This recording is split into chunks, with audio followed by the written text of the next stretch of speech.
We're at the player admission test, and the judges are completely exhausted. A full day of candidates and not a single pass. Then applicant number 75 walks in, and one of the examiners loses it because this guy brought a glaive, a bow, a full quiver, throwing knives, a dagger, and a sword to a beginner exam.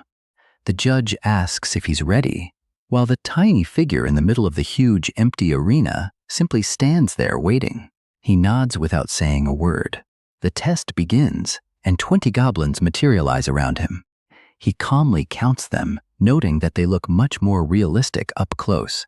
Then he smiles and says that no matter how well they imitate the real thing, they're still nothing. The goblins charge and screaming from every direction. With one spin of the spear, the first wave gets shredded mid-run. The goblins burst into blue cubes before they even realize what killed them. The monster's courage lasts about as long as I did with my ex. One swing sends the whole group into the air like bowling pins. Without even turning around, his hand is already reaching for the throwing knives. The knives leave his hand in a red flash. Every single goblin gets pinned to the floor. The survivors take one look at their pinned friends and start sprinting the other way. But he's already drawing his bow, saying there's no point in running. The arrow tears past a goblin's face before it can even finish turning around. And the reason his archery is so clean is that he was taught by the famous marksman Gilbert Grimm. For a moment, it's like the legend himself is shooting through him. The last survivors grit their teeth. If they're going to die anyway, they'll die fighting. So he calmly puts away the bow and draws his sword. The blade scrapes across the floor, trailing sparks. They surround him from every side and leap at once, exactly as he expected. His grip tightens around the handle. With one swing, everything around him is cut down mid-air, and then he freezes, realizing he may have overdone it for a rookie exam. As the adrenaline fades, Bro starts shaking on his feet and thinks he seriously needs to rebuild this body. While the judges above can only whisper amazing, the examiner sets down his cup and says they've reached a decision. Applicant number 75, Seo Junho, passed, while the entire room is still trying to process what they just saw, and every judge is asking the same question. Who is this guy? To answer that, we have to go back 25 years to be exact. Humanity's final dungeon, and standing at the end is the Frost Queen, the monster who froze the Pacific Ocean with a snap. She laughs in his face, asking how it feels to make it this far after, leaving his entire team behind to die. She tells him he understands nothing about this world, but Bro cuts her off, saying he has no time to fool around. She forms a massive blade of pure ice, and he answers with a simple, "I'll kill you and end this nightmare." The two collide mid-air, trading blows at Goku-level speed. She gathers ice magic in her hand and fires it point blank. He dodges by a hair. Then, in one final exchange, a black flash cuts through the blue. Silence. The Frost Queen is on her knees, and the man is standing behind her. She says it was fun, and he says he can't say the same. He moves in to finish her, but the moment she begins to glow, his own body starts freezing instead. Ice crawls up his arms, neck, and face, while a message says he's absorbing the Frost Queen's core and will remain in hibernation until it's fully absorbed. That's the last thing he sees for 25 years. Now, 76 hours before that fight, 5 heroes stand in front of the dungeon, and there's a problem. Only one of them can climb those stairs. Big tattooed guy punches the ice wall, furious that choosing one person is the same as condemning the others to death. The cowboy tips his hat and admits they're at a disadvantage, but everyone already knows who has to go. Even the big guy gives in, because there really is no one like Spectre. The girl agrees, and just like that, 4 people place their lives in one man's hands. The whole squad faces him and says they know their deaths won't be meaningless. He mutters that not many people would call him their friend. The cowboy only smiles and says they'd follow him even to death. The healer beams at him and says none of it will be in vain, And all he can manage is a quiet, you guys, before apologizing and walking up.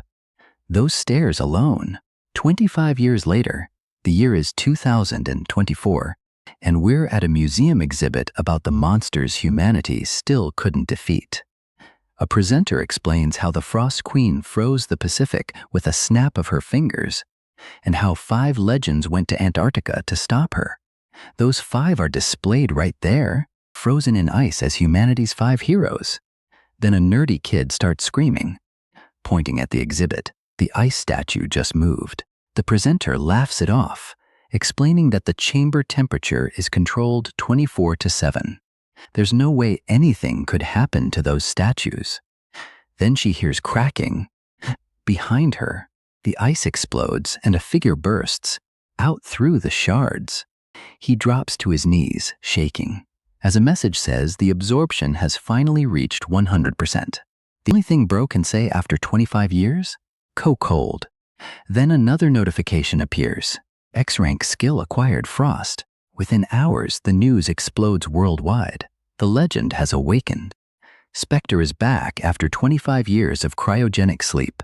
Meanwhile, the legend himself is sitting in a hospital bed, scrolling through headlines like a grandpa who just discovered the internet. It's been 25 years. He tries to make a fist but can barely close his fingers. The doctors come in with news. The president of the Player Association is coming to see him personally. Junho already hates this. If it's not someone he knows, he's sending them away. But the doctor says the man used to speak with Spectre all the time and was a close friend. And when the man arrives, Bro recognizes him instantly. It's Shim Diaku. And just as he predicted 25 years ago, the guy has guts gone completely bald. That's the first thing he says after a 25-year reunion. Shim gets furious, saying he was an idiot for expecting an emotional moment. Once they're alone, Junho asks the real question. Why is everyone acting strange when the war should be over? So Shim explains. The day they killed the Frost Queen, the whole world celebrated for about a minute. Then a new message appeared. A dimensional elevator emerged in the Pacific, and the second floor opened. There are 10 floors total. His team took 5 years to clear the first. So after 25 years, humanity should be around floor 7, right? Shim can barely say it. In 25 years, humanity has cleared 1 floor. Bro nearly falls over. 25 years, 1 floor. But there's a reason. The 3rd floor is a sea of lava, and the only way to cool it is with an altar that requires the Frost Queen's core. They searched her nest for decades and never found it. And Junho goes quiet because he knows exactly where the core is.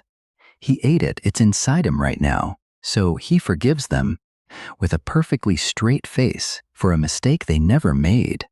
Later, he sneaks into the History Museum, and there they are, his 4 friends, still frozen and displayed like trophies. He sits down, apologizes for being late, and asks them to have a drink with him. But the moment he touches the ice, a message appears. The skill Frost can free them from their frozen prison, but his magic stat is too low. Seal removal failed. His stats reset to level 1 after hibernation.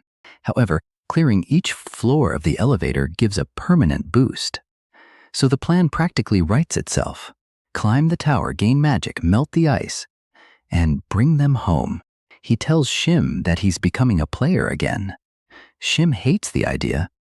The demons, criminal players who terrorize the world, are still obsessed with killing Spectre. The only safe way back is under a new identity. Fine. But there's one problem. These days, the only way to get a license is by passing the public admission test.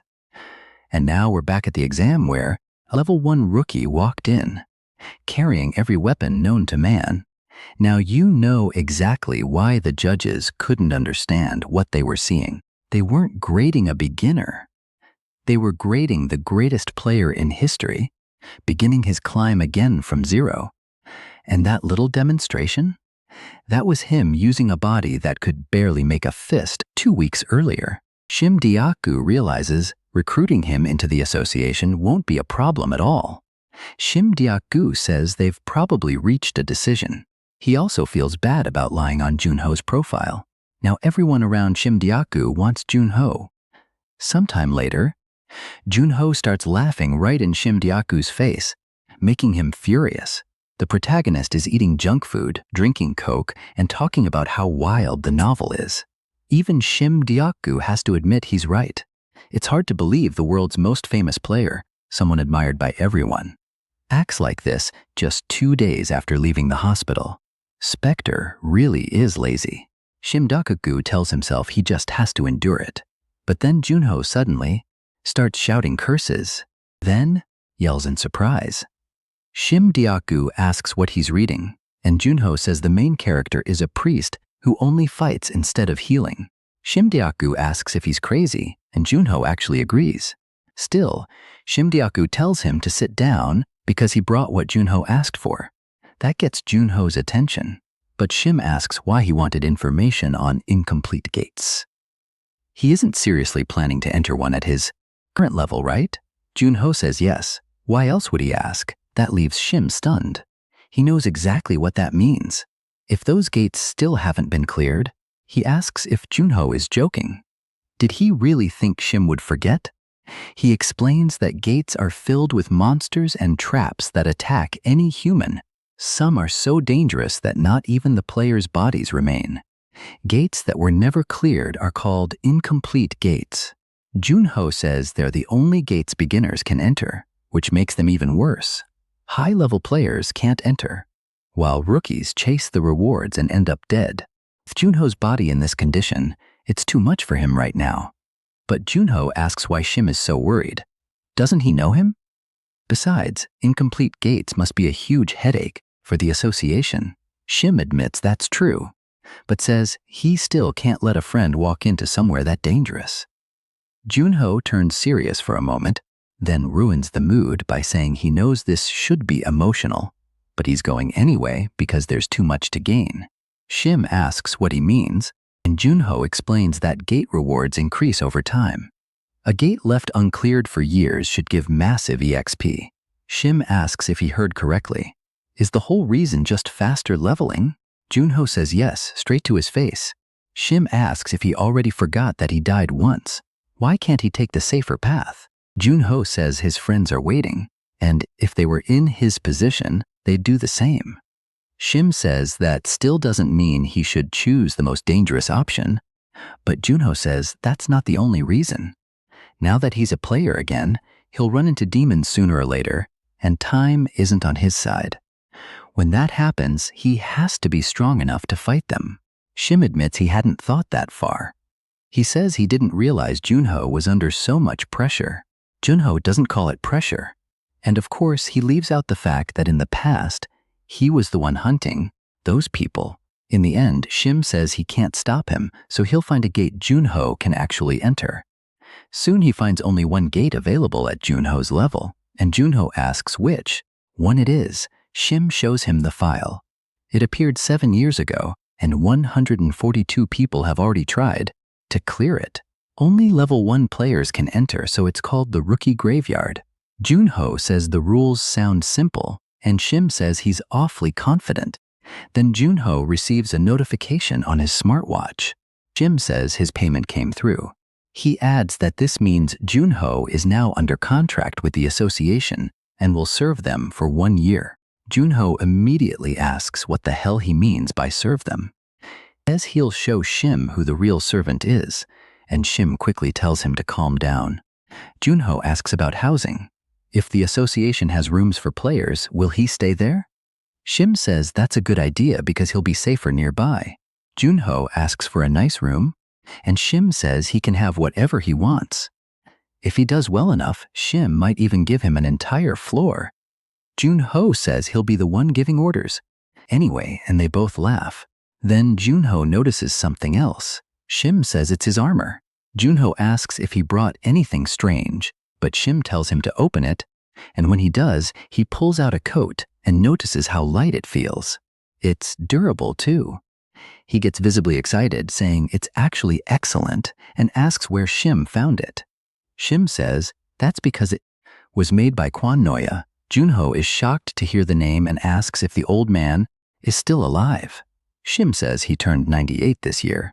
He's nearing the end of his life, but he's still wielding a hammer and creating masterpieces. He passed the forge to his grandson, but he still works there. Junho is surprised and says that if that's true, he should thank him in person. But Shim tells Junho that he can't. Junho asks why, and Shim says they have to protect his identity. Junho asks if he's suspicious of Kwon Noya, but Shim says that's not who he's worried about. Then Junho understands the situation. They're watching the forge, and Shim confirms it. The demons know about Kwon Noya's connection to Spectre.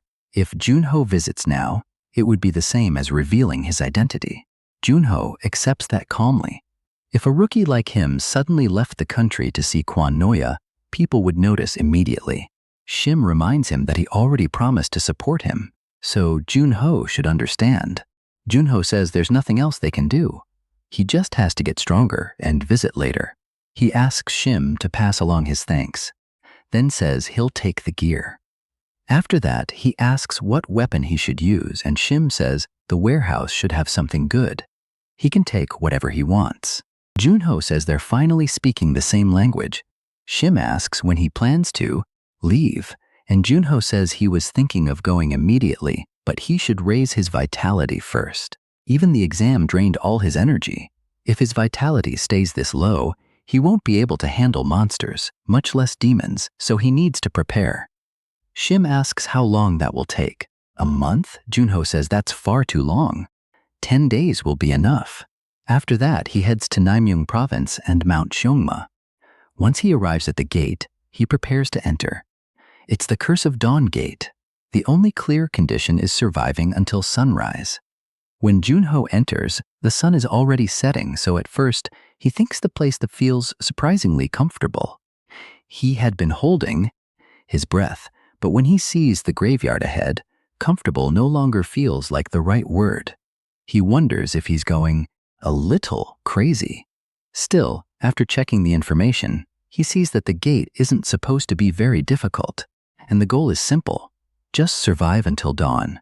He arrived at a good time too. According to the records, groups that entered in the morning survived the longest.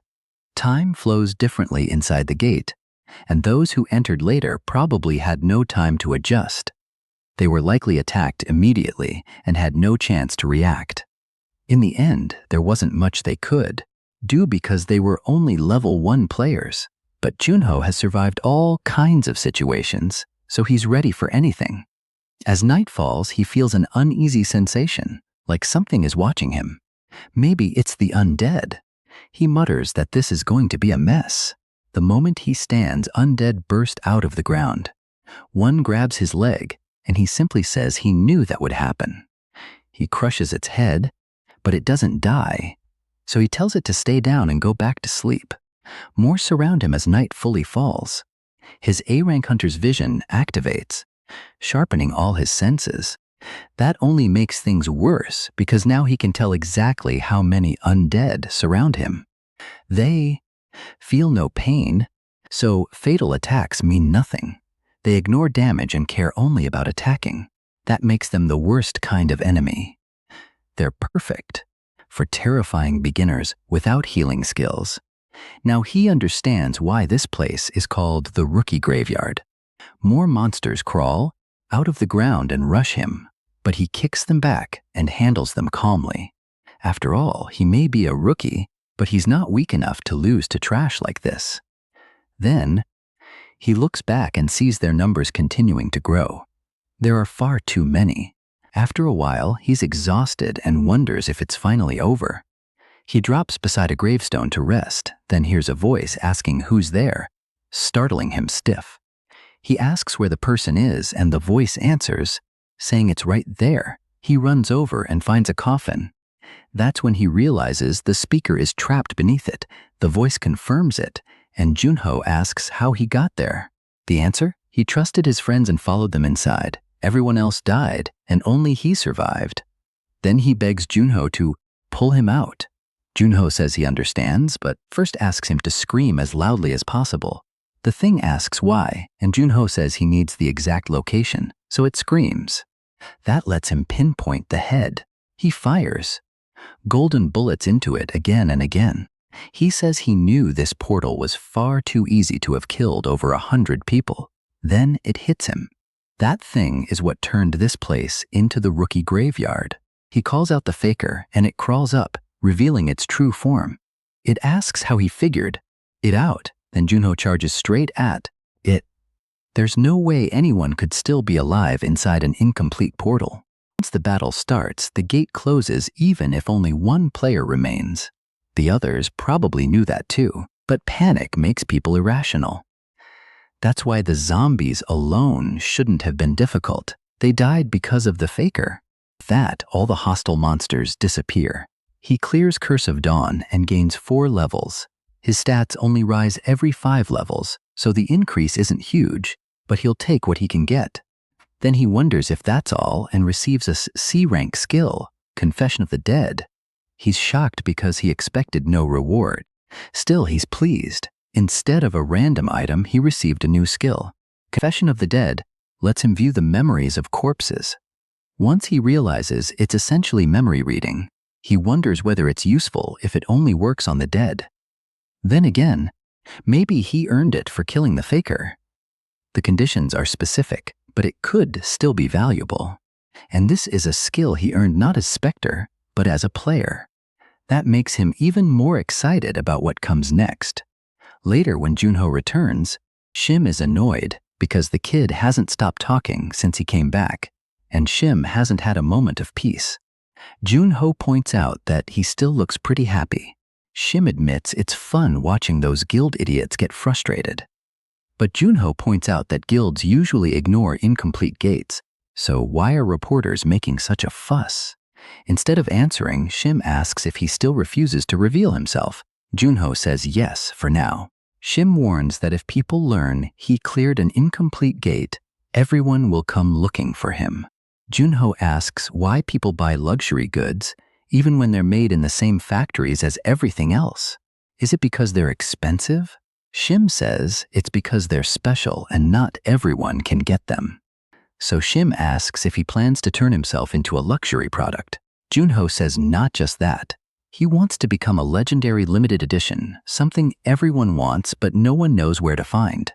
Shim realizes he wants to tease them, and Junho says exactly. Shim can only think that the kid's personality is pretty rotten.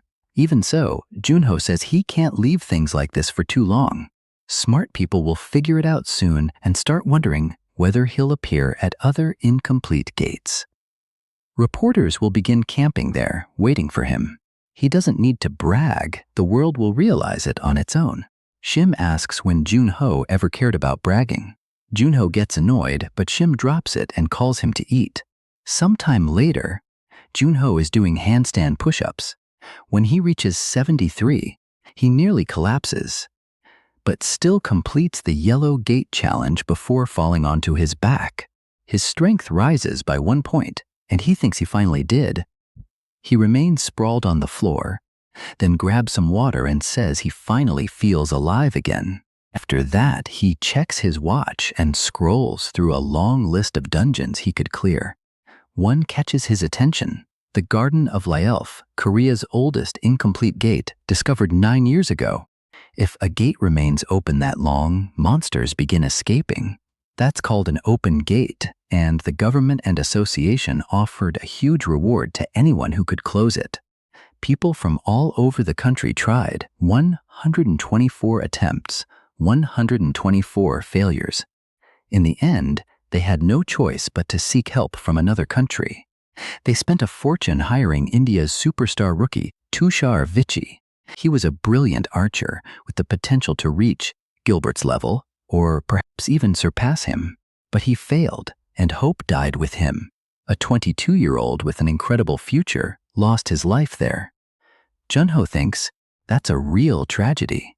That's why he prepares even more carefully. His training just raised his strength, and every stat except magic is now above 30.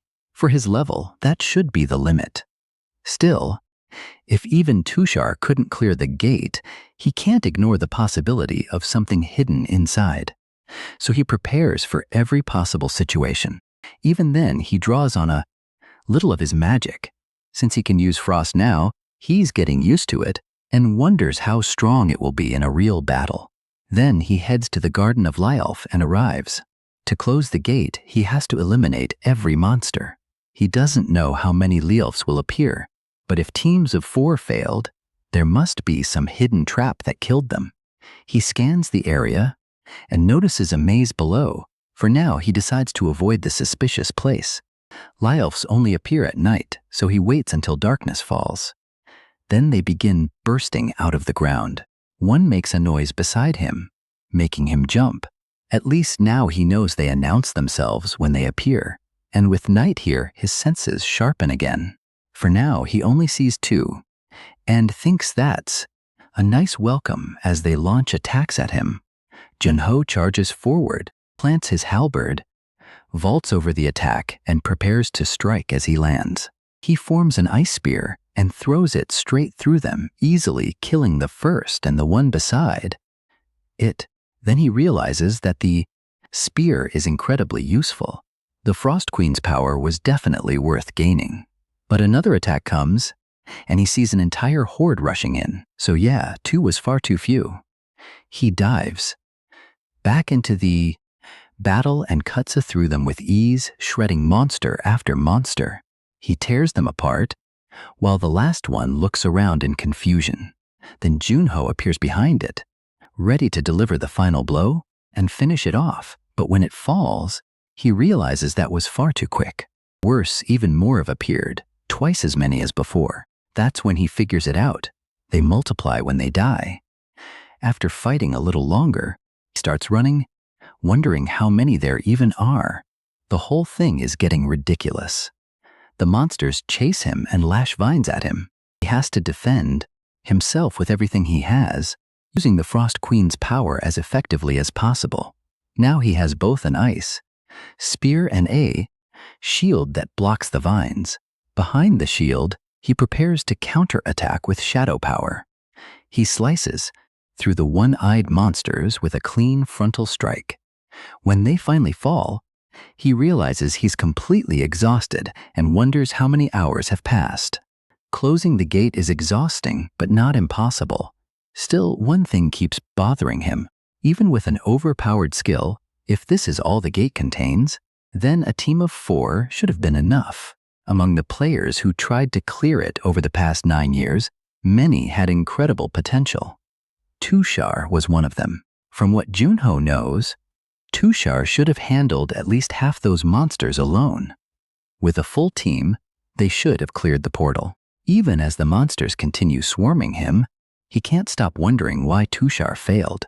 He keeps cutting them down until he finally clears the Garden of Lyelf. As the sun rises, he says he genuinely thought he was going to die. Still, as long as he's alive, he'll take it. Then he looks around, confused about how he got there and where exactly he is. The maze draws his attention, and he decides to investigate. But then he notices a corpse nearby. The air reeks of death. He wonders whether all those groups were trying to escape, and realizes the maze was only a waste of time. If they couldn't stop the core, this place became nothing more than a dead end. Eventually, he reaches the end of the maze. There, he finds Tushar Vichi's body and recognizes the bow beside him. He remembers its name, Tempestade. After paying his respects, he picks up the bow. Its arrows move in wild, shifting paths like storm winds. That's how it got its name. He remembers that the Indian government entrusted it to Tushar Vichi. Then he notices something else, a notebook. He opens it to see who it belongs to.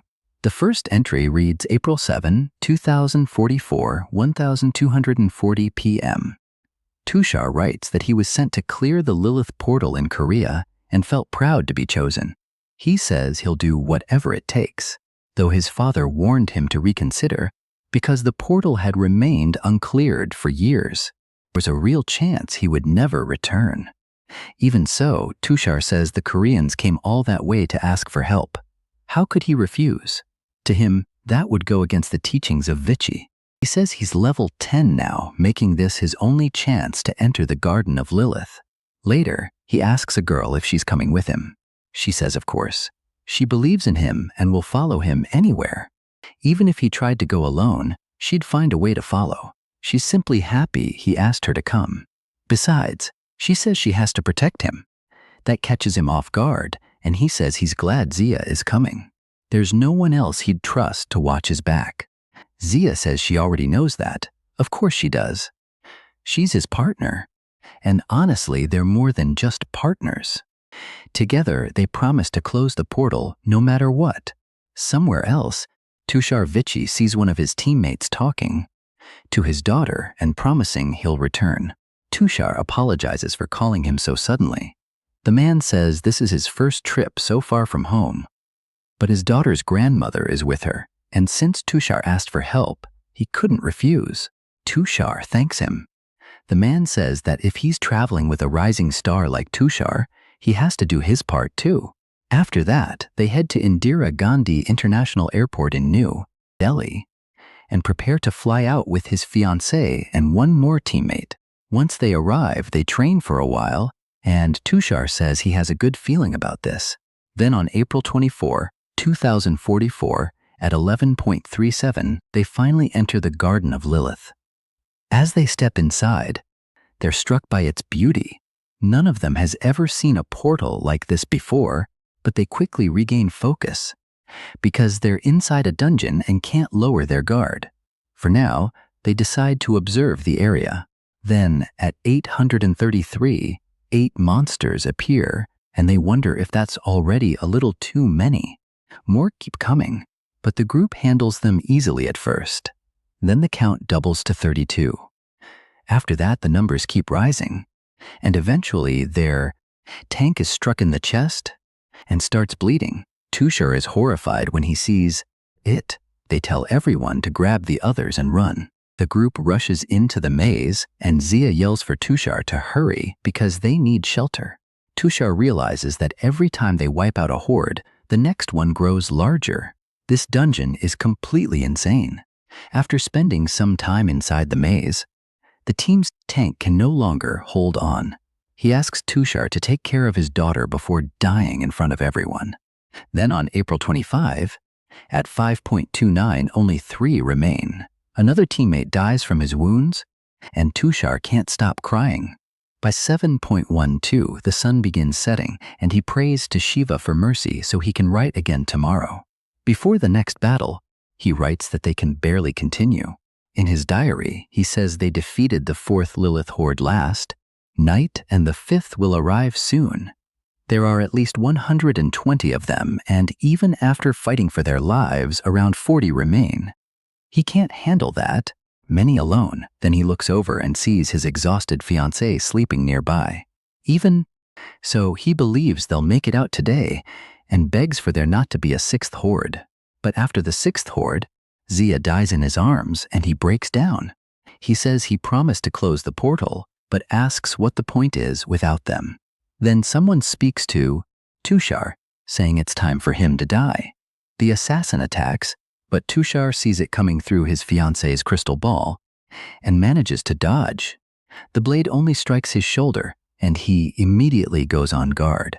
The assassin is surprised he dodged and says Tushar truly deserves his reputation as India's rising star. Then Tushar notices his eyes and realizes he really is a demon. He demands to know how the demon deceived them and what kind of bad luck brought him there. The demon says that's the stupidest thing he's heard. The answer is simple. Tushar's girlfriend was just as foolish as he was. He says even he didn't expect so many Liliths. He planned to help after Tushar's friends died, but they were useless and died too quickly, nearly putting him in danger too. Tushar becomes furious. The demon thanks him for helping close the portal, then says it's time to hand over Tempestade and join his friends. Tushar snaps, but then notices something and freezes in shock. The demon asks what's with that expression. Is he afraid to die? But then a 6th horde really appears. Hanan sees Tushar run and says he didn't expect that, but it doesn't matter. The poison will kill him anyway. As Tushar runs, Hanan watches monsters crash into him and tear him apart too. So there really was a 6th horde. Tushar keeps running while poisoned, frustrated because he can no longer feel his arm. He thinks he can't die like this. He enters the maze and hides. only to reach the end and realize the place is a trap. He grows even more bitter, thinking he can't die this way after everything that happened in the dungeon. He writes that he has lost feeling in his right arm. The demon must have coated the dagger in poison. Whether it's the Lilith's or the poison, he's going to die either way. So if anyone finds the diary, they should tell their families that they're sorry. Junho finishes reading and understands what happened. He thinks that's the end, but a few pages remain. Those pages contain Tushar's final words. He wonders whether things would have been different if his friends had survived. Maybe they could have closed the portal. Instead, he blames the demon. Those damn demons. Filled with hatred, he prays to the great Shiva, asking permission for Tushar Vichi to become one with the eternal soul. He begs for every one of those bastards to burn in hell and pleads for someone, anyone, to avenge this warrior. Junho is the one who finds those words, and he thanks Tushar. Now he finally understands everything. The number of Liliths increases based on how many players enter. Since he entered alone, there weren't as many, and he could kill them relatively easily. The thought of entering with 3 more people makes him sick, so he decides to take the diary with him, just in case. Then he looks at the bow and considers it. He'll borrow it for now. It's not like he's stealing it for no reason. He's going to kill those rotten demons and avenge Tushar. Back at the association building, Shim Deokgu says Junho was right. They kept quiet, and now everyone knows anyway. Junho says he told them this would happen. He was barely holding himself back from announcing it at the gate. Then he asks why Shim came so early when he could have said it through a video call. Shim replies that news like this should be delivered in person. He also says the Indian government sent a message. They wanted to thank Junho for finding the diary, and the families have been informed. Junho reacts calmly and simply says that's good. Shim says Tushar would probably be happy about that. Junho agrees, but says it's still a shame about Tempestade. It was created as a national defense weapon, but it had been stored in Tushar Vichi's inventory. Junho tells Shim to look at what's already in his hand and shows him the weapon. Shim can't believe what he's seeing and asks if Junho has lost his mind.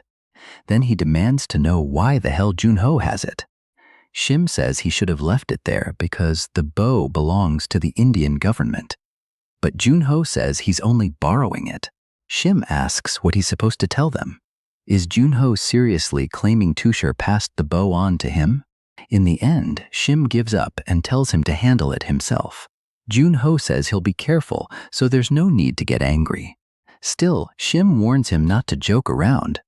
Everyone thinks the bow is gone, but that's not the real problem. The bigger problem is the demon it will attract.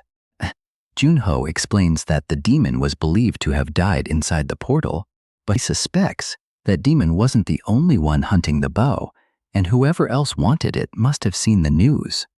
He isn't foolish enough to believe it's gone.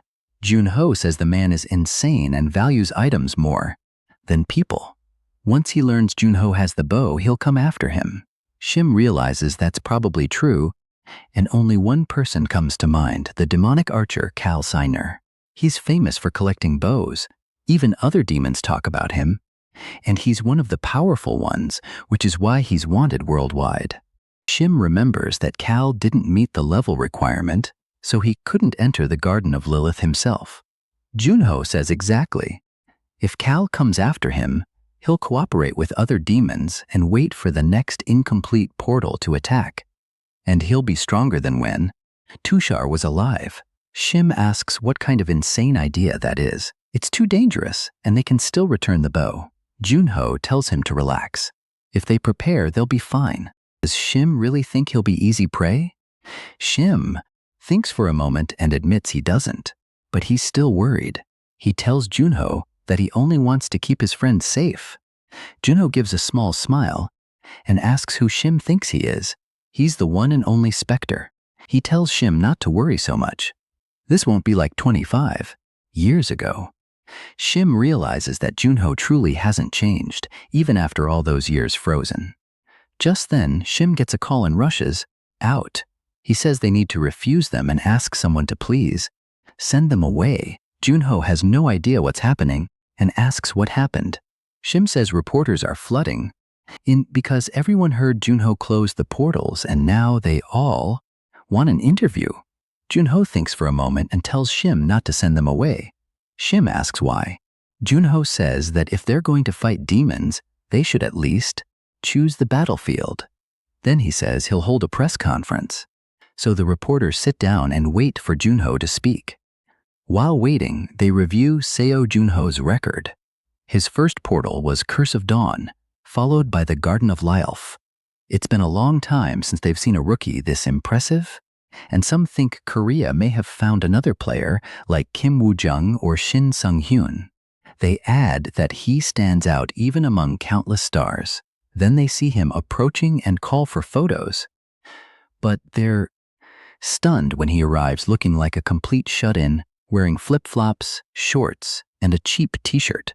Now they wonder if this is really the same player who cleared 2 incomplete portals, or just some guy who wandered into the press room by mistake. Junho looks around and thinks it's quite a scene, though maybe he should have changed clothes first. Then again, he dressed up constantly as Spectre, and now it feels like a hassle. So he simply introduces himself as Seo Junho and says the press conference will last 30 minutes, starting now. One reporter is so shocked that he forgets to ask anything. Then everyone speaks at once, asking about his portal experiences, how he felt entering, and why he debuted through incomplete portals. Junho says he'll begin with Curse of Dawn and answers every question. The reporters wonder what's going on. He behaves like someone who's done this before and seems far more experienced. He looks. Soon, Junho notices time is almost up and says he'll take one final question. Someone asks if he's already chosen his next portal. He says no. There is one he wants to enter, but his level is still too low. They ask which one, and Junho says the East Sea portal, smiling at everyone.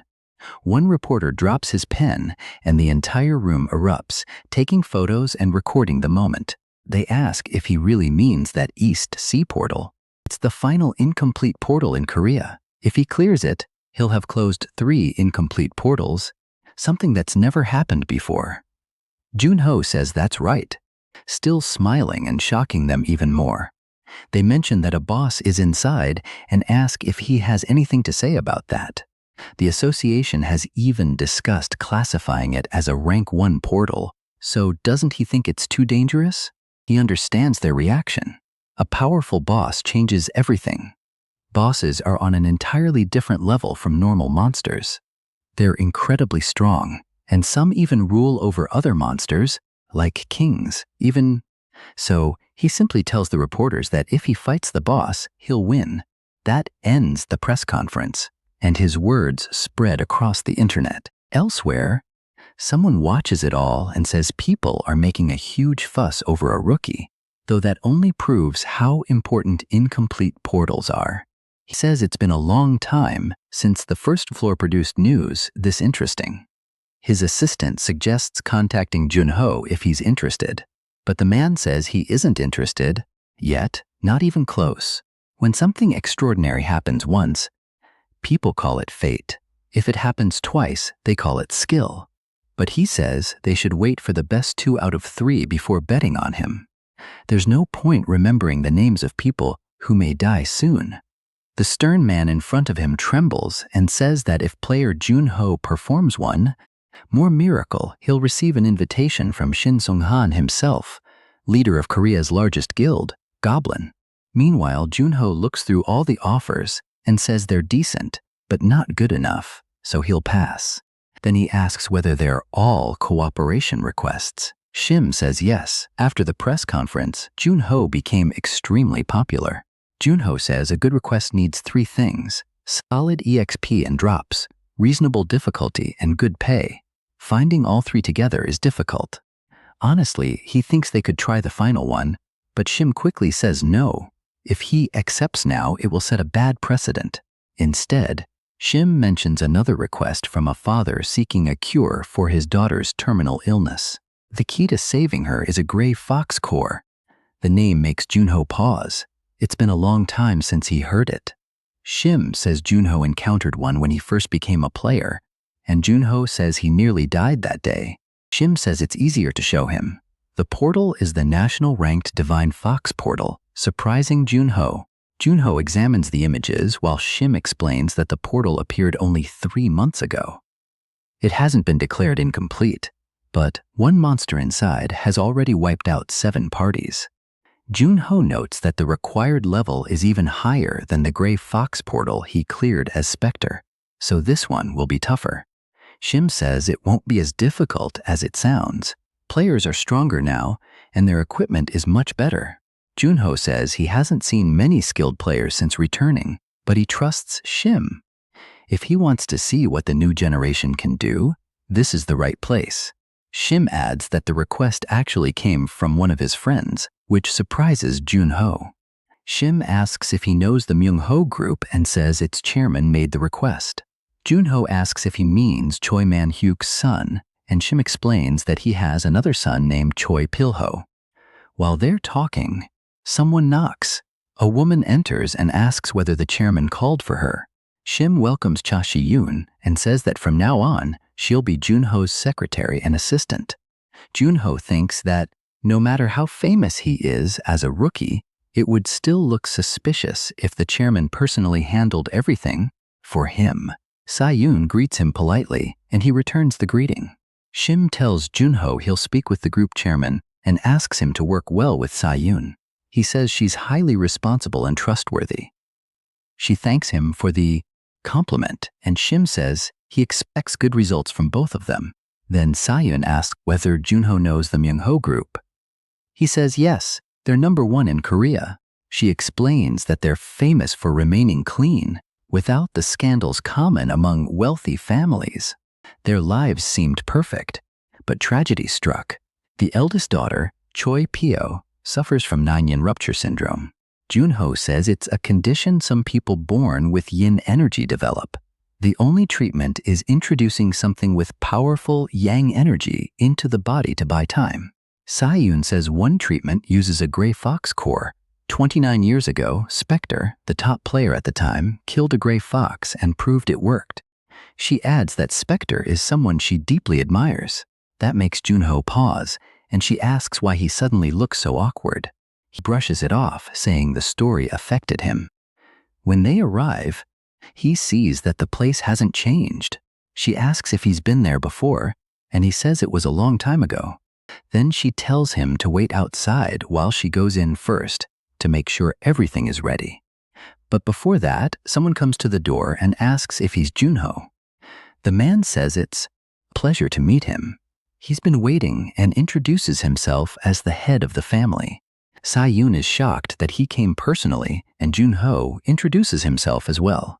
The chairman praises him as the hero who closed incomplete portals to protect people, then says he's the one who feels honored. But the moment they shake hands, Junho realizes the man is literally trembling. He says this is his only wish, begging Junho to save his beloved daughter from the cursed disease. In short, they need the Gray Fox core. The chairman says yes. He searched everywhere and found a case in France where someone completely recovered, supposedly because of a Gray Fox core. Then he gets straight to the point and offers 15 billion won as payment. He also promises any item or material Junho needs for the portal. Anything at all, as long as he can obtain it. Sa-yoon is stunned by the enormous reward and assumes he'll accept, but Junho apologizes and says he must refuse. Everyone there is shocked, so he explains. The chairman quickly raises the offer to 25, even 30 billion, asking whether that still isn't enough. Junho says he isn't asking for more. 10 billion is already more than enough. Sa-yoon is just as shocked as the chairman. The chairman asks why, and Junho says Spectre once received an offer from a French client. The man was willing to surrender his entire company to save his daughter, but Spectre refused and accepted only 100 million. He says his reason is the same. You don't take advantage of someone trying to save their daughter. Later, on the way home, Sayun says she'll park while he goes ahead. Then she remembers to ask whether Junho heard the story about Spectre from Chairman Shim Deokgu. Junho says Shim was close to him, then asks whether she believes it. Spectre is known as cold and calculating, but she says that's wrong. A kind person like him absolutely would have done that. Junho asks if she really thinks Spectre was kind, and Sesiyun says yes. After what Junho said today, she's even more certain. Spectre watched his parents die in front of him. Even if a client offered 10 billion won, she doesn't think he would have named a price unless he truly needed to. Someone who couldn't save his own family wouldn't want others to suffer the same way. She adds that only Spectre himself would know for sure. Junho is surprised by how accurately she understood him. Later, Shim asks what he thought of Siyun. Junho says they only spoke for 2 hours, but she's good at giving advice. Shim says he'll understand her true value soon. With her communication skills, she could work for a famous guild or major company. She only chose the association because it takes care of Spectre. As they continue walking, Junho asks where they are, but Shim says he's only making small talk because Junho is too embarrassed to open the door with his fingerprint. He calls Junho out for stalling. Then he says that if Junho wants to defeat something on the Gray Fox's level, he'll need useful equipment. This place contains all kinds of old weapons. He explains that over the past 25 years, technology has advanced dramatically. They created weapons and materials no one could have imagined, completely changing how players fight. Then he tosses a sword to Junho and tells him to pour magic into it. Junho does, and the blade begins glowing. Shim explains that a little magic forms an artificial blade capable of piercing an orc's hide with ease. Junho studies it while Shim shows him more equipment, even a magic-powered shield. Then Junho asks whether players these days mostly use this kind of weapon. Shim looks surprised and says high-tech weapons are highly effective, so why wouldn't they? Junho asks if even rankers use them, and Shim says he's not sure. Rankers usually carry custom equipment, but compared to true predators, all this is just children's gear. Against monsters that can tear through a player's magic, these weapons are useless. So Junho asks why weak monsters appear on the lower floors. Shim guesses that players would die if they faced powerful enemies immediately. Junho says exactly. The system is fair. Players grow by fighting enemies near their level, then use that strength and experience to defeat stronger opponents later. Shim asks whether that means these weapons are ineffective against top-tier monsters, and Junho says yes. Shim agrees. Players who rely entirely on high-tech weapons rarely accomplish much. They're mostly useful for cheaply clearing portals near their own level. Junho says he understands, but then notices a sword discarded in a corner and asks about it. Shim says it was also made from new materials, but it wasn't very useful, so he threw it aside. Junho asks if he's serious, then swings with full strength and shakes the entire room. Shim nearly jumps out of his skin. Junho says the world really has become interesting and asks why players are limiting themselves to these toys. Sometime later, they stand before the portal Junho said he would enter. He sees a crowd of reporters and players waiting there. Someone says everyone is interested in the Gray Fox core. A group of 27 people will enter the portal, and some were sent by guilds. Junho considers it as he steps outside. He says he'd like another cup of the good tea Siyun made, but also tells her she'll have to wake up earlier than usual tomorrow. She complains. He says that after today's portal raid, he'll be flooded with cooperation requests. As he heads toward the portal, reporters surround him. They ask if it's true he's on a private mission for the Myungho group, and, since this is his first time fighting beside other players, how he feels about it. Nearby players complain that all the attention makes him look like a ranker, while ordinary players like them are ignored. One woman says he's the rookie everyone is talking about, so he's probably been all over the news. They're shocked that such a skinny guy cleared 2 incomplete portals, but they don't believe it. Even his equipment looks terrible. Still, they assume he must have more items in his inventory. There's no way he'd enter with only that weapon. Soon the interviews end, and everyone prepares to go inside. They enter the portal. Inside, they're greeted by burning dunes and endless sand. It feels like a massive desert. People wonder how they're supposed to move in such heat. But then one man shouts for everyone to listen.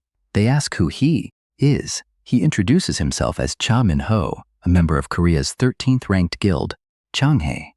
Everyone is surprised that Changhae joined the raid.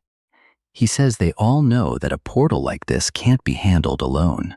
Since the group is large, they shouldn't waste time fighting among themselves and creating more danger. He wants to make a deal, and a horned man asks what kind.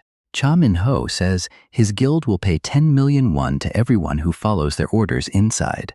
In return, Changhae keeps the real prize, the Gray Fox core. Everyone is shocked that's their goal. He points out that paying everyone won't even cost 300 million won, then asks how they expect to obtain the core without Changhae's help. He adds that the guild is being generous, and if anyone changes their mind, they'll still receive 5 million. People consider it, then agree. Meanwhile, Junho walks away alone, so a guild member asks if he won't join them. Junho says he plans to go alone, leaving everyone behind. A heavyset man says he knew the rumors were exaggerated. People call Junho a genius, but if he's stupid enough to fight alone, they don't need to worry about him. The leader snaps back, asking when he ever said he was worried. Annoyed, he orders everyone to move. Junho continues alone and thinks about the Gray Fox. It's something between a monster and a mythical beast, a 9-tailed boss that grows one tail every 1,000 years. Once all 9 tails appear, it ascends as a 1,000-year fox that protects its kind. Each additional tail increases the number of firefoxes it can control. Right now, he doesn't know how many tails the Gray Fox in this portal has, so first he needs to find a good position. But when he looks over, everyone else notices it too. Changhae guild member slams the ground, and firefoxes burst from the sand. He tells everyone not to panic and to follow orders. The vice leader counts around 30. Then the monsters charge, and the group waits for the right moment to strike. Meanwhile, the bald man and the large man activate a device they brought with them. 4 towers rise around the group, and those towers begin electrocuting the charging foxes. Everyone is amazed that it actually works. The Changhae leader boasts that this is no longer the age of weak weapons and simple traps. This is second-floor technology. Equipped with advanced gear, they charge like a full combat unit. They say they've already killed more than half. With Cha leading, the large man says they'll capture the Gray Fox easily at this rate. But Cha cuts him off. If he has time to talk, he has time to fight. One woman admits the Gray Fox rumors made her nervous, but says this is nothing. The bald man brags that this is what happens when you join Changhae. Then something enormous blocks the light above them. The bald man looks up and asks what it is. A massive Gray Fox appears, towering over them with multiple tails. The bald man shouts that the fox is here. Seeing its dead cubs below, it flies into a rage. Terrified, the group hears its roar and threat, then realizes it has 9 tails. That should be impossible. The one Spectre defeated didn't even have 6. Still, the guild leader orders everyone to pull themselves together, maintain formation, and keep attacking. But everyone is trembling. They don't look capable of helping at all, even with the guild present. The leader tells himself, it doesn't matter what kind of monster it is. A strike to the head or heart will kill it. He says the trap he prepared is stronger than anything they've used before, and once it catches her, she won't escape. Today, he'll kill the Gray Fox and surpass Spectre, but then the fox releases a blast of fire powerful enough to erase everything. Even so, they barely survive, and the leader realizes none of his weapons, traps, or plans worked. How are they supposed to kill something this huge? It feels impossible. As the fox prepares another attack, he realizes this is where he dies. But just as the next attack comes, Junho steps in front of everyone. They're shocked to see him and shout for him to move, but he calmly says he'll be fine. The leader can barely believe it. As Junho draws his sword, the fox fires another massive blast directly at him. The guild leader thinks it's over, but Junho cuts the attack in half without any difficulty. Everyone can only stare in disbelief. Junho feels his sword shake from the impact and realizes they were doomed from the beginning. Still, he wonders whether he should really be satisfied with only this. He tells them to take the survivors and leave. The leader asks about Junho, and Junho makes it clear that he'll handle this alone. As the others escape, he remains face to face with the monster as it snarls at him. He orders everyone to leave. Then, now that they're gone, he says he can finally enjoy the battle.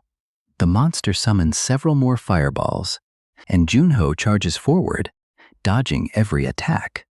The fox keeps trying to hit him with its blasts, but he summons ice and forms a shield against the flames.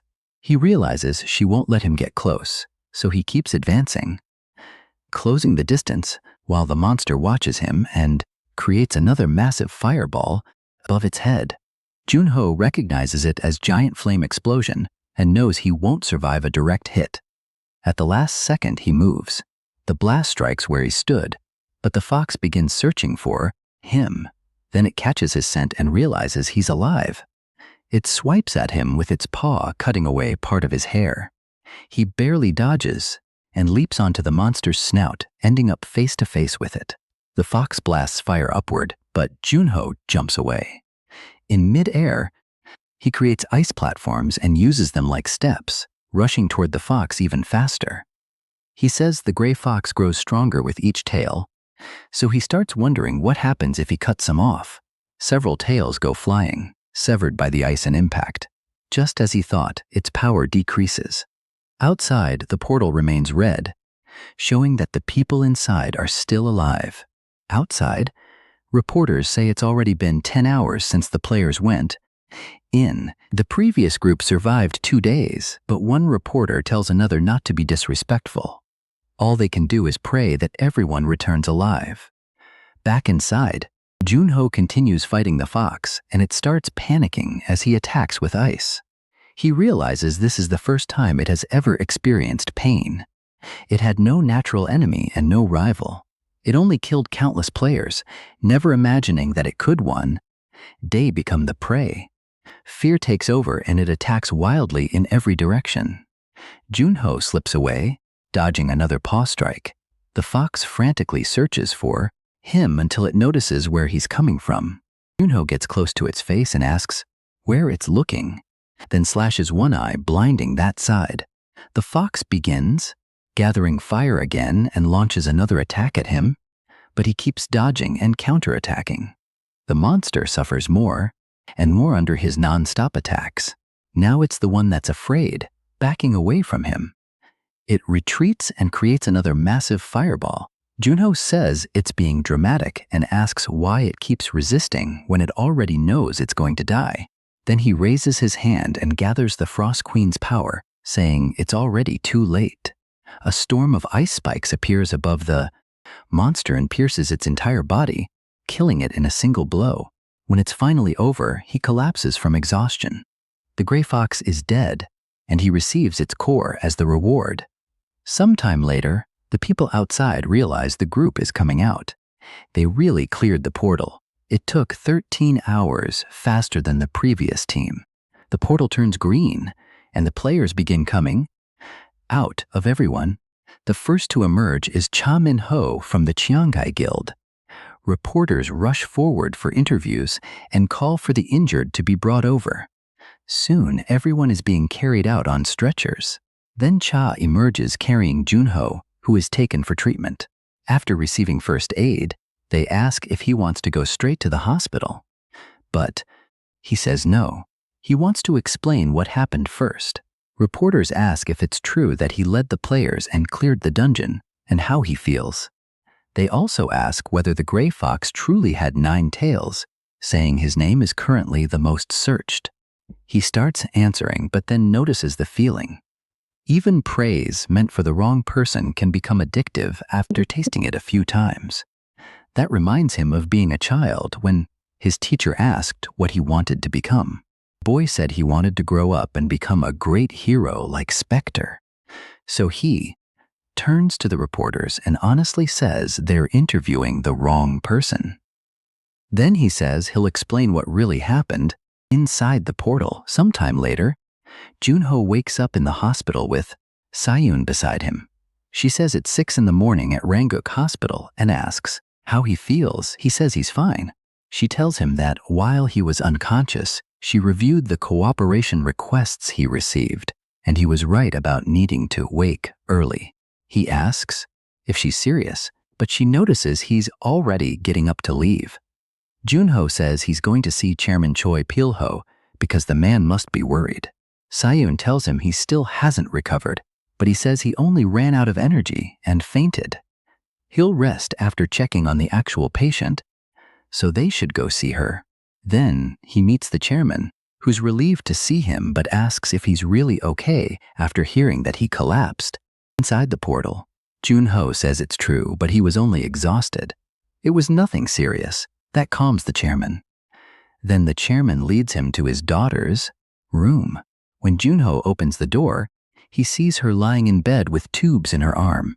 He says her condition is worse than expected and that they need to hurry. He takes out the fox core, instantly terrifying the chairman.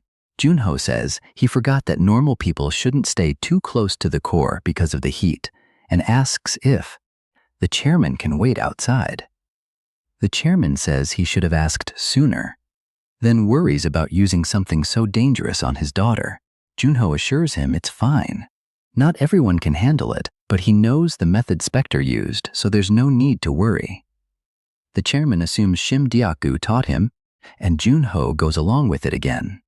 So the chairman asks him to please take care of his daughter, and Junho says it won't take long.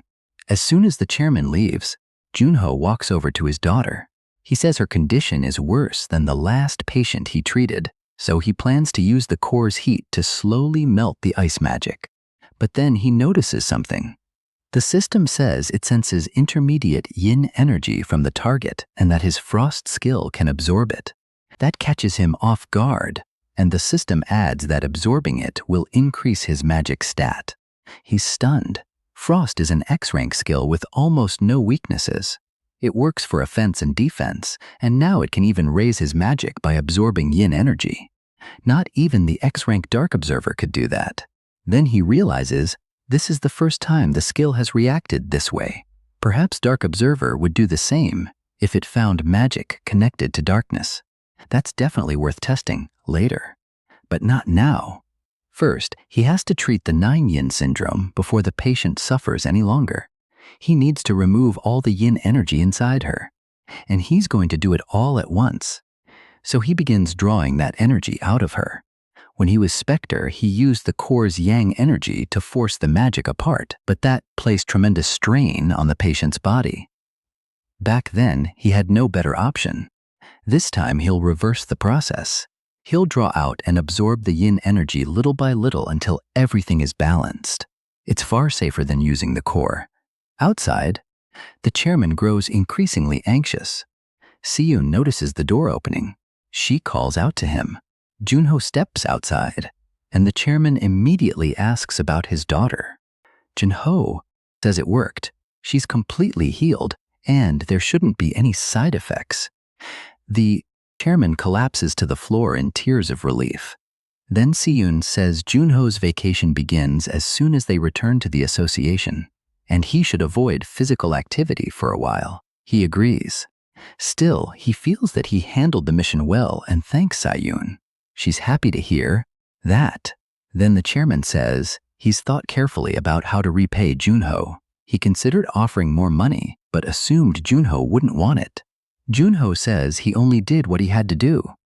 That alone was enough for him, but the chairman has already made up his mind. If Junho ever needs help, the Myungho Group will support him however it can. The Myungho Group is Korea's largest company, with influence across the nation.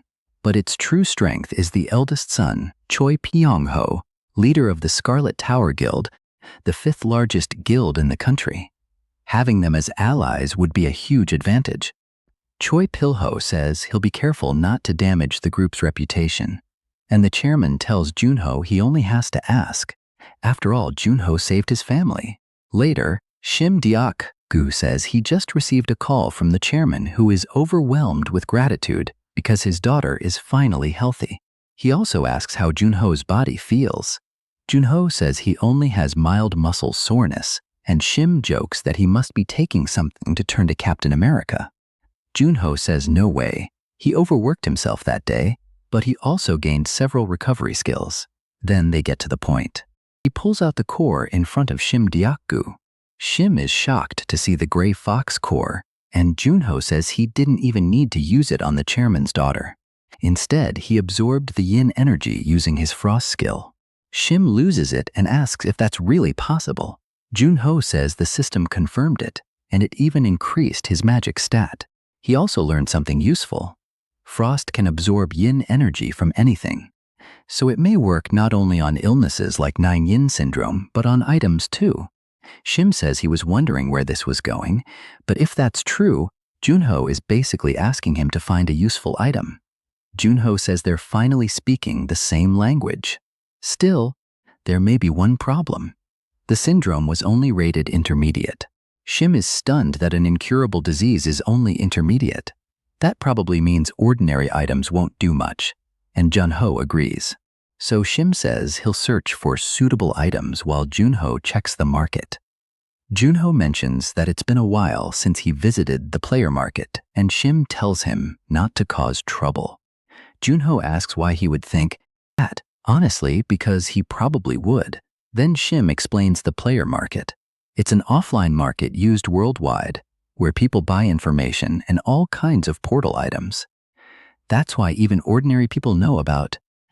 Junho wonders how long it's been since he last visited Insadong. It's far more crowded now. Back then, the place was nearly empty because everyone was focused on survival. Seeing that change makes him genuinely happy. But he isn't here for the regular market. He has business in the black market. Once inside, he sees a crowd gathered around something.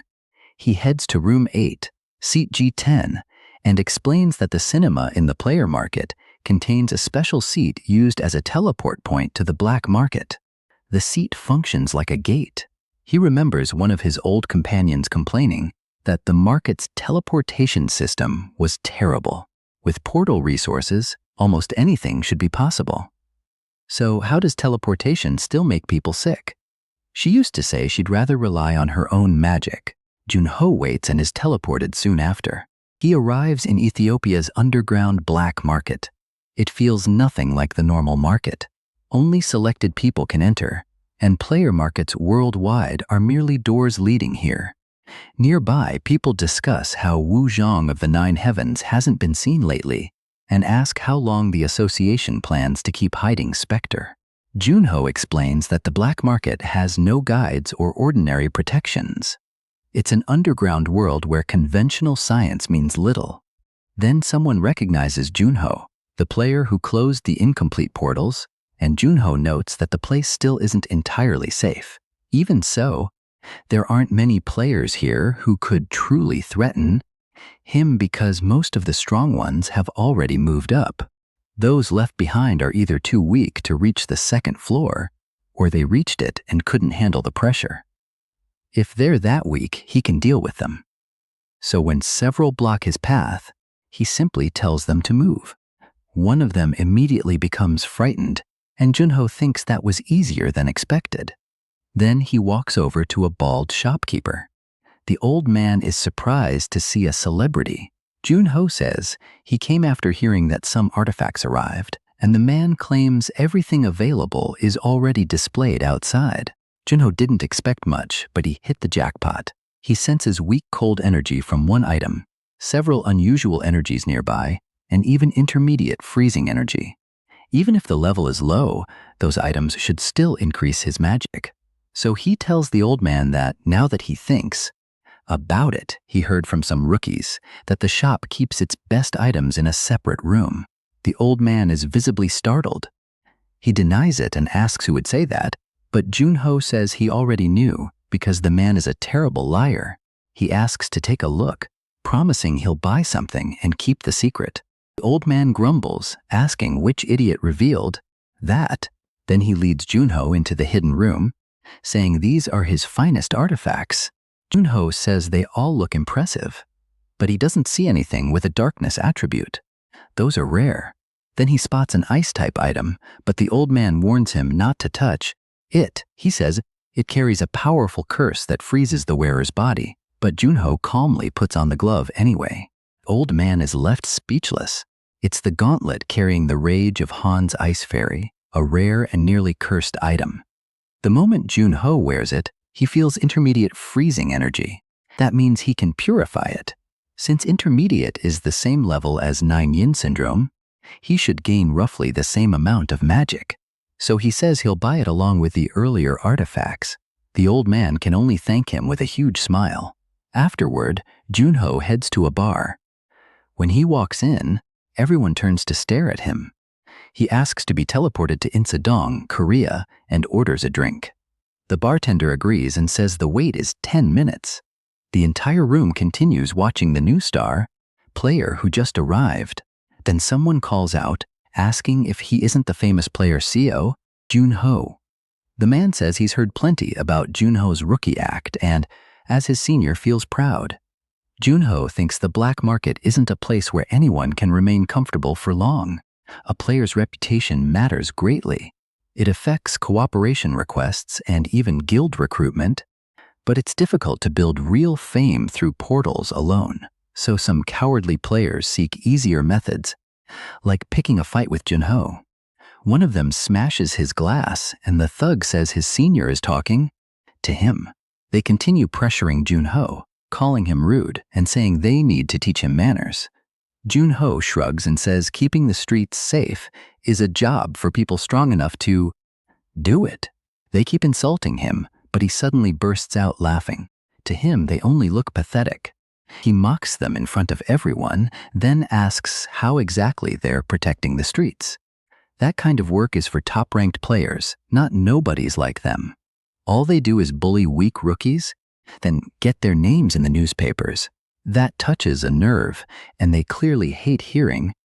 Junho tells them not to look down, but to look up. Maybe then they'll feel better while making those smug expressions. By then, all three are already shaken. As they prepare to fight Junho, who looks more than ready to crush them, the crowd begins whispering and asking if that's really him. If he loses here, the news will explode, and these guys are ganging up on a player who barely debuted.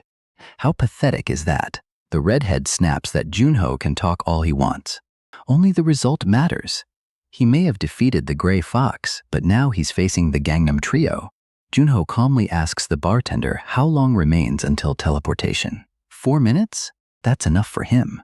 He says, 4 minutes is more than enough to have some fun, then steps toward the halberd.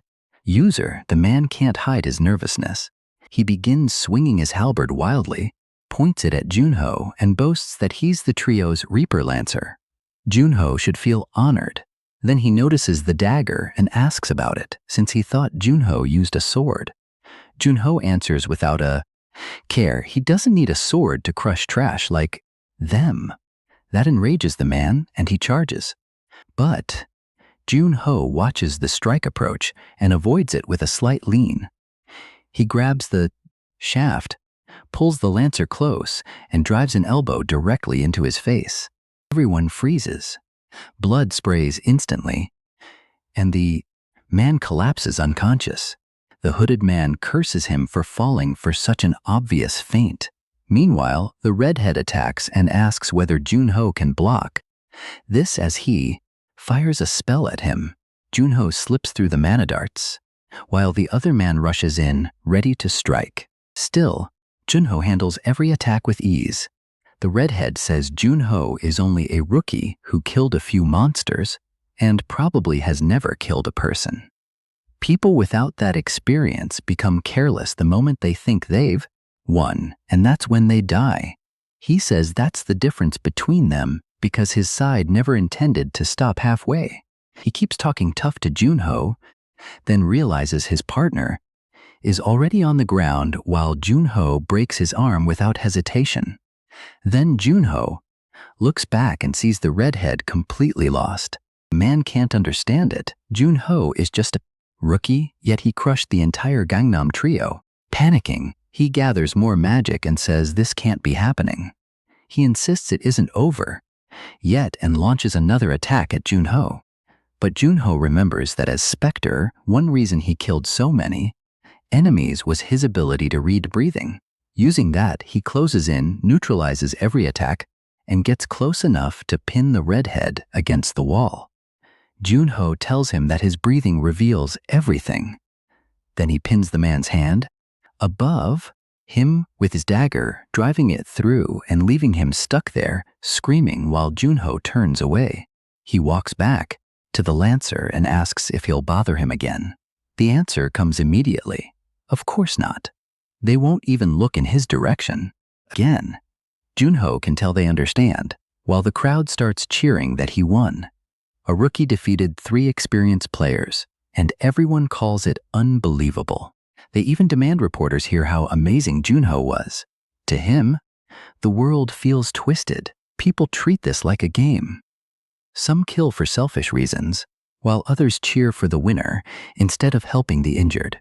Then, the bartender announces that teleportation is ready, and Junho thinks there are only 3 ways to survive in a world like this: go insane with everyone else, bury your feelings, or suffer in silence. With that thought, he regains his focus. When he steps out, he suddenly misses his friends.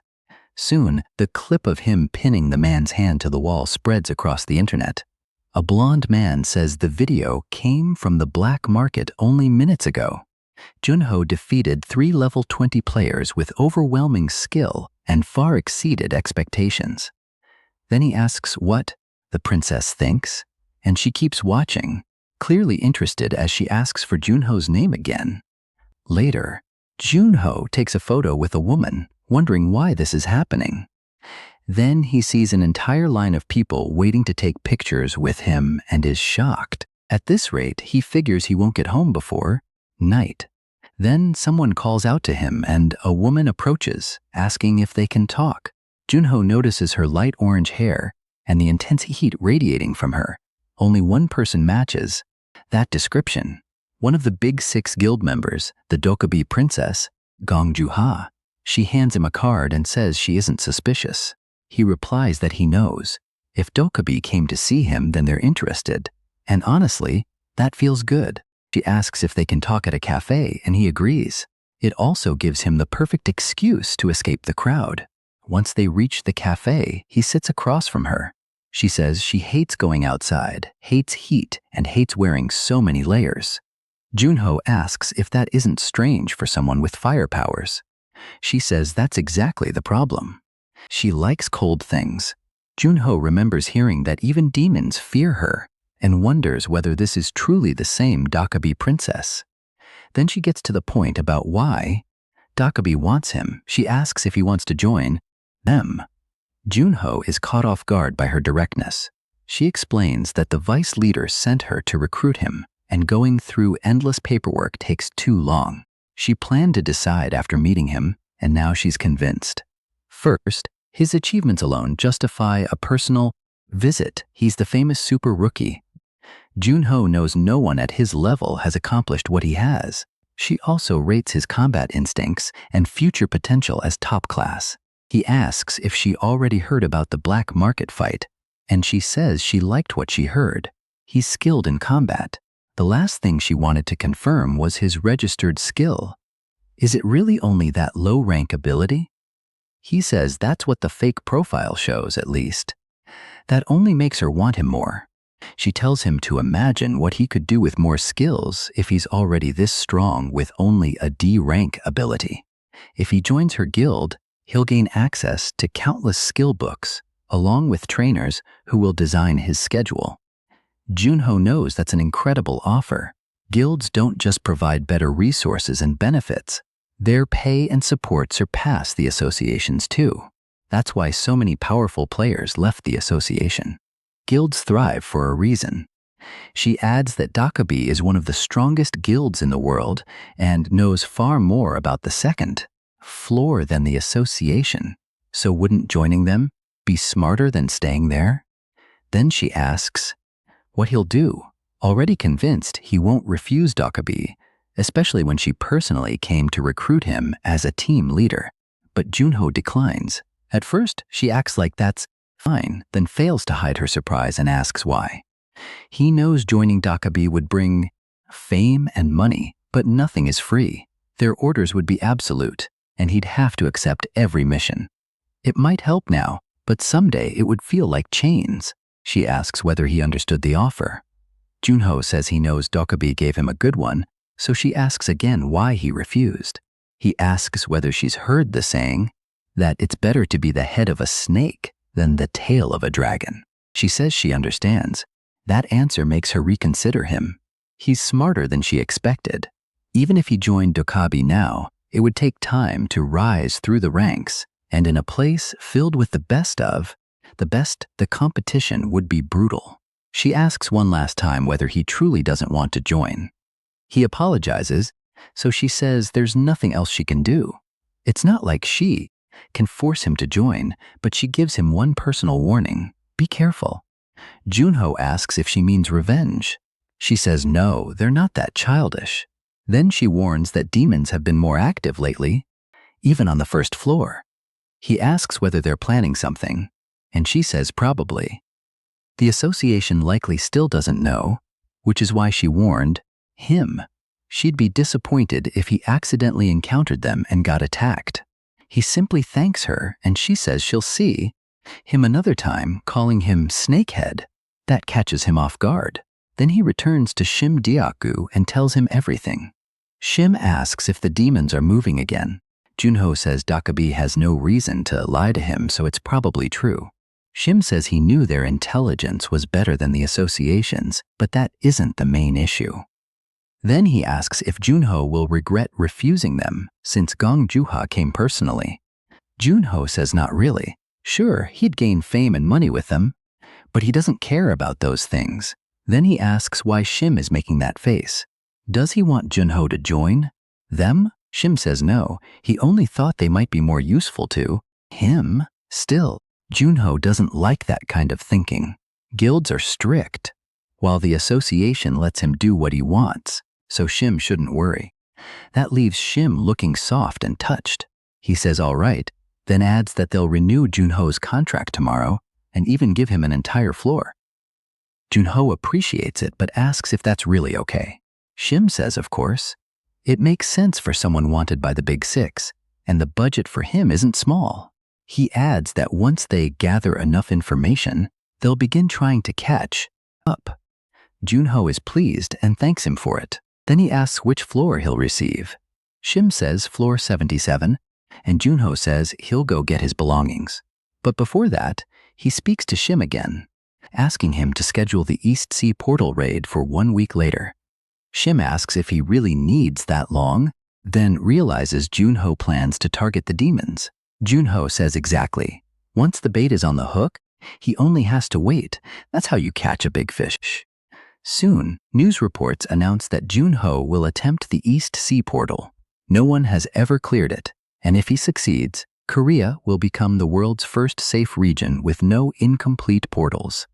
The Korean Player Association also confirms that Junho renewed his contract, strengthening their partnership. They also reveal that Junho rejected an offer from the Dokabi Guild to remain with the association. Now everyone knows he plans to enter the East Sea Portal, and the whole world is watching, wondering how he'll pull it off. Meanwhile, the demon continues observing Junho from the shadows. He stands to act and summons his shadow from the ground. It asks whether he called. After receiving the information, it asks if Junho is the target. The demon says yes, he's the one who has Tempestade. The shadow says rumors claimed it was in Tushar Vichi's inventory. The demon says, of course, Tushar hid it from the public, and he was the one who found proof that a demon killed Tushar Vichi. He says they'll proceed carefully. Then the shadow asks if they should go to the first floor. But the demon says they still lack proof, so risking a direct clash with the association isn't worthwhile. He agrees, then asks whether anyone remains they can use. The shadow suggests the Shadow Brothers, whom they plan to use at the Vegas auction. They're power-hungry and highly capable, even among demons. So he orders them sent to the East Sea portal. It doesn't matter whether they kill Junho or do something else. But then he senses someone watching and turns around in fear, only to find no one there. Then he realizes it was the Sword Saint. He tells the shadow to prepare to leave, and it slips away without a word, making him furious. He curses Kim Woo-jung, the Sword Saint of the Nine Heavens. Even as an archer, he still lacks enough range. If not for him, he would have recovered Tempestad already. Now this is beginning to feel like a joke. Thinking about Junho, he says Cal Signer will keep watching until Junho's luck runs out. Back with Junho, he asks whether they took the bait. Those American Shadow Brothers are joining as Hyde's medics? He says that's extremely suspicious, then asks whether Secretary Cha can keep an eye on them. Now he begins drawing out his power. A shadow spreads from his body and fills the entire area. He says he's going to spread energy through the ground to train his magic. It's a little dangerous, but the method Skaya taught him works better. So he continues doing it, and it's like he's learning to cover what he can't avoid with S-rank dark observation inside the portal.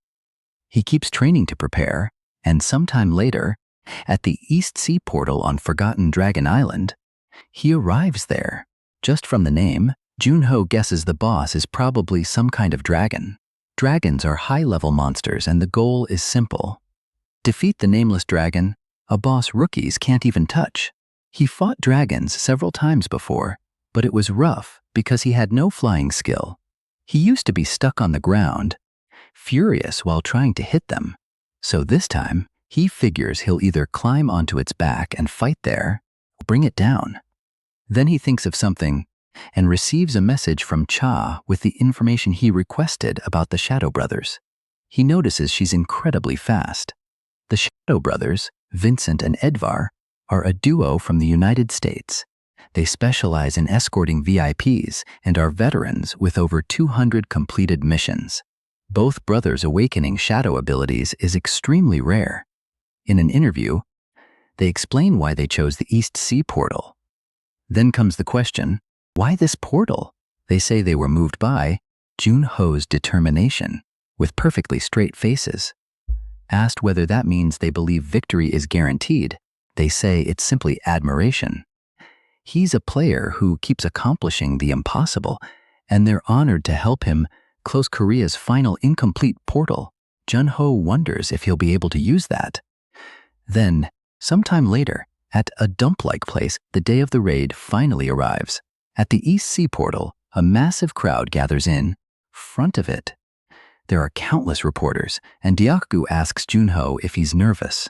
Junho says he's nervous as hell, and Deokgu had actually assumed he wasn't nervous at all, so hearing that shocks him even more. Junho says this stupid game keeps lagging, so he told Deokgu to buy a new phone. He asks why he's still using that ancient thing. Still, Deokgu asks why Junho is getting distracted now. This portal has 500 reporters around it, and Junho says he isn't distracted or nervous. After all, why would he be afraid of a dragon that doesn't even have a name? Deokgu reads on, but Junho isn't entering alone. He brings up the Shadow Brothers. Since there are no other participants, that probably means they're working with the demons. They're strong, and Deokgu gets nervous knowing they'll be watching. Junho's back. He says they still have no solid proof, but that's what his instincts tell him. He wants to cancel the raid because he feels too uneasy, but Junho tells him not to worry so much. Even if they attack, he has a plan. Then, as they approach Junho, the brothers say they're fans. They heard he closed 2 incomplete portals, and for someone so skinny, that's impressive. Junho says it's no big deal, replying in English. They're surprised by the courtesy and didn't expect him to speak English at all. Junho says he has a friend in England, and one brother says Vita's translation system has a slight delay, so he was worried, but it should be Fine. They talk about Korea's final incomplete portal and say they understand how much it means. They'll give it everything they have. Junho tells them not to worry because he came prepared for anything. People comment on how warmly players from different countries are greeting each other. If they succeed, Korea will become the safest region in the world. Then comes the question, when are players most nervous while entering a portal? The answer is the moment they enter, because they don't know what weather or monsters are waiting. Their instincts are sharpest the instant they enter the portal, but that focus creates a risk too. While they're locked onto the danger ahead, they react more slowly to attacks from behind. So the brothers think they've found an opening and move to attack Junho. But the brother in back sees Edvar stop and asks why he froze. Edvar tells Vincent to wait because now he isn't sure Junho's back is really exposed. It feels like Junho already knows everything, and that frightens him. Then the portal closes around them, and they appear inside. Edvar thinks they just lost a perfect opportunity, but Vincent calls out and asks if this is an island. Edvar says they failed this time, but they'll create another chance. Then they begin checking the area, and Edvar says the pressure is intense. He never expected a place like this, inside a portal. Vincent asks where the nameless dragon is or any monster at all because he sees nothing nearby. One of them asks Junho if he sees anything, and Junho thinks something feels wrong. The portal boss doesn't even have a proper name, and his feeling is like a one-star portal. That's when he knows something is seriously wrong. Then a massive shadow suddenly falls over them. When they look up, they see a gigantic dragon flying overhead. Edvar immediately realizes it's the nameless dragon. The creature is enormous. They've finally found that Leviathan in the sky. They ask how they're supposed to kill it and turn toward Junho, but he's already gone. They curse and ask where he disappeared. One of them says it's impossible. They didn't even sense him move. He's already standing on top of the dragon, high in the storm, while the beast rains lightning down on them. From above, Junho watches and wonders whether they're working with demons or not. The two dodge the lightning, growing increasingly frustrated, so they call out shadow soldiers and summon Sunjin and Ohen onto the field. Edvar yells at Vincent to distract the dragon while he finds Junho and kills him. Vincent wonders if Sunjin can handle that alone, but Edvar snaps and tells him to bring Junho over the moment he finds him. Vincent agrees and continues attacking the dragon, but the shadow attacks barely affect it.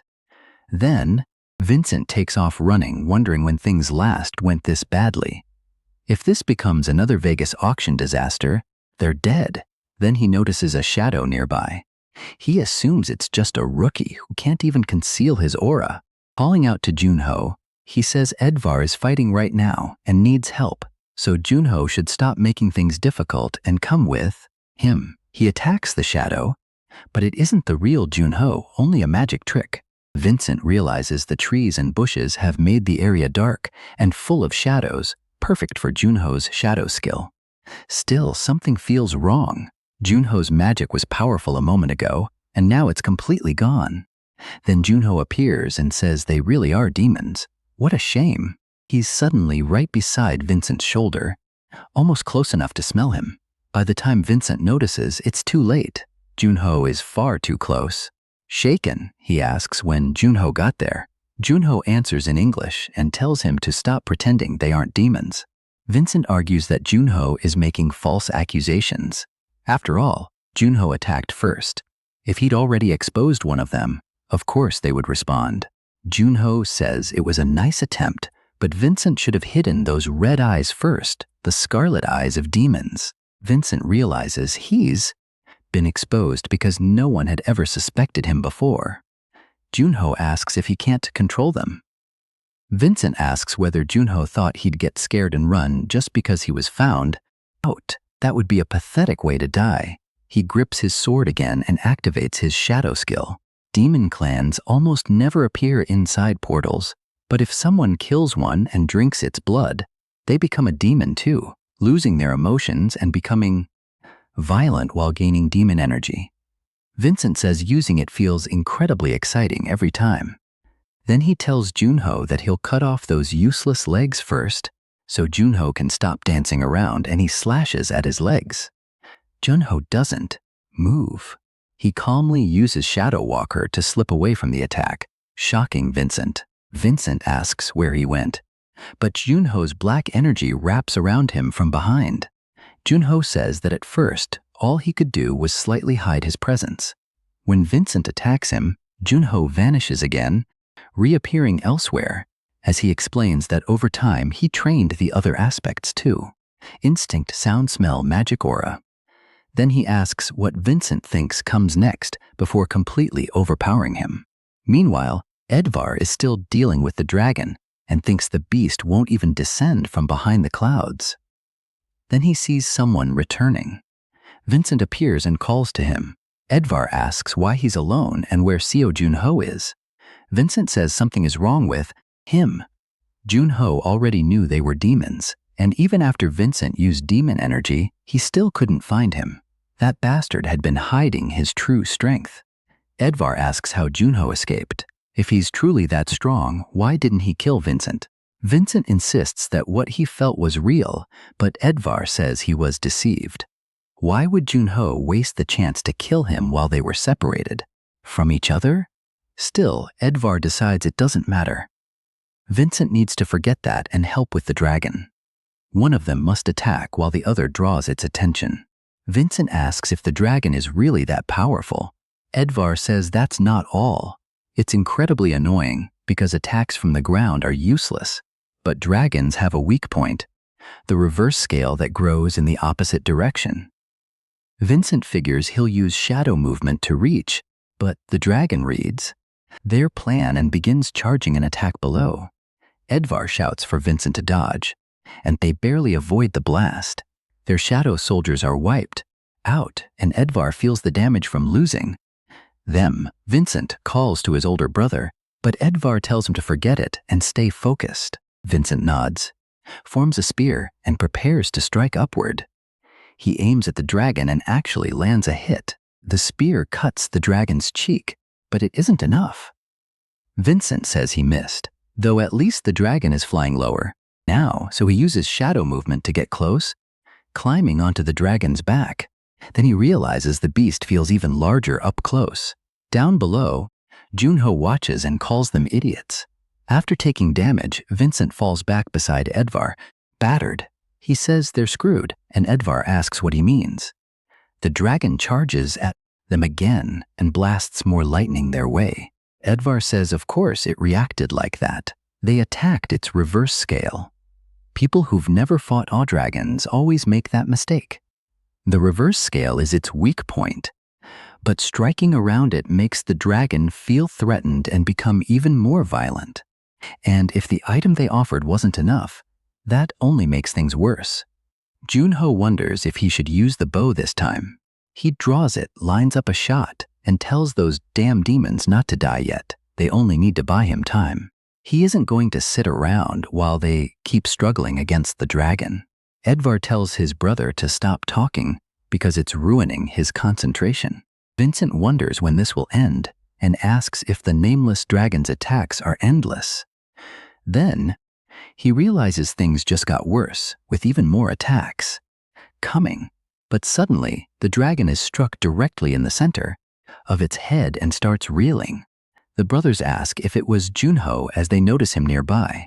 It was. He says it would be a problem if they died because he can't defeat the dragon alone. In the end, all three of them need to work together. He says the dragon will focus on him if he keeps attacking, so they should use the opportunity to fall back. But the dragon continues targeting only them. Junho is surprised. The two are only running instead of fighting back. Then he realizes they're trying to make the dragon target him. But he says sorry. That oasis they're staring at is only a mirage. He raises his bow again, this time aiming toward the clouds. As he pours dark energy into the arrow, he releases it with absurd force. Junho thinks that should do it and wonders whether he should go after those mutts now. One of them mentally curses Junho. wondering why he stopped attacking. Then another strike comes toward them. Junho appears beside them and says they should be hunting, not playing tag.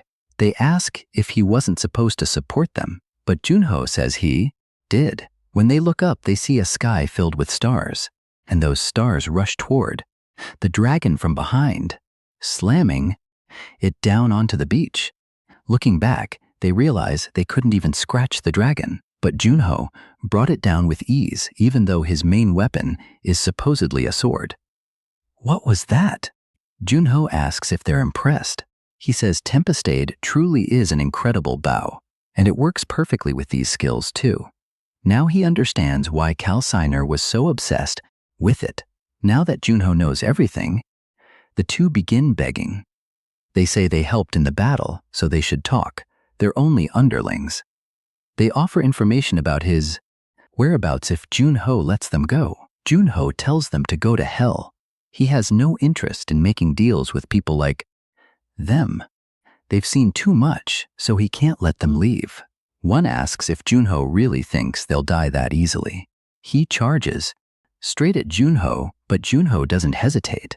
In one move, he tears off the man's arm and takes his head as well. As Edvar watches Vincent die, he panics and charges Junho in rage. Junho dodges the attack and drives his sword into Edvar's stomach. Edvar asks how Junho can do this, and Junho says that if there's an afterlife for bugs like them, they should think carefully about what they've done. They collapse, wondering how this happened, and Junho turns toward the next target, the dying dragon nearby. He walks over to it and moves in for the final blow, but the dragon gives him a strange look. Junho pauses, wondering what that expression means. Then he says goodbye to the creature. With one final strike, he puts the dragon down. Its eyes finally close.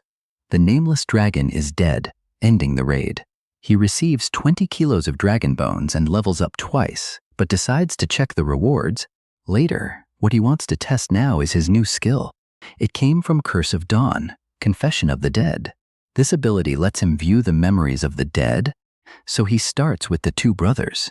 Vincent's memories begin to play, and a screen appears in front of Junho. He stares at it in surprise. To him, it feels like watching a movie with some interesting mechanics, too. He checks the options and asks for the most recent memories first. At once, the memories flood into his mind. The brothers are interrogating people. Why are they killing innocent people as though it means nothing? Their victims beg for mercy, offering money and pleading for their children and parents. Junho cuts the memory off. They killed those people too quickly to provide anything useful, so he searches for anything connected to the Demon Association. Then he sees a shop that Edvar entered to receive information. Inside, a man says they were ordered to join the Korean Association Rookie at the East Sea Portal. Edvar asks what this is about because they were preparing for the Vegas auction. The man says he's only a messenger. That tells Junho this place in Clinio is one of the Demon Association's bases. He keeps searching for anything else useful. He sees the brothers again. Someone says he likes the look in their eyes and will turn them into second-rate items. That person also promises them power. Junho realizes what he's hearing, but the memory cuts off. The skill's rank is too low, so he can't recover the entire thing. For his safety, the skill shuts down automatically. He wonders who that final person was. Maybe it was a demon ranked above the brothers, but if he wants more, he'll need to evolve the skill. Then Junho remembers something. The skill doesn't work only on humans. He looks at the dragon's body and figures a monster, this powerful, far beyond the gray fox, must have some history. So he tries to discover what kind of being it truly was and activates the dragon's memories. Suddenly, he's standing before a monk. The monk says it's been 5 years since the Great War between nations ended, then asks whether His Majesty can hear the people celebrating his peaceful rule. But the king questions that. He says the war never truly ended. The Great Republic is still advancing into the northern lands. Junho is completely confused, then realizes this is a human memory. The man is sick. No, the king is dying. He asks Biapose whether he knows the legend of Shine Rayong, the dragon protecting the Great Republic. Biapose asks if that isn't merely superstition. The king says he thought so too, but if the Great Republic truly has such a dragon, then his people need a Shine Rayong of their own. After he dies, they must burn his body and scatter his ashes across the East Sea. Then he will become the nation's guardian dragon. The monk asks how he can reject samsara and karma. The king replies that he lived a life of luxury and would someday fall and become a beast anyway. This is simply his fate. Junho is stunned. The nameless dragon used to be human and became the nation's guardian dragon. That means he was Mumu of Silla. At that moment, the system says he has witnessed something unbelievable. Junho drops to one knee and says the land is safe now, asking the dragon to rest in peace. Then all its scales begin leaving its body and drifting into the air. Junho is shocked again when the dragon speaks, thanking him for praying for its soul. With that, he clears the nameless Dragon Island's secret quest and receives the Flute of Tidal Breath, along with the title Assistant of Ascension. Once it's over, he's surprised that the mission was a secret quest. He says this was a huge victory. He leveled up, received a unique item, and never expected a reward this good. The item grants King's Army, King's Expansion, and King's Purity. Honestly, making that mistake wasn't so bad after all. Now he truly finishes the portal and heads out for an interview. People notice Seo Junho emerged alone, which means the Shadow Brothers are dead. They can hardly believe it, but even people with impressive careers can die without warning. The brothers were no exception. Soon, the press conference begins, and everyone wants to hear what he has to say. When he arrives, he says the reason he came out alone is because everything was his fault. He even begins crying, saying they became separated inside a maze deep within the portal, far from the entrance. By the time he found his way out of the maze, the nameless dragon had already killed the brothers. If he had escaped sooner, things might have been different. He says he'll never forget them. But the man seeking the bow believes the lie, thinking Junho is unbelievably lucky. Later, someone asks Signer what they should do about the Vegas auction. He says sending the Shadow Brothers was his decision, and he must prepare the first strike no matter what. The hounds were supposed to move to the second floor, and the other man agrees. The executive said keeping them on the first floor would be a waste. Still, Signer tells him to delay that for now. Shadow questions it, saying the executives won't approve. Signer reminds him that the Demon Association only cares about results, and the auction mission must succeed. He warns him not to interfere. He'll probably be beaten for this, but that's better than failing and being beheaded. So he orders the hounds sent to the Vegas auction, regardless of the cost. Later, Junho speaks with Cha and asks why she didn't organize the cooperation requests this time.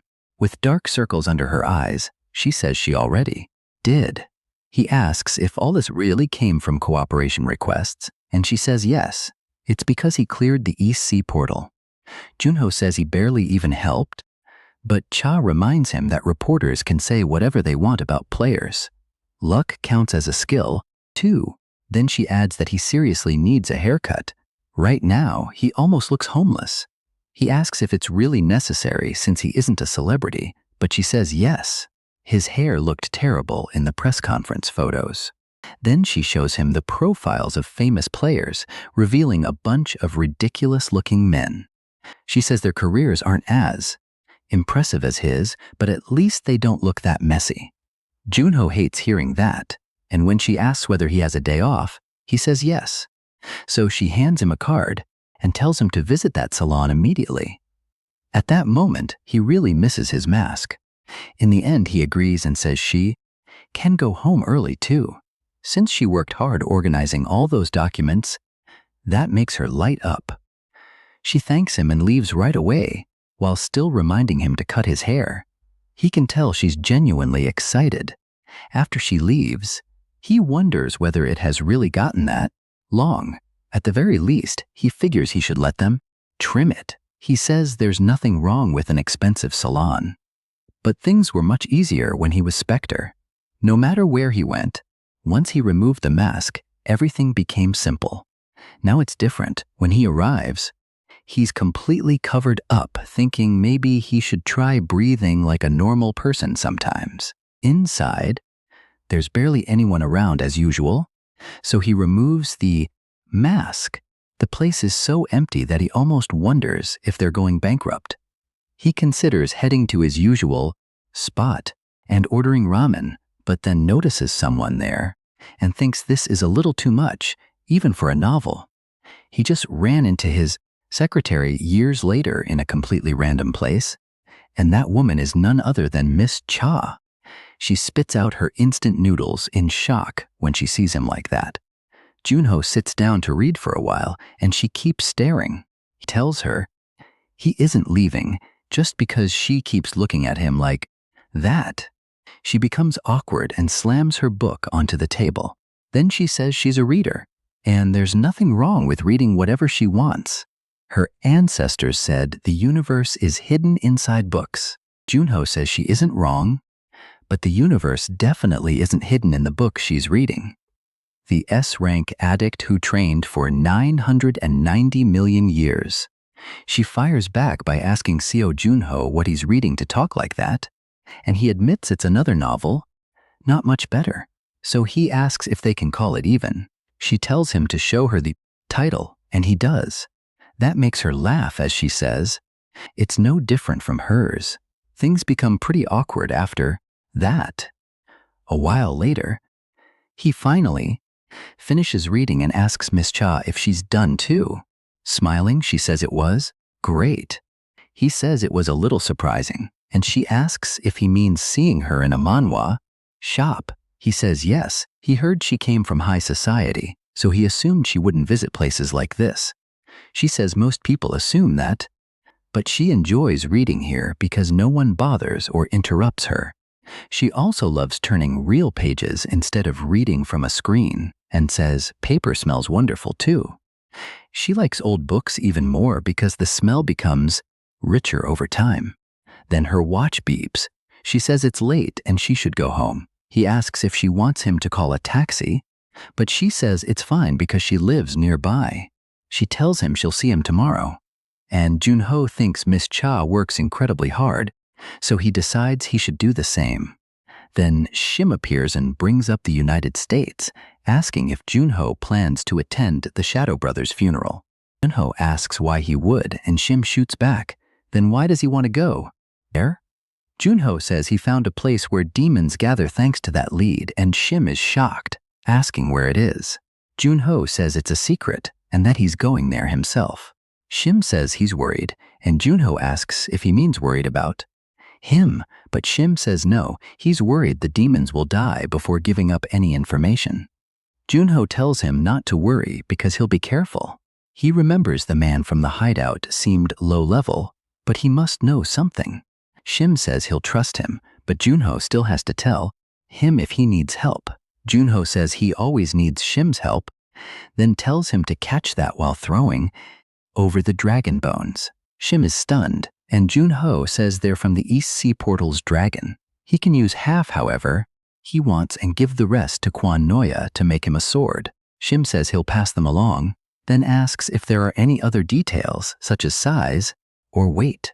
Jun tells him to use the same measurements as last time. Quan Noya will understand. Then he adds that the old man turns 100 the day after tomorrow and wonders if he remembers.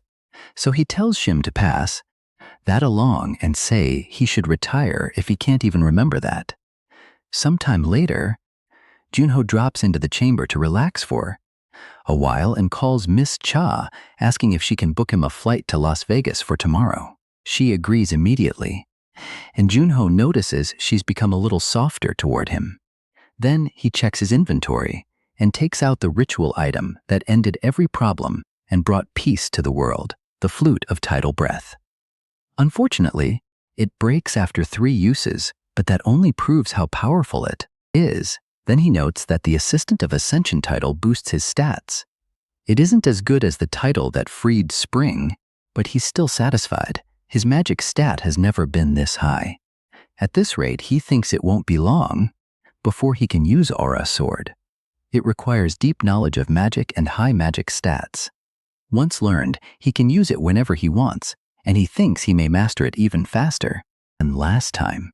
He doesn't expect difficulty hunting on the second floor, and once he learns Aura Sword and reaches the third floor, he wonders if he'll be on the same level as the 9 divinities.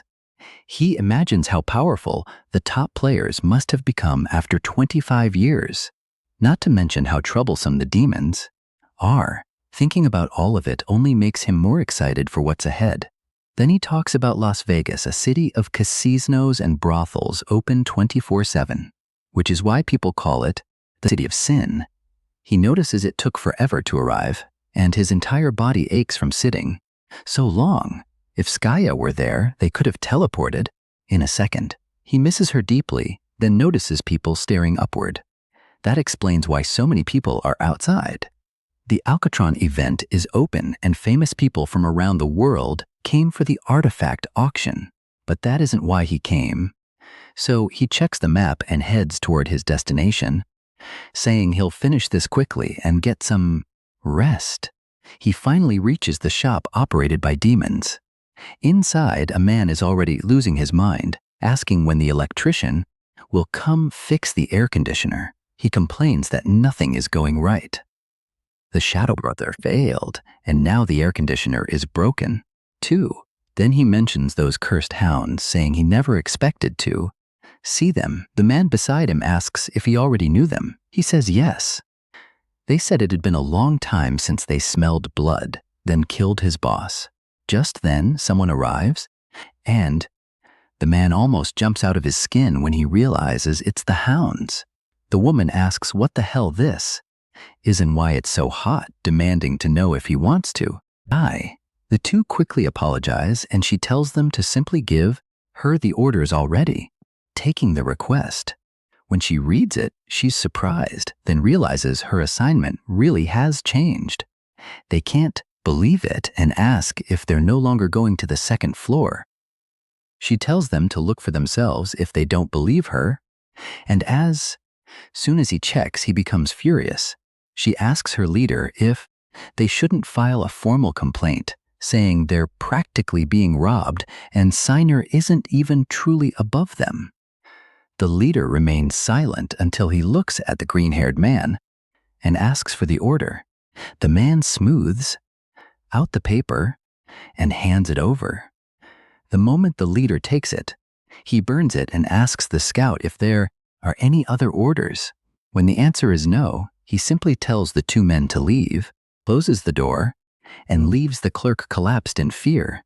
His friend asks if those really were the hounds, and he says they were terrifying, though the leader looked fairly decent. Then the old man snaps and asks if he's blind. When asked why he's so angry, the leader says he'll only explain this once, so listen carefully. The 9 strongest players in the world are called the 9 divinities. The hound's leader, Arma, is the disciple of one of them, just like one of your association's executives, Nazad Hallow. The blonde man asks if Arma is the skeleton mage who caused the massacre in Turkey 6 months ago. They say yes, and it's insane. People say the hounds once had 5 members, but Arma disliked 2 of them, so he turned them into skeletons. Then the door opens again, and they panic until they realize it's only Junho. They ask if he's there to repair the air conditioner and complain about how long he took because they thought they'd die from the heat. Junho asks about the heat and says he may be able to help, summoning his ice power. They shout that it's illegal, ask if he's a player, but then it becomes far too cold, nearly freezing them. They beg him to stop fooling around and listen while they're still being polite. Junho refuses. He isn't joking. Stupid demons should die quietly. That's when they understand and activate their red eyes. Then he lets his shadow swallow both of them. They truly were only small fry. All they did was pass along orders, but the hounds are a completely different matter. So he calls Shim, who curses at him because it's 2:30 in the morning there. Junho apologizes for waking him but says he needs a favor. Shim asks if he's in danger, but Junho says no. He simply wants to attend the Las Vegas auction, and he can't enter without an invitation. Can Shim get one? Shim says he's the president of the Korean Player Association. Of course he can. Then he tells Junho to send us his name and hotel room number. Junho finally arrives at the hotel where the auction will be held. He says he only came to familiarize himself with the place, so he probably won't need to wear the clothes Shim sent him. He says that crazy man sent a suit made from silk spun by a queen silkworm monster, far more expensive than necessary.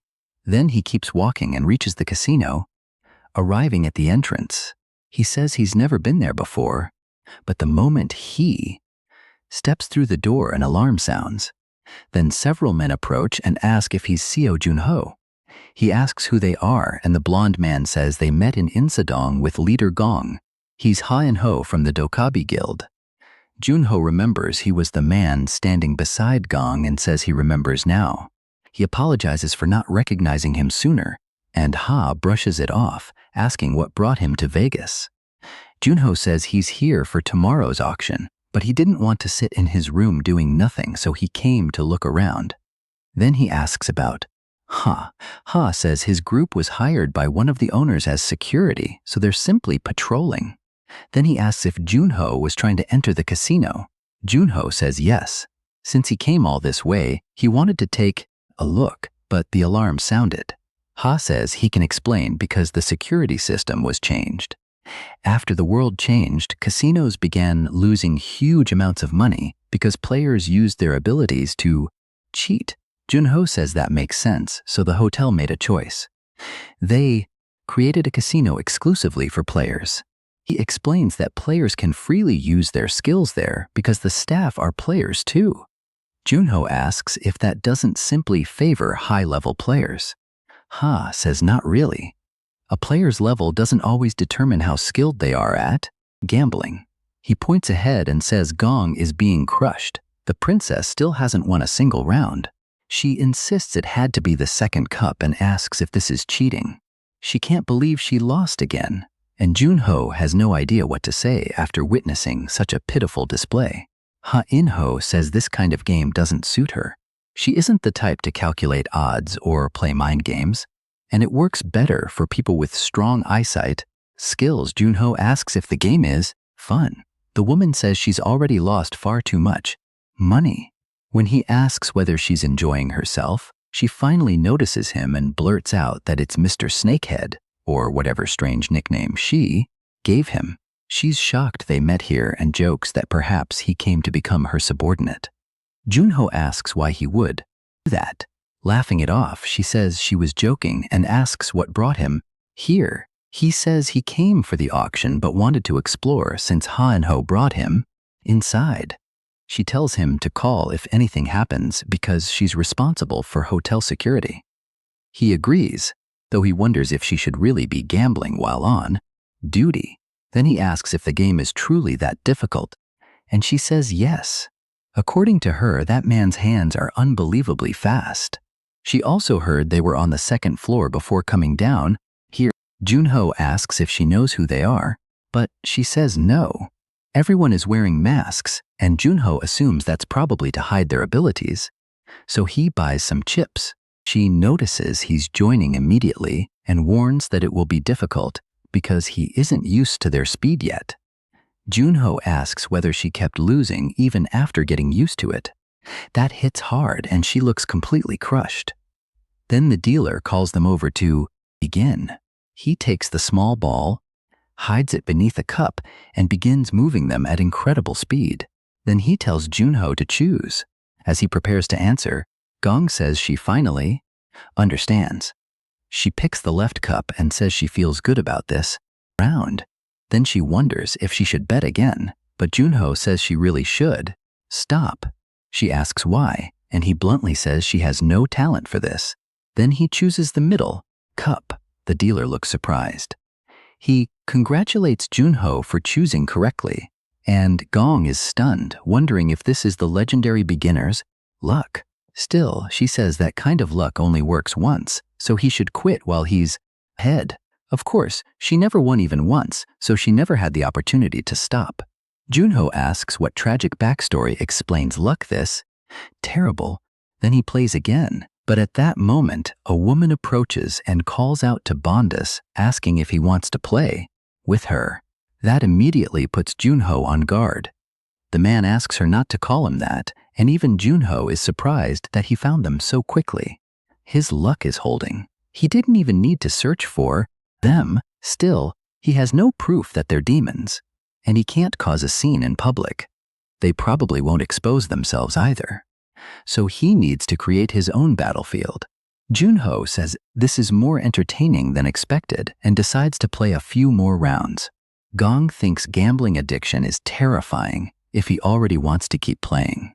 The dealer says that since there are 3 players now, he'll use 5 cups this time. Then he begins shuffling them in front of everyone while all 3 watch carefully. Afterward, he tells them to choose. The woman chooses the middle, Junho selects the right cup, and the other man chooses the far right. Then the dealer congratulates them. The ball was under the right cup. Junho wins again, leaving Gong completely shocked. The man glances at Junho, thinking he'll be harder to handle than the woman. After several more rounds, Junho has accumulated a large amount of money. Gong says he must be cheating somehow and asks how he's this skilled. Junho says he learned from a friend. He remembers the sniper telling him not to fall for bluffs. It's easy if you stop focusing on the surface and look at what truly matters. It doesn't matter whether the other person is stronger or weaker. What matters is understanding the core of their technique. Dealer prepares for another round, moving even faster this time. Junho says the important thing isn't the cups, it's the dealer's skill. This time, both Junho and the thin man choose the same position, second from the left, and that's the correct answer. Then the dealer announces a staff change and asks everyone to remain in their seats. Junho turns to Gong and says that since they have a moment, he wants to show her an interesting artifact. He takes it from his pocket and shows it to her. She sees a compass filled with powerful ice energy, and he says President Shim lent it to him. If mana is poured into it, it can locate a certain kind of person. She asks what he means. He says there should be no reason for it to react. Here, then activates the compass. Gong notices it points directly toward those 2. Junho says that can't be right and wonders why it's reacting like that. Then he says he's going to the restroom, and Gong tells him to return soon, because now she's curious. The thin man says he's going too, and the woman asks if he'll be long. He says no, he'll return in 5 minutes. Instead, Junho slips out of the hotel and runs until he reaches a dead end. When he stops at the wall, the thin man catches up and says this doesn't look much like a restroom. He assumes Junho's artifact tracks demons and that running here was how he confirmed who they were. But Junho suddenly smashes the compass against the ground. The thin man is confused. No ordinary artifact should break that easily unless it's single use. So this wasn't a real artifact at all, it was a trap, and he realizes too late that Junho lured him here. He draws a massive katana and attacks. He says something felt wrong back in the casino. Junho's instincts are sharp. Then the demon asks how much Junho knows about them. Junho says not much, perhaps only their plans for tomorrow. The demon decides the conversation is over, and his red eye reveals what he is. Then he charges Junho. As soon as he gets close enough to strike, Junho calmly steps aside. He notes that the man is fast. Junho quickly moves beyond his range and realizes it isn't merely physical speed. The demon has a speed-enhancing skill. As Junho retreats, the man prepares to chase and says he understands Junho's level. Now, he tells him to give up and die quietly because he won't dodge the next attack. But then Junho relaxes, closes his eyes, and waits. The thin man realizes Junho understands that his eyes can't follow the movement anyway. The demon admits Junho isn't bad. The 2 instant kill targets are the heart and the head has more openings. So he'll fake an attack toward the head and actually strike the heart. But just before the blow lands, white smoke bursts into his face and blinds him. He says a smokescreen won't matter. His dagger is already headed for Junho's chest. But mid-attack, something feels wrong, and Junho tells him it won't work. His hand and weapon are already frozen solid. Junho reveals that everything was a trap, and when the demon falls, he says that if he truly understood Junho's level, he should have slowed down and been more careful. He says the man's personality made him easy to predict. Of course, he'd target the heart while using the head as bait that leaves the demon stunned. Junho asks what good speed is when you're so predictable. The demon snaps at him to shut up and attacks with his other hand, but Junho catches that one, too. He freezes it as well, leaving the demon with nothing he can do. Then Junho cuts him in half and kills him with one strike. As the demon dies, Junho says being overly careful can be dangerous too. Meanwhile, the demon woman watches through the window and thinks, as much as she hates admitting it, that the thin man was much better at strategy than she is. Since he still hasn't returned, he's probably dead. She thinks he's an idiot for promising to return in 5 minutes. Then the bald man in the room asks what their target looked like. She says he was an Asian man with Gong and Ha from the Dockaby Guild, so he's probably one of them. The bald man says this is a list of every player currently in Las Vegas and tells her to find him. She checks it, then says this is the one. She's certain. The bald man thinks that's strange because Junho is only a rookie who debuted 2 months ago. There's no way his subordinate should have died to him. Then he realizes something. That means he became involved with the Shadow Brothers. The woman asks if he's serious. Wasn't that the man who entered the East Sea portal with the Shadow Brothers? He begins thinking that Junho may have come after them intentionally. If so, the Shadow Brothers didn't die from bad luck. Junho is hunting them. The bald man then says that from now on, Junho will be treated as a threat. Find him immediately and eliminate him. Meanwhile, Junho arrives at the auction venue wearing a suit, and the guards stop him to request his invitation. He removes it from his pocket, and the entirely black card immediately shocks them. Their attitude changes at once, and they welcome him inside. Junho asks if there's no security inspection, and the guard explains that it won't be necessary. This entrance is for ordinary guests. While VIPs use the other side, he wonders whether he's really a VIP, then notices something. It's Gong Juha still looking overheated. Speak of the devil. She just arrived and asks for iced tea, with an absurd amount of ice, 20 cups in fact. Junho walks over, and she looks surprised to see him. She jokes, asking if he isn't Mr. Snakehead, the man who said he was going to the restroom and then disappeared. Junho asks if she actually waited for him yesterday. He fires back that if he starts something, he should at least finish it. She says she was so curious about the artifact that she couldn't even sleep properly. Junho apologizes, but she says that's all he has to offer, so he promises to buy her a snack later. She agrees, but says it has to be something expensive.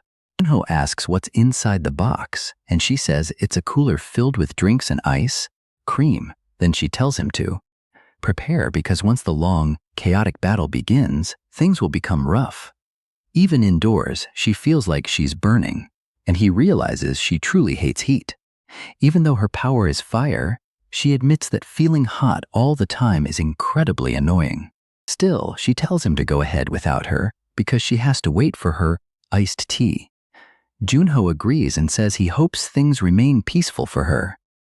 But once she enters, she sees that the hall is enormous. Maybe it's because she's seated in the security section. But every important figure is there, including the Queen of England, the President of the French Association, and many others.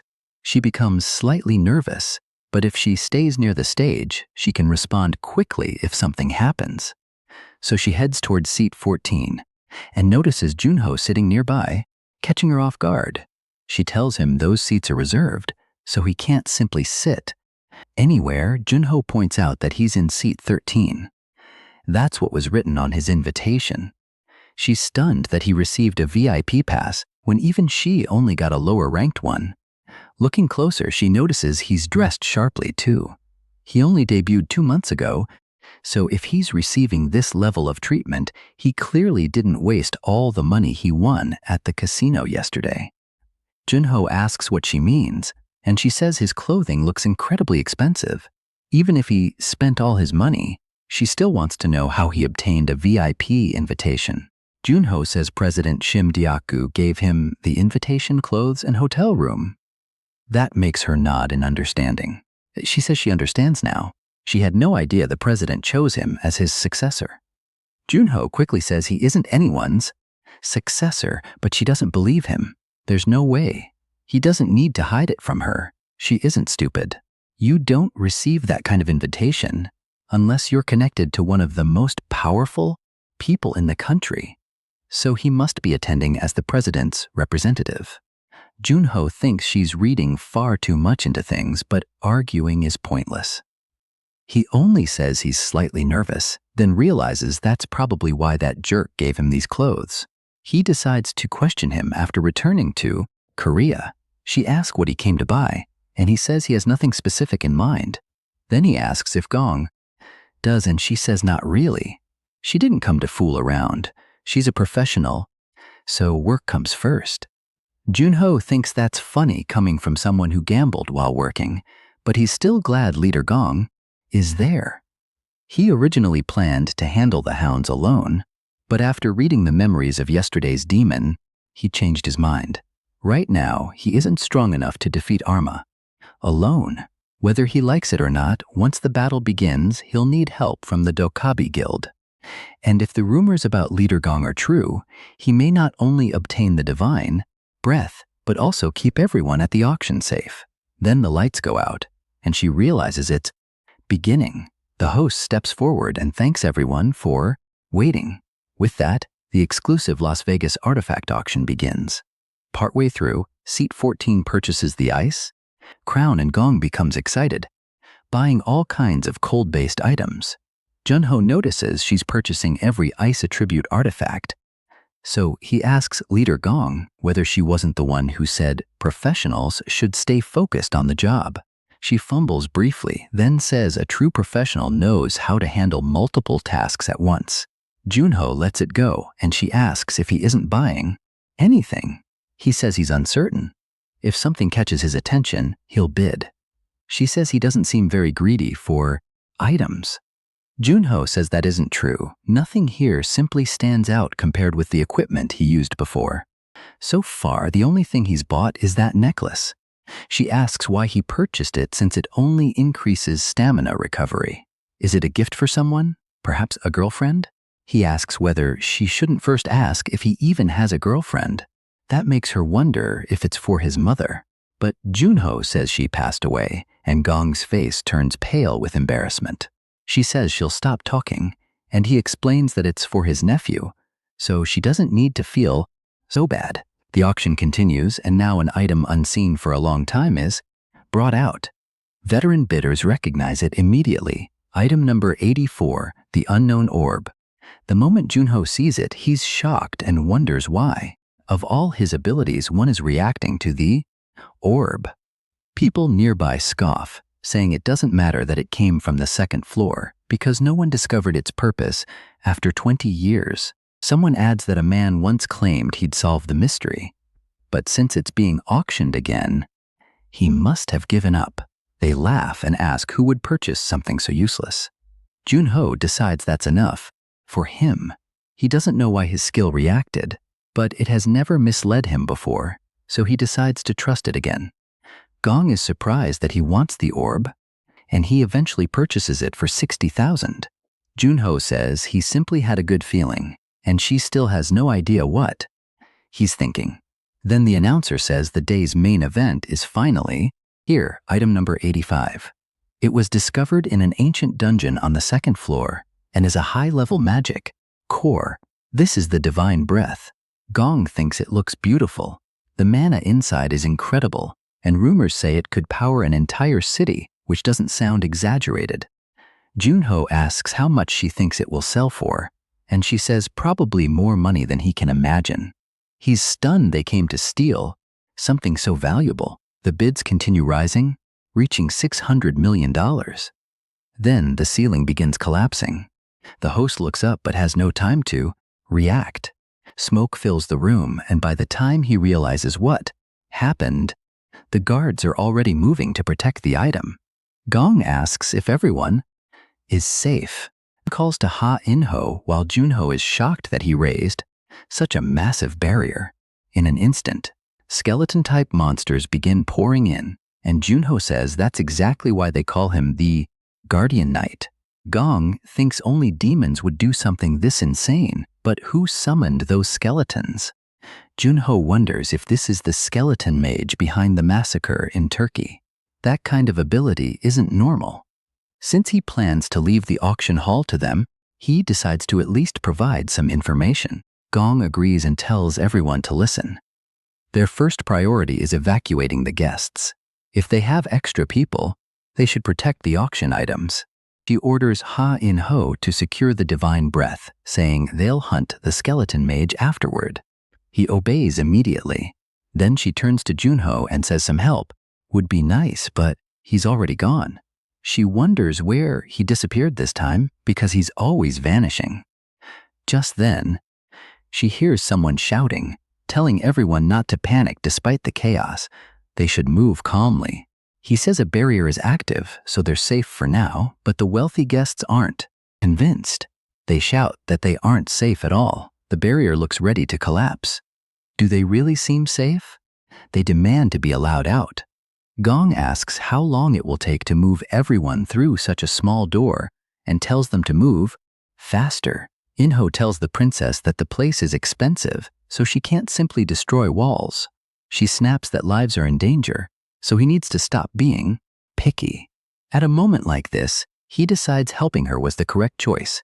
Even if she excludes him from the apology letter, still she tells him not to be so harsh. Toward her, but directly above her, something appears, a dark portal, and an attack shoots from it straight toward In-ho's shoulder. It hits him directly, and she watches in shock as he falls right in front of her. The moment he hits the floor, she notices the darkness barrier beginning to crack. He lost consciousness. That's why. Now she's furious. She planned to wait until she found the bastard controlling the skeletons, but she's had enough and prepares to use her fire. As the skeletons charge, she simply blasts them all away with a massive explosion of flames. Someone watching from far away can't believe what they're seeing. The demon woman can barely accept that a human caused that. Once she realizes this is the S-rank flame ruler, she decides not to fight that monster head on. A sniper should behave like a sniper, so she sharpens her vision and scans the battlefield from far away until she spots the orb they need. Then she uses capture, opening a black hole in her hand and pulling the orb toward herself. Just like that, she steals the divine breath with ease.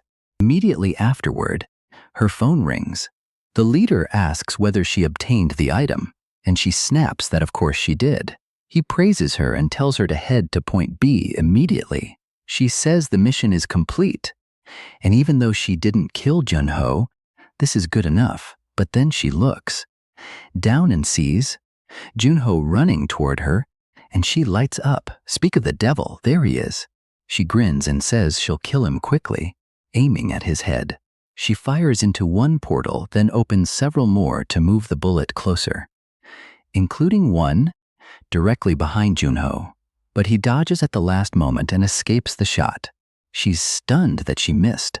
A long-range shot enhanced by teleportation should have been impossible to avoid. Annoyed, she swears she won't miss again and fires another round at him. This time, Junho looks directly toward her position and uses shadow step, disappearing from her sight. That terrifies her. Even Ha and Ho couldn't dodge her shots, so how could a rookie like him do it? Then she realizes the route he took leads somewhere she knows. She barely has time to think before Junho freezes her leg and torso. The ice climbs all the way toward her head, and the only thing she sees is a shadow behind her. That shadow is Junho. She curses at him, demanding to know who he is and what he wants. He calmly asks what she would do if he told her. He says, "The hounds will be wiped out tonight." Sometime later, all the monsters around the princess lie in pieces across the floor. She's burning up and complaining that it's far too hot. She says that after this, she's taking a vacation in Antarctica. Then another man rushes over and calls for the princess, saying there's an emergency. They can't find the divine breath. She asks what he means, and he explains that the item disappeared during the battle. They've been searching, but it's nowhere. She can't believe it. No one approached the divine breath, so how could it disappear? Then people start calling for Lydia again, and several men behind her are suddenly cut down.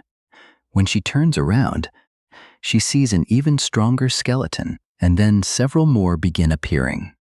She blurts out, "What the hell is this?" With those enhanced skeletons surrounding everyone, the princess realizes they're in serious trouble. These are black skeletons. She says she selected every team member for their abilities, and even while exhausted, they shouldn't be losing this easily. Then one of them tells the princess that something feels strange. She asks what. He says their armor looks familiar. She asks what he means, and he reminds her of the incident 3 years ago when players disappeared on the second floor and caused a huge uproar. She asks if he means the case where those players vanished without a trace and what that has to do with this. He says he handled the investigation, so he knows every detail, including their equipment, combat styles, everything. All of it matches these skeletons. That's when she begins realizing the truth. Meanwhile, Junho reads the demon woman's memories. He sees her leader saying they'll attack the auction hall to distract Gong Juha while she steals the divine breath, and she agrees. He also tells her to meet at Hotel Sherry, Point B, afterward and avoid dangerous players. But it's already too late because Junho has finished her off. He notices she doesn't know much about the Demon Association either, making him wonder if the Hound's leader keeps his subordinates in the dark. Then he thinks about the skeleton mage Arma. He'll need to see that man's memories, too. From the Hound's memories, he learns that the skeletons attacking the auction were once players sacrificed by Nazad Hallow, and Nazad Hallow's disciple Arma is controlling them. Arma is hiding far from the auction, surrounded by numerous magic traps, so charging in would be suicide. If Junho can't enter safely, there isn't much he can do. Then he notices the watch on her wrist and thinks this may be the answer he needed. Back at Arma's hideout, magic circles cover the entire area. Arma waits, there for her, so Junho sends messages using the woman's identity. He says the mission is complete, but a strange man is chasing her. It isn't Junho and isn't someone from the Dokubi Guild either. That makes Arma suspicious. He asks about the item, and Junho replies that she has it, but the person chasing her won't back off. So she'll hide in an alley near the hotel and leave her mark there. Now Arma feels even more uneasy. If it isn't Junho or the Dokubi Guild, perhaps another group is involved. The entire situation feels wrong. So he stands, activates more magic circles, and heads toward the alley beside the hotel. There he spots the mark above him and senses a powerful concentration of magic nearby. He says this saved him the trouble of searching.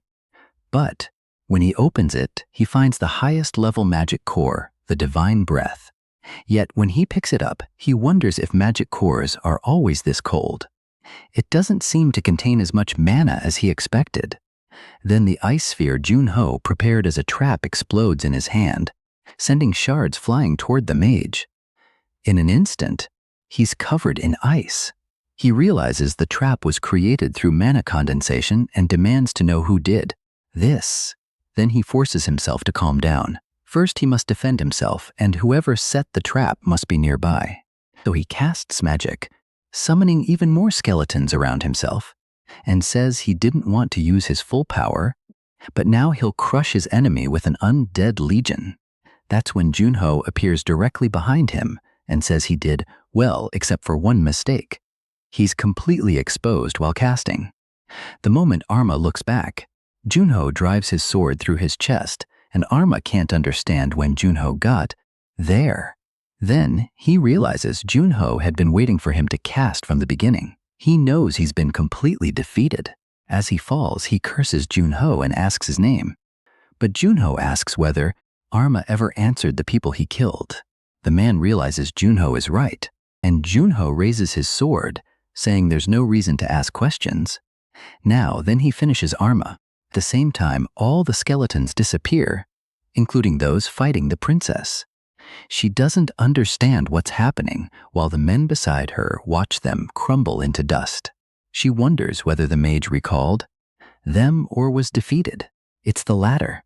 Junho succeeded and gains 2 levels at once, more than expected. He figures it may be because Arma's level and skill ranks were higher than his. If Arma hadn't fallen into the trap, he would have been difficult to defeat. Then Arma's memories appear. When Arma first became a summoner, he was told such a skill was extremely rare, something the executives would value. They discussed how long it had been since finding a first-class talent and told the boy he should feel honored that Yahello was interested in his ability. They wanted to make him the next leader of the Hounds, and their greatest goal as demons was to conquer the tower. He would learn the details after reaching the 2nd floor, but then Junho's skill cuts off, throwing him back into reality. The system says the skill rank is too low to recover the entire memory and shuts down for his safety. He realizes it's happening again, just like before. The most important memories are locked. Those blocked memories are fragmented, but he still learned a great deal. Those bastards train orphans to become demons. Before that, they treat them as tools instead of people. If they fail to survive the brutal training, they're discarded without mercy. He can't remain idle after learning all of that. He has to act.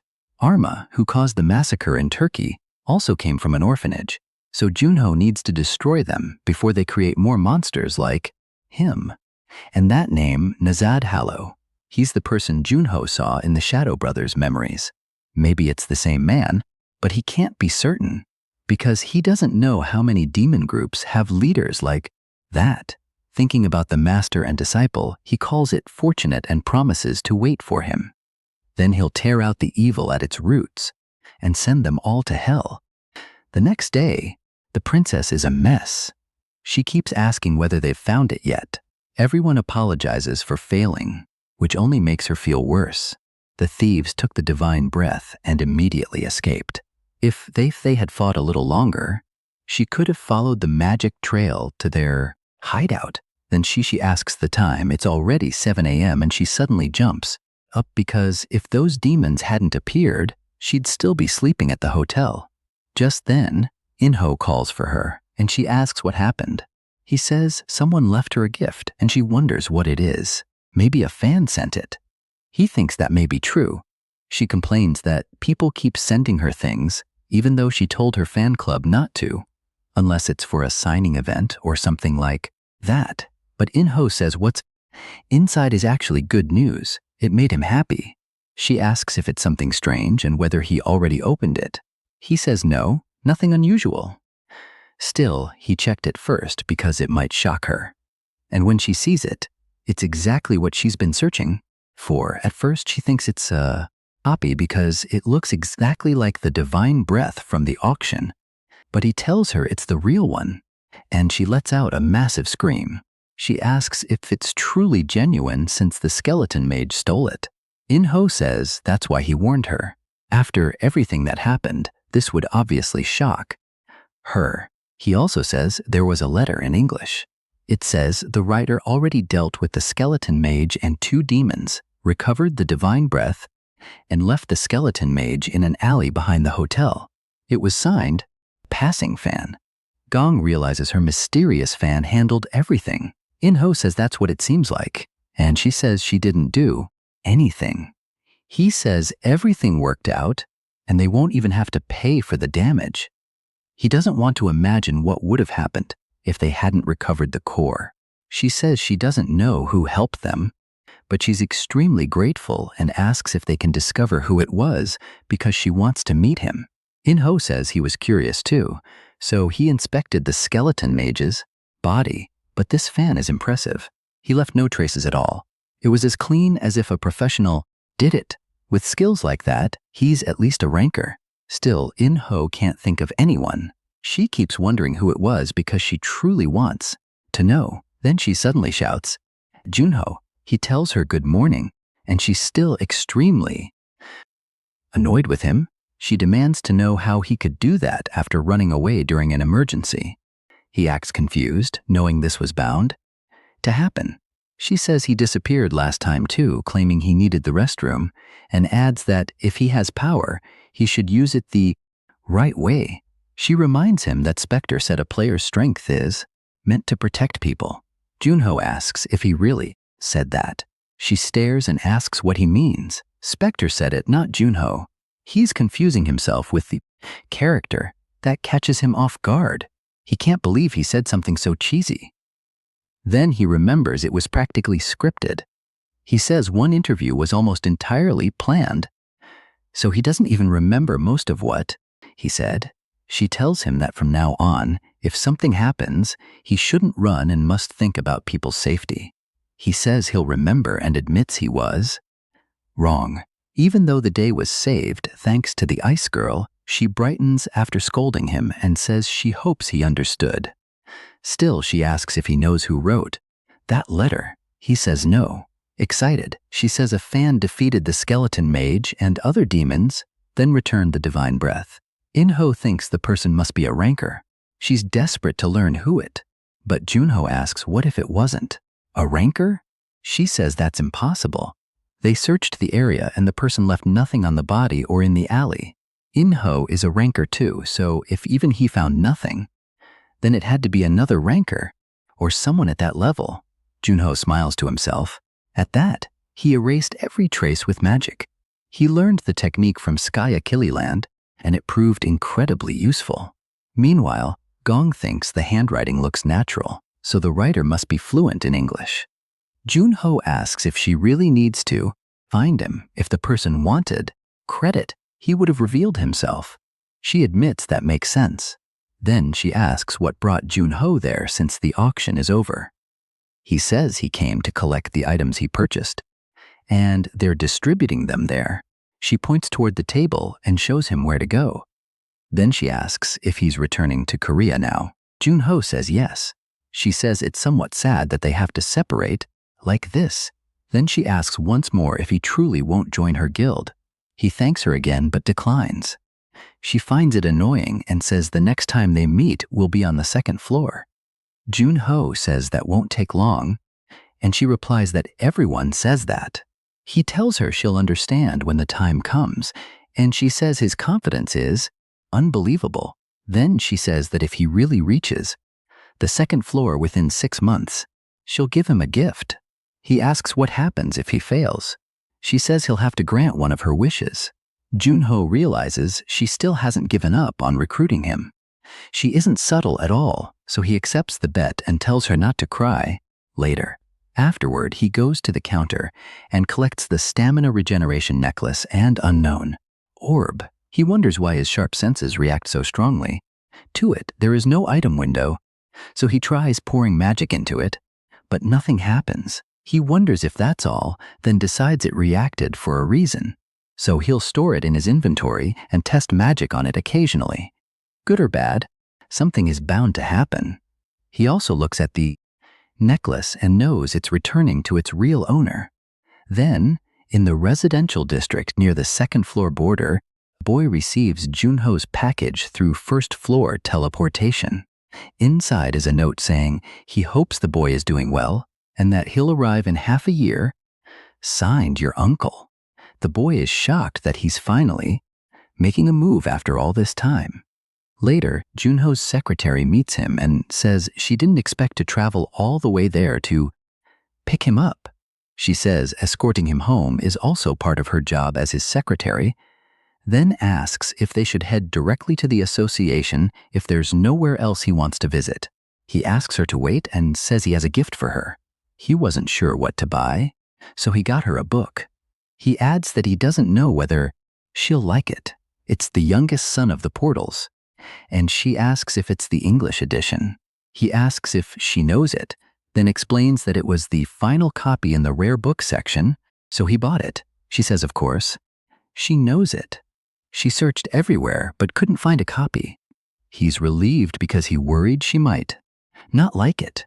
Then he says she can begin reading immediately if she wants. She says she's working and can't do that. He asks if there's anything she actually needs to handle right now, and when she says no, he asks what the problem is.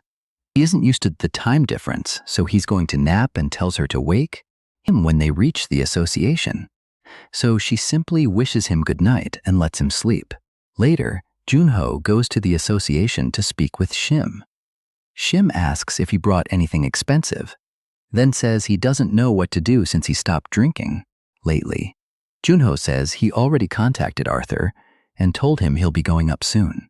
Shim thinks that's good because the boy suffered greatly after the incident 25 years ago but still grew up well. He says it's unfortunate he can't see him because Arthur has been staying near the second-floor border. Junho asks if it's been a long time, and Shim says yes. Arthur said he doesn't want to come down because being on Earth reminds him of his father. Junho changes the subject and says Gong told him the invitation Shim gave him wasn't ordinary. Shim begins explaining, saying Junho finally figured it out. He says the world needs to know that he cares about Junho, so no one will interfere with him. But then Junho asks for a favor. He needs help finding a certain orphanage. Shim asks why he wants to do that, and Junho says he learned something about the demons. So he tells Shim everything. Shim asks if it's true that they raise orphans to become demons. Junho says yes, but he knows almost nothing about the orphanage except that it's in another country. Shim snaps, saying those bastards truly have no limits. Junho reminds him that he said he quit drinking, but Shim says forget that. He's drinking. So Junho drops some ice into Shim's glass. After taking a sip, Shim says Kwan Noya called for him, catching Junho off guard. Shim asks if he remembers the sword he ordered before leaving for the United States. Kwan Noya says it will be completed tomorrow, and he wants to hand it over personally. He adds that with Seo Junho's current fame, even if people see him there, it won't look suspicious, especially since the Dakabi Guild escorted him. So Shim tells him to go early tomorrow. Junho agrees and says he'll rest first. Shim adds that Kwan Noya sounded extremely excited to see him. Hearing that, Junho thinks things are finally moving, and now he needs to do his part, too. The next day, he heads toward Kwan Noya's forge, thinking it looks exactly as it did 25 years ago. Then he remembers hearing that Kwan Noya's grandson inherited the forge. Judging from the hammering, the old man trained him well. Junho wonders what that crybaby child is like. Now, once he enters, he sees that the old crybaby has grown quite a bit. The grandson asks who he is, and Seo Junho can't believe what he's seeing. He stares and wonders if this giant is truly Kwan Noya's grandson. 25 years ago, he was only a small child who cried all the time. Back then, he used to sob whenever his grandfather scolded him. The grandson recognizes him as player Seo Junho and says the association called ahead, but Junho is still shaken by how enormous he is. Then he looks upstairs and wonders if Kwan Noya is there. As soon as he goes up, Kwan Noya walks toward him. He says it has been far too difficult to see Junho's face again. Junho replies that it truly has been a long time for Kwan Noya. Then he asks if this is the first time they've met again, but Kwan Noya tells him not to worry about that. Instead, he tells Palmo to bring their guest a cup of Gara tea. Junho pauses at the name, and Kwan Noya tells him not to make him repeat himself. Junho notices that the grandson still obeys his grandfather right away. Kwan Noya tells Junho to stop acting like he doesn't know him, saying Junho always becomes stubborn when pretending not to understand. Junho says Kwan Noya trained him well after all those scoldings. He saw the grandson hammering earlier, and his skill is incredible. Kwan Noya says the boy still has much to learn, and Junho admits praise still sounds awkward coming from him still. He asks why Kwan Noya didn't welcome him properly. Isn't he happy Junho returned alive? Kwan Noya questions the word happy. Then he steps closer and places a hand on Junho's shoulder, saying he's been through a lot. Junho thanks him and says he's glad Kwan Noya hasn't changed, but Kwan Noya quickly asks why the hell he came back. Junho wonders how he's supposed to answer.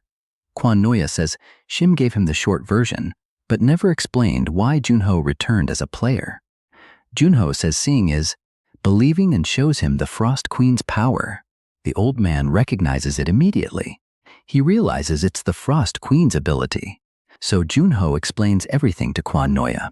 Kwan Noya is shocked that Junho gained her power after defeating her and may be able to save his friends with it. Junho says yes, and from now on, they'll work hard together. After all, they made that promise a long time ago. Junho asks if Kwan Noya still remembers. Kwan Noya cuts in and says he made a deal with Spectre, not some rookie named Seo Junho. That leaves Junho stunned. Then the old man smirks and says he was joking. He only wanted to see that stupid expression on Junho's face again. Junho asks if he called him there just to tease him, not because of the sword. Kwan Noya asks if he means the one made from the nameless dragon's bones. Of course it's finished. Junho is surprised because it hasn't been long since he requested it. Kwan Noya asks if he already forgot.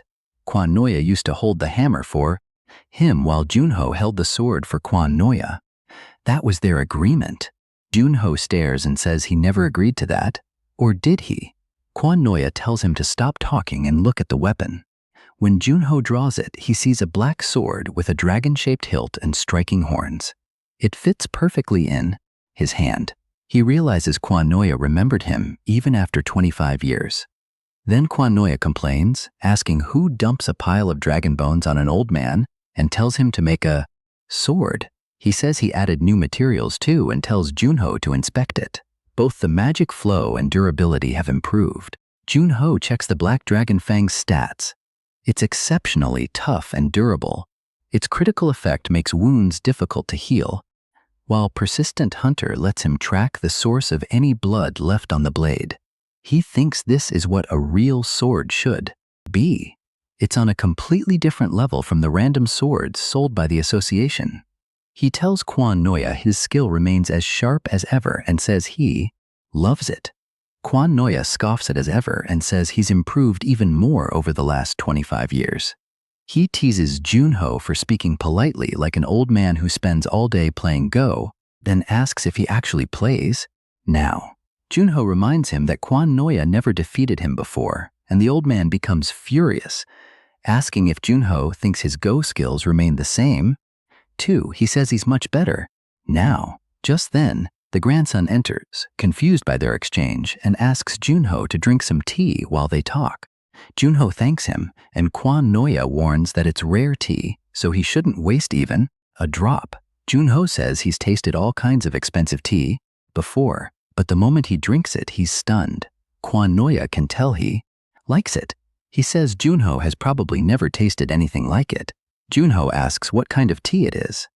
Kwan Noya asks if that's truly how he should be speaking. Then he says he'll explain if Junho defeats him at Go. Junho tells him not to complain.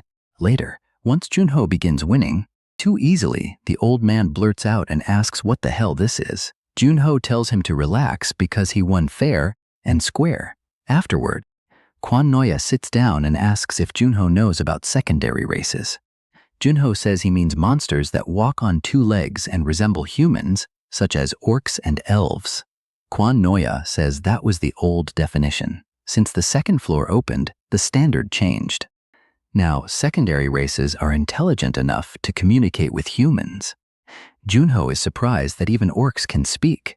The ones he encountered only shouted nonsense. Kwan Noya explains that some secondary races were never intelligent, so not all of them can be reasoned with. Junho asks why he's bringing this up now. Kwan Noya says it's because Junho asked about the tea. It's Gara tea made from leaves cultivated by elves. Junho asks if he can obtain some on the second floor too. Kwan Noya says not unless he finds intelligent elves and forms a good relationship with them. Otherwise, Not even $1 billion would be enough. Junho says that's unfortunate, but since he's there, he wants Kwan Noya to examine something. He says Kwan Noya might know what it is. Kwan Noya disagrees and asks if Junho thinks he's a NASA scientist. He doesn't know everything. Still, he can tell it's an elven item. Junho asks how. Kwan Noya says, in short, he once spoke with an elder from an elven tribe. Junho is stunned and asks if he traveled to the second floor. Kwan Noya says no, the elf came down here instead. Junho is shocked that beings from the second floor can descend, but Kwan Noya tells him not to act so surprised. It's top secret information. Junho tells him to continue. He understands. Kwan Noya says the elf was mysterious and radiated a strange energy. Even though he knew he was speaking to an intelligent being, it felt like standing before water, earth, or a tree, as though he faced part of Mother Nature itself. He senses that same energy from the orb. Junho is surprised that the orb belongs to elves. Kwan Noya says that if he wants answers, he should go somewhere he can meet them. He adds that elven items connected to the world tree still function, so with some luck, Junho may learn more. There, satisfied, Junho says he'll ask his secretary if she knows any way to find elves. Kwan Noya asks if he's leaving already and tells him not to stay away too long. Junho thinks that's about as warm as the old man gets. Then the grandson tells him not to misunderstand. His grandfather is terrible at expressing how he feels. Junho says it's fine because he understands. Then he asks what the grandson is giving him. Palmo says they're Gara tea leaves. His grandfather told him to give them to Junho. Palmo says he's never seen the old man care for a guest like this before, so he must truly like him. Junho asks Palmo to thank him, but then Palmo seems to remember something. He says it's nothing, and Junho will learn soon enough. For now, he only tells him to stay safe. Back in the car, Junho asks his secretary about dark elves. She says they're corrupted elves who betrayed the world tree. They travel in groups, so portals containing them are usually extremely difficult. If he's fortunate, he may obtain their legendary elixir of life. He asks where he can find them, and she says there's a portal in England called Wild Forest where they appeared before. She asks if he's interested, and he says yes. For now, she says that's useful to know. Then she shows him information about the Chiangay Guild and asks if that's the guild he encountered while fighting the Gray Fox. She says it isn't only Cheonghai. Players from around the world are joining too. That makes him ask what they know about the gate. She explains that the gate is in Graham Golder, England. The mission is to kill the Dark Elf tribe leader. Only players from level 20 to 30 can enter, and the limit is 200. People hearing all that leaves Junho stunned. Elsewhere, on the second floor, the red-haired man is furious. He just learned that all the hounds were killed. He snaps at the shadow, asking what the hell that means, and it says it's true. Contact with the skeleton mage and the others was lost. It isn't certain, but they were probably trapped while trying to kill Mr. Seo Junho. That makes him panic because Nazad Hallow cares deeply about his disciples, and Sword Saint Kim Woo Jung still hasn't stopped pursuing him. He asks how the association reacted. They say that after reading Mr. Seo's report, they refuse to believe a rookie could have killed the hounds. Then someone knocks on the door. The two realize an unwanted guest has arrived. As the door opens, both freeze in shock. The visitor asks one question, is he Cal Seigner? Both immediately kneel because the man before them is Nazad Hallow. He says he read the report and asks if Cal is certain that Seo Junho killed his disciple. Cal says that's how it appears, even though he doesn't know how Junho did it. That answer earns him a punch from Nazad Hallow, sending him flying into the wall. Then a shadow coils around his neck and chokes him. Nazad Hallow asks what he means by not sure, as though he came all this way merely to hear that. Cal says he truly doesn't know, but if he's given one chance, he'll capture Junho and bring him to Hallow. Seeing that, the old man releases him and gives him one final chance. He gives Cal 6 months and orders him to bring Seo Junho in before then. Cal points out that to bring Junho to the second floor, he must be at least level 30. He's still a rookie, so how is that supposed to happen within 6 months? Yahello tells him not to misunderstand. It's Cal's life at stake, so he better find a way. After Nazad leaves, Cal panics completely and orders the Shadow to find a tracker. The Shadow asks if he means the item that lets him use the dimensional elevator without the system noticing. Bennett asks if Siner plans to descend personally, and he says yes. He'll leave Kim Woo-jung behind and return to the first floor to handle this himself. Meanwhile, in Graham Golder, England, a plane lands. Someone asks Junho if he reached the hotel safely, and he says yes, thanks to their help. But they ask why he arrived so early when the raid starts in 4 days. He says there are several small gates nearby, and he wants to clear them first as a warm-up. Then he remembers the 200-person limit. She says yes and asks if that's a problem. Junho says the system came with the gates and is usually fair. Gate difficulty is never tilted too heavily toward either players or monsters. So if 200 players can enter, that means this gate will be extremely difficult. He knows he can't protect 200 people while fighting, and this gate will be tougher than normal, so he needs to prepare. 4 days later, a massive crowd gathers before the gate. A woman arrives and thinks everyone looks fired up. Powerful players came from around the world, and she sees equipment she's never encountered even in Korea. Then she tells her leader to look and wonders if he's searching for leader Jaemin. She asks what he's looking for, Seo Junho perhaps? He jumps in shock. She teases him for scanning the area so intensely. He doesn't deny it. He's excited. During the Gray Fox battle, everyone saw how Junho behaved. It opened his eyes, and he felt ashamed for always choosing the easier path, so this time he says he'll show how much he has changed. Then she tells him to look. Seo Junho is standing right there. He startles again as Junho goes to sign the attendance sheet, then runs directly toward him. Junho recognizes him as the man from the Gray Fox Gate. Minho is surprised that he remembers. Junho says he heard Minho carried him out after the battle, so he thanks him. Minho says no, he should be thanking Junho. He says he didn't approach only to say hello, he actually has a proposal. He asks whether Junho already has a group, and Junho begins realizing where this is going. Minho says that if he doesn't, how about joining the Changhae Guild? Junho thinks that's not a bad idea. Entering this gate alone would be inefficient, and there's no reason to refuse, so he agrees. At 11.02, at the entrance to the Wild Forest Gate, everyone moves forward and enters.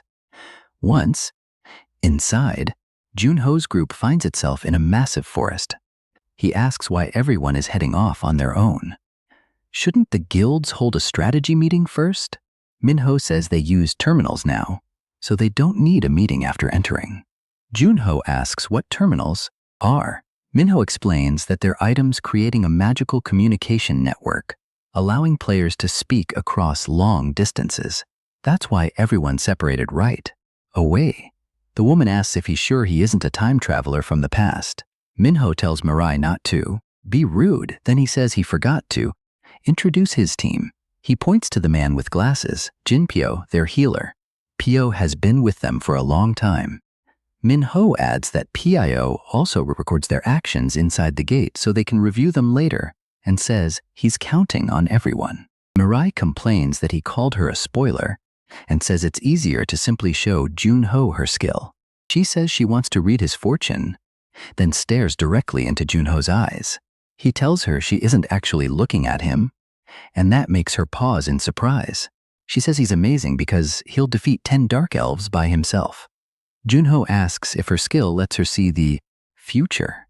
Minho explains that she can glimpse a person's near future just by looking at them, but the cooldown is long. She also has to tell the person what she saw, or she suffers a huge penalty. Junho thinks prediction is a rare skill. When he was Spectre, only 10 people in the world had it. He wonders if she might be able to tell him something about his friends, too. But then she adds that her skill only shows a brief glimpse. She can't see far ahead, it isn't always accurate, and the future constantly changes. Minho says that with Mirai, they can move more safely. Junho understands. They can see what's coming and prepare. Minho says exactly. Lastly, Minho says he has a body enhancement skill, then asks if Junho has weapon mastery. He likes the team's balance and says he has a good feeling about this. He tells everyone to move out. They need to set up camp and establish the communication network. Junho agrees. 5 hours later, Minho says that once the terminal is buried, it creates a magical communication network. They contact the Fang group, who say they're moving east, but still haven't seen any dark elves. The Blue Spear Guild hasn't found any either, and they wonder if the dark elves are hiding in fear. Minho says his group is searching east too and asks them to report any dark elves they find. He figures nothing has happened yet, while Mirai thinks that if no team has found any dark elves, there probably just aren't many of them. But Junho feels something is wrong. There are too many participants for the monster count to be this low, and it's suspicious that 200 players can't find even a trace of the dark elves. Mirai thinks maybe they got scared and hid. Junho says dark elves are proud monsters. Even if their leader ordered them to hide, they wouldn't just sit still while intruders wandered nearby. He asks Mirai if prediction is still on cooldown, then asks what time it was in the future she saw when they fought the elves. She says she doesn't know the exact time, but it was dark, so it had to be night. That makes Junho pause. Interested, he pulls something from his inventory, sets up a bed, and says the dark elves will probably launch a surprise attack at night. No matter how much they search, they won't find them. First, Mirai says they should warn the other guilds. Junho says they can if they want, but no one will believe them. Then he says he's taking a nap and they should rest in shifts because tonight is going to be busy. Later that night, the other groups feel the cold after sunset and wonder if the dark elves might attack now. One member of Junho's team hears that and tells him to stop talking nonsense. They surrendered to the lure of power, damaged the roots of the world tree, and became twisted monsters. They're stupid and can barely communicate, so there's no way they should be able to organize an attack like this, but he's proven wrong almost. Immediately, something appears behind them, and the mage calls out to the spearman. There's a huge wolf nearby, but he brushes it off. He tells everyone to stay calm. According to him, wolves are weak and afraid of fire. The mage isn't convinced, though. There are far too many. Then he asks if that's really true, because none of them are backing away, even at this distance. The spearman looks up and spots something in the trees. The mage asks what he saw, but instead of answering calmly, the spearman orders him to wake everyone. When the mage hesitates, he shouts again. Dark elves are everywhere, filling the trees alongside giant wolves. Hearing the commotion, Junho wakes up at once. He reacts instantly because he can already sense the elves hiding in the trees. When Mirai notices he's awake, she's confused. Nothing has happened yet, so she says he can sleep longer. But Junho asks about the other groups. She says people are on watch, and every team sends updates every 30 minutes. The next report is due any second. Then she notices something strange and wonders if the communication network is malfunctioning. No one has reported in. Junho realizes they probably can't. Those damn elves must have attacked all of them already. His Night Hunter skill activates, sharpening all his senses, and he spots elves lined up in the trees. Now it's obvious. These supposedly mindless dark elves are coordinating with trained wolves in a surprise attack, and that excites him. He tells Mirai to wake Leader Cha, but she hesitates because she still hasn't seen anything. Before she can question him further, one of the monsters nearly kills her. Junho moves immediately and saves her at the last second, throwing both attackers into the fire. He clicks his tongue in disgust, then tells her to wake everyone now. They're completely surrounded. Right after that, the elves rush Junho all at once, with the wolves charging in too. Still, He handles them easily, cutting them down with a single strike. Another one lunges in, but Junho pours power into his armor, and the elf can't do anything with that tiny weapon.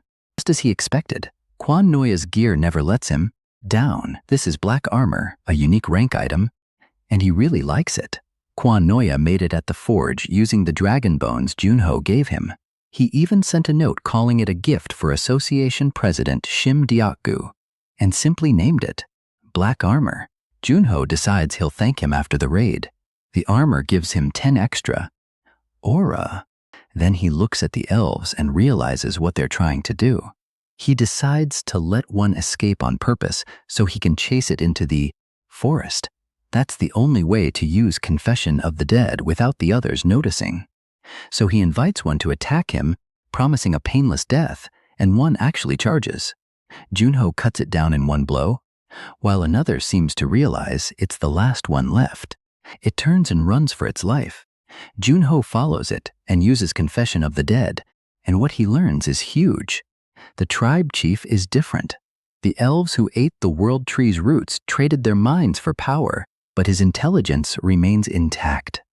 Even without their leader on the battlefield, 1,000 dark elves are still dangerous, and he also has guards and dark elf knights. When Junho returns, everyone is shocked. He explains that one elf escaped, so he chased it down. Mirai is stunned. She thought the attack would come later at night, so she admits he was right and apologizes for not helping more because she was busy handling the wolves. He tells her it's fine and no apology is needed. Even the Chianghe Guild members did their part. Then he asks Mirai about the other communication devices. She says she still hasn't reached anyone, so the others are probably still fighting. They've already lost. Junho says they need to move quickly. They're going to save them. At the other camps, everything has fallen into chaos. The elves are cutting down player after player, and one man begs for help, saying he doesn't want to die like the person beside him. An elf nearly lands the killing blow, but suddenly it drops, dead. Junho has arrived, killing both the elf and the wolf. In an instant, the survivor is shocked to see him. He asks if Junho saw his distress signal. Then the others rush over and ask if their leader is all right. Junho asks if they're okay too, and they say they only survived because of his group. Their leader thanks him, calling him the savior of the Balazan group. But Junho gets straight to the point and asks about their losses. They lost 5 people. The leader blames himself, saying they died in front of him, and he doesn't know how he'll ever avenge them. A moment later, Junho's teammates arrive, and now that they're here, he sends his own group east. He tells the Balazan group to head north. When their leader questions him, Junho explains that most groups are still fighting. If they link up, they can keep more people alive. He estimates around 500 dark elves remain, and this attack probably used half their forces. So if they survive the night, they can still win, but only by gathering the players and attacking together. Junho tells them to head north, join the others, and move east once the area is secure. The Balazan leader still hesitates, so Junho says he understands how difficult it is to keep fighting after losing comrades, but he has to continue. If the Dark Elves divide them and destroy them one by one, the raid will fail. Their fallen teammates won't be avenged, and their dreams will die with them. That finally gets through to him. He thanks Junho for opening his eyes and says the Balazan group will follow Korea's new star from now on. Elsewhere in the forest, a wounded hunter drags himself toward a tree. Pain spreads through his body, and he realizes those damn elves coated their arrows with poison. Barely able to move, he lies there cursing them and wishing they'd all die. Then several wolves close in, and he says that as a member of the Great Bravo group, he'll at least take one wolf down with him. He tries to fire, but a wolf grabs his arm. He still manages to shoot it in the head. Afterward, he realizes he can't even lift his gun anymore. He wonders if this is how he dies. Then Junho appears and wipes them all out like a bolt of lightning. The hunter stares, wondering who that man is. Another member of his group runs over, finds him alive, and is stunned. He thought his superior had died, then tells him not to move. He explains that player Seo Junho saved him and even helped search for him. They'll treat him immediately, then go find the others. He says that without Junho, their entire group would have been wiped out today. Meanwhile, Junho keeps cutting down everything in his path until morning finally arrives. Only then does he stop to eat with his group. He says they survived the worst part. Last night's attack caused casualties, but 150 people survived. The Dark Elves, on the other hand, probably lost half their forces. Now they won't dare leave their own camp, so they'll be forced into defense. That means the players need to attack next, but the mood nearby is tense. One man says they have to hurry and close the portal.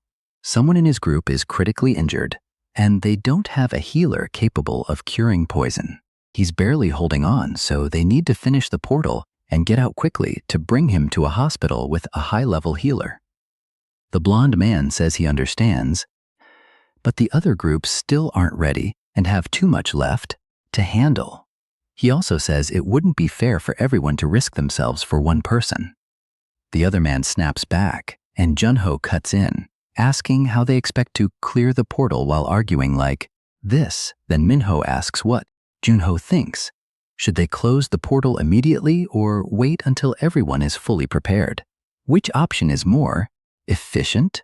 Junho says both choices have advantages and disadvantages, but he believes closing the portal as quickly as possible is better.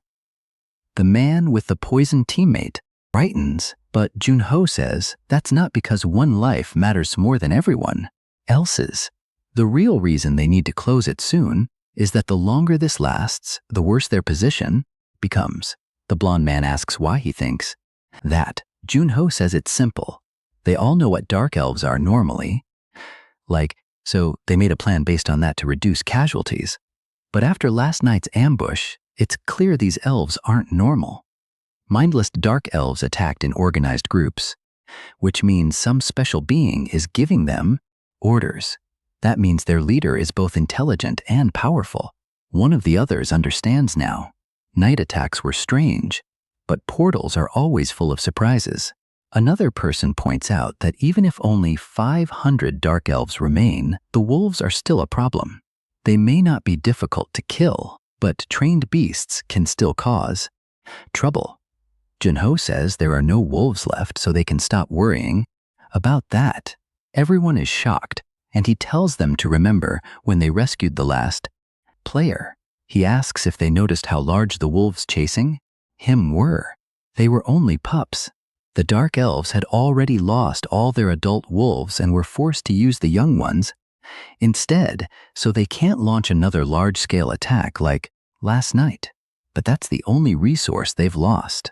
Once they regroup, they'll switch to smaller raids. They'll probably keep firing poisoned arrows into camp, and with little food, less sleep, and fewer people, everyone will wear down quickly. They'll drag things out as long as possible, then attack the camp once they believe victory is certain. Hearing that, the others realize Junho is right. They apologize for arguing, admitting that everyone's lives are at stake. The other man apologizes too. He was only thinking about his own team. He says he hopes things remain calm now. Then Junho speaks to Mirai. He asks her to come with him for a moment, and she wonders why. He says it's cold, then asks if she can use her ability. She says yes and asks if he wants her to check, so she looks into his future. She says they found the Dark Elves Valley, and tomorrow they'll head east to wipe them out, just as Junho predicted. There are many of them. Among them is one dark elf with a highly dangerous aura, and beside him stand 5 dark elves wearing better armor than the rest. Junho figures they're probably the tribe chief and dark elf knights. Still, he already saw this yesterday, so it doesn't help much. He thanks her and asks her to tell the others what she saw, then admits he was curious about something else but ended up disappointed. The girl agrees, but remembers he was holding something made of ice and asks if it's an artifact. He says yes, then tells her to return to camp. He wants some time to clear his mind. Left alone, he thinks to himself that the tribe chief may be stronger than expected. Still, he isn't sure if that enemy is powerful enough to force him to use his frost skill. By morning, some players are talking among themselves. Their guild scouts found the valley, along with the tribe chief and the dark elf knights Mirai mentioned. The dark elves near the entrance aren't intelligent. They're simply pacing around. But the chief and the elves beside him are standing in proper formation, so they decide to strike first before the ones at the entrance can organize too. Just as Junho said, closing the portal quickly is the best option. Meanwhile, Junho keeps warming up. Then he asks, "Is everyone ready?" The group becomes fired up at once. They take their positions. Ready to receive his orders, they report that all 147 fighters, excluding non-combatants, are prepared. Junho calls everyone forward. Together, they advance into the forest. Soon they reach the elves' valley. The place surprises him, and he explains that because of the World Tree's curse, dark elves burn in sunlight, so they live underground where no light reaches. Usually they have dozens of exits leading to the surface, but when they reach this one, they realize there's only a single entrance. No one has ever seen that before. Junho starts thinking that the tribe chief is clever. One entrance means they barely need to worry about attacks from behind, but it also means that unless they kill every dark elf inside, they'll never reach the tribe chief, so he orders everyone forward. Inside, they continue down a staircase lit by torches until they reach a massive army. At the far end sits their leader. The dark elves could have waited to fight in narrow tunnels like an anthill, but instead they've gathered in a huge chamber. There's no way around it now. They have to face them head on. More than 500, with the boss seated in back. The chief stares at the humans, and that alone makes everyone tense. Junho sees the advantage. If they'd been surrounded, they would have been forced to defend. But with this much space, they can commit fully to a frontal assault. He tells them to do their best. They only need to kill 4 dark elves each. One of them responds, clearly unhappy with that plan. Then Junho adds that if the tribe chief is powerful, he probably has elixirs. No one likes hearing that, especially since elven potions can save someone who's nearly dead. Junho says that if they find an elixir, it will usually be divided by contribution. Then he stops himself. But everyone becomes excited by the thought of an elixir. That was exactly why he mentioned it. Now they finally look ready to fight. Seriously, at last, the elves below notice the humans entering. Both sides rush to kill as quickly as possible. The slaughter begins, and Junho starts, cutting through everyone in front of him, leaving a trail of bodies. The others can't believe how fast he is. It hasn't been long since he became a player, and one fighter realizes he's only killed one enemy while already struggling to keep up with Minho also charges into the dark elves, but as he pushes forward, he gets surrounded and nearly killed. Junho steps in and saves him. He warns Minho that it's becoming too dangerous and tells him to fall back, but Minho asks if that means Junho plans to break through the line alone. That's insane. Junho simply says he does crazy things all the time, leaving Minho speechless. Minho admits it was too ambitious to think he could keep up beside him. Still, he says he has a lot to learn. Next time, he won't fall behind. Junho thinks that's good. He's already looking forward to their next meeting. They keep pressing forward, but then the dark elves from the King's Guard appear. These are the dark elf knights, and Junho says they look nothing like the trash he's been cutting down. This time, he decides to use a real weapon, drawing Quan Noya's blade.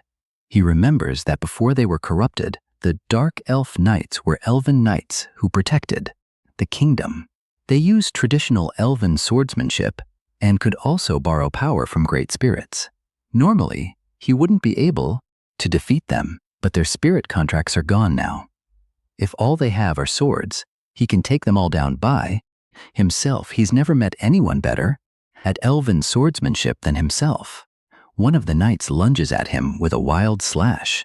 It comes with all the force the knight can summon, and Junho studies it. The knight attacks again, but Junho reads the path of the strike and dodges easily. He admits their power is overwhelming. If even one blow lands, he'll die. It's been a long time since he felt this. Excited.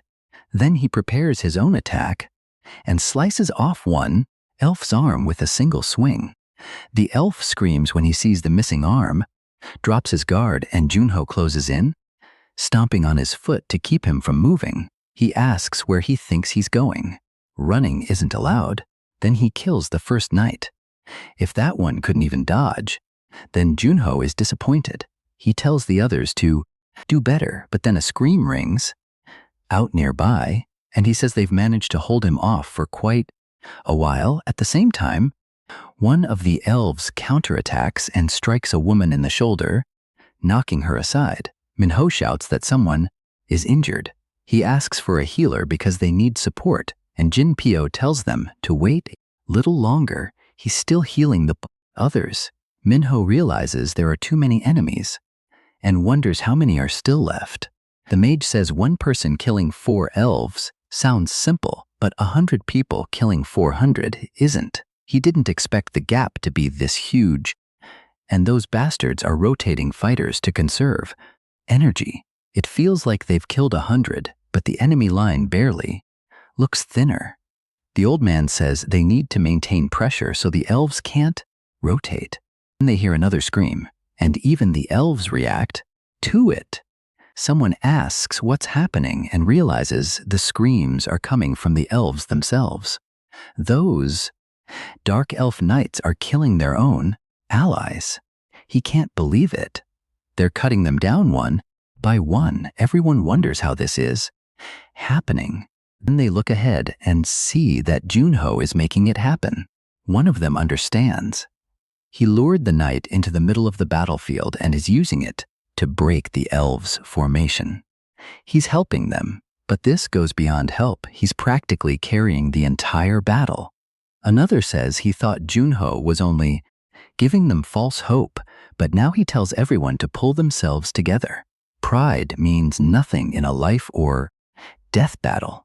This is their chance, so they need to give it everything they have. They charge forward, taking advantage of the opening Junho created. He thinks he's helped them enough. That should be plenty. Then one of the elves rushes him, trying to land a blow, but Junho strikes back, stopping the attack and nearly knocking the weapon from the elf's hand.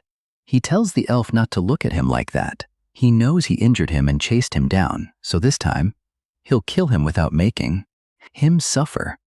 Watching all of this, the king is furious.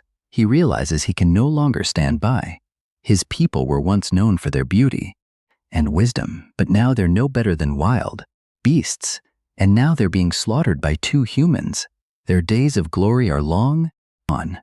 Junho thinks this is his first time fighting so many enemies at once.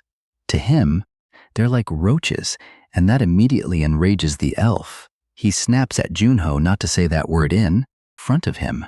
Junho keeps teasing him, asking if he really hates roaches that much. Aren't elves supposed to protect nature? Then he adds that as a dark elf, he kind of resembles one himself. At this point, it's basically self-hatred. That makes the elf explode with anger. He says he's done talking and raises his sword to fight seriously. Junho only tells him to come at him. The elf mocks him for still acting arrogant in a moment like this. Then, with both of them facing each other, the elf slowly raises his blade.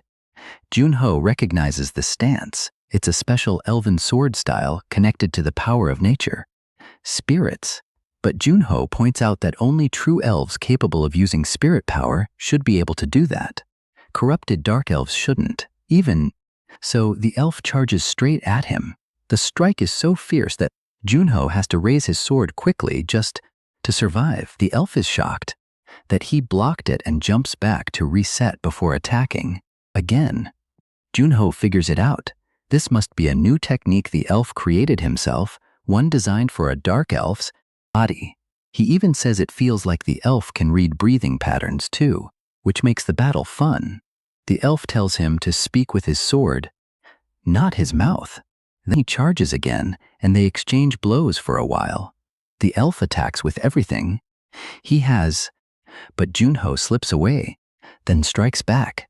This time he finally lands a clean hit before the elf can react. He admits the elf is fast and powerful, but it still isn't the overwhelming strength he saw in the dark elf's memories. Even while injured, the elf remains on his feet, watching his race die around him. He thinks about his tribe and how those fools followed a cruel leader to the very end. All he ever wanted was to correct their mistakes and restore their lost glory. Then he remembers a vision. Something called them foolish mortals and said that if they wanted their wish granted, they had to kill 1,000 enemies. It also warned that failure would not be forgiven, so he decides there's only one path left: victory. Junho notices the change immediately. The elf's energy shifts, and he's suddenly even faster. The moment he charges again, he hits Junho with a brutal strike and sends him flying. For the first time, he draws blood. As Junho hits the ground, the elf keeps pressing, forcing him to dodge with everything he has. Junho realizes this is the power he saw in those memories. He quickly pulls out a revolver, but the shot misses. The elf comes right back at him, calling that kind of attack useless. Junho has to use nearly everything he has just to stop the next blow. Even then, he's pushed backward. He knows he's only holding on because of Black Dragon Fang. He can't keep fighting like this while hiding his real power. Still, too many people are watching, but he has no choice. Another attack from the king sends him flying again, and after crashing into a wall, he drops into a seated position. Junho thinks one of his ribs is broken as the elf walks closer. He asks himself what to do now. He has to get up. The elf prepares to finish him, but then the players rush in together and stop the attack. They shout for everyone to protect Junho, and they throw themselves at the monster to buy him time. Seeing that, Junho is stunned. Then Jinpyo runs over to heal his ribs and says it will take about 30 minutes. Another healer joins him, along with a woman who says her healing is weak, but it's still better than nothing. They explain that even from the rear, they saw everything. Junho fought the monstrous chief alone, and that inspired them. The heavyset man says he's only been active for a few months, but after watching Junho keep fighting, they couldn't just stand there, afraid. Fewer than 100 enemies remain, so they can help. Junho says everything will be fine once he kills the tribe chief. Jinpyo warns him not to move yet, but Junho says he only needs 10 minutes. Just give him 10 minutes. So everyone does whatever they can to hold the boss back. They tell themselves they only need to last 10 minutes, even so they aren't sure they can do it. He's a monster without reason or emotion, and even together, there's no guarantee they can win. Still, Seo Junho was nearly equal to the tribe chief. If it's him, maybe he really can finish this. If they can just hold on. Then Minho loses focus and becomes the next target. An old man beside him notices and pulls him out of the way, saving his life. The chief nearly kills him. The old man tells him to wake up. Minho thanks him and apologizes. The old man says they're all risking their lives, and even if all they gain is a few minutes, then if he dies here, he'll die with honor. He orders them back into formation. They're killing this monster today. Meanwhile, the chief calls them pathetic insects. Everyone charges again. But one swing of his sword cuts down several players. A mage hurls a fireball at him, yet the chief still can't understand why they keep coming. The wounded are sent to the rear, while the rest continue attacking. The chief screams at them to die already, then starts wondering why he's becoming so nervous. What is he afraid of? It's Junho, simply sitting there, healing and gathering aura so he can kill him later. That thought sends the chief into panic. Meanwhile, the others realize only 3 minutes remain and tell themselves they can do this. But then the chief kills the men holding the front line. With one slash, he decapitates the 2 taller men. Only the short one survives. Seeing that, everyone realizes many others were caught in the attack too. They understand how foolish it was to think this was almost over. Exile is a monster, an S-rank monster. It doesn't matter if they killed hundreds of dark elves if they can't kill him. That thought fills everyone with fear. Then Junho calls out to the giant roach and asks if his little show is over. He asks why he isn't answering. Didn't Junho ask if he was done? Junho thanks everyone for holding out and tells them they did well. Now they should leave the chief to him. They ask if he'll truly be all right alone and say they might win if they all surround the boss together. But he says he'll be fine, so they should handle the remaining elves. Inwardly, he knows he still has to conceal his full abilities. The elf roars at them, calling them insects. He raises his sword and draws out his power, saying he'll kill everyone at once. But Junho catches the attack inside his shadows. Everyone shouts for Junho, but then a sphere of dark energy rises around the 2 of them. The others wonder if that's the chief's skill and ask if Junho is all right. From inside, he shouts back that the bastard did this, not him, and now he's trapped. Inside too, they yell that he walked into a trap and begin searching for a way to break the barrier from outside. Junho is glad they believe him. The chief asks what this is. Was Junho hiding his true strength the entire time? Junho tells him not to be shocked by one move. He has plenty more. Then he releases his freezing aura across the entire area. The chief can't understand it as thick ice forms beneath him.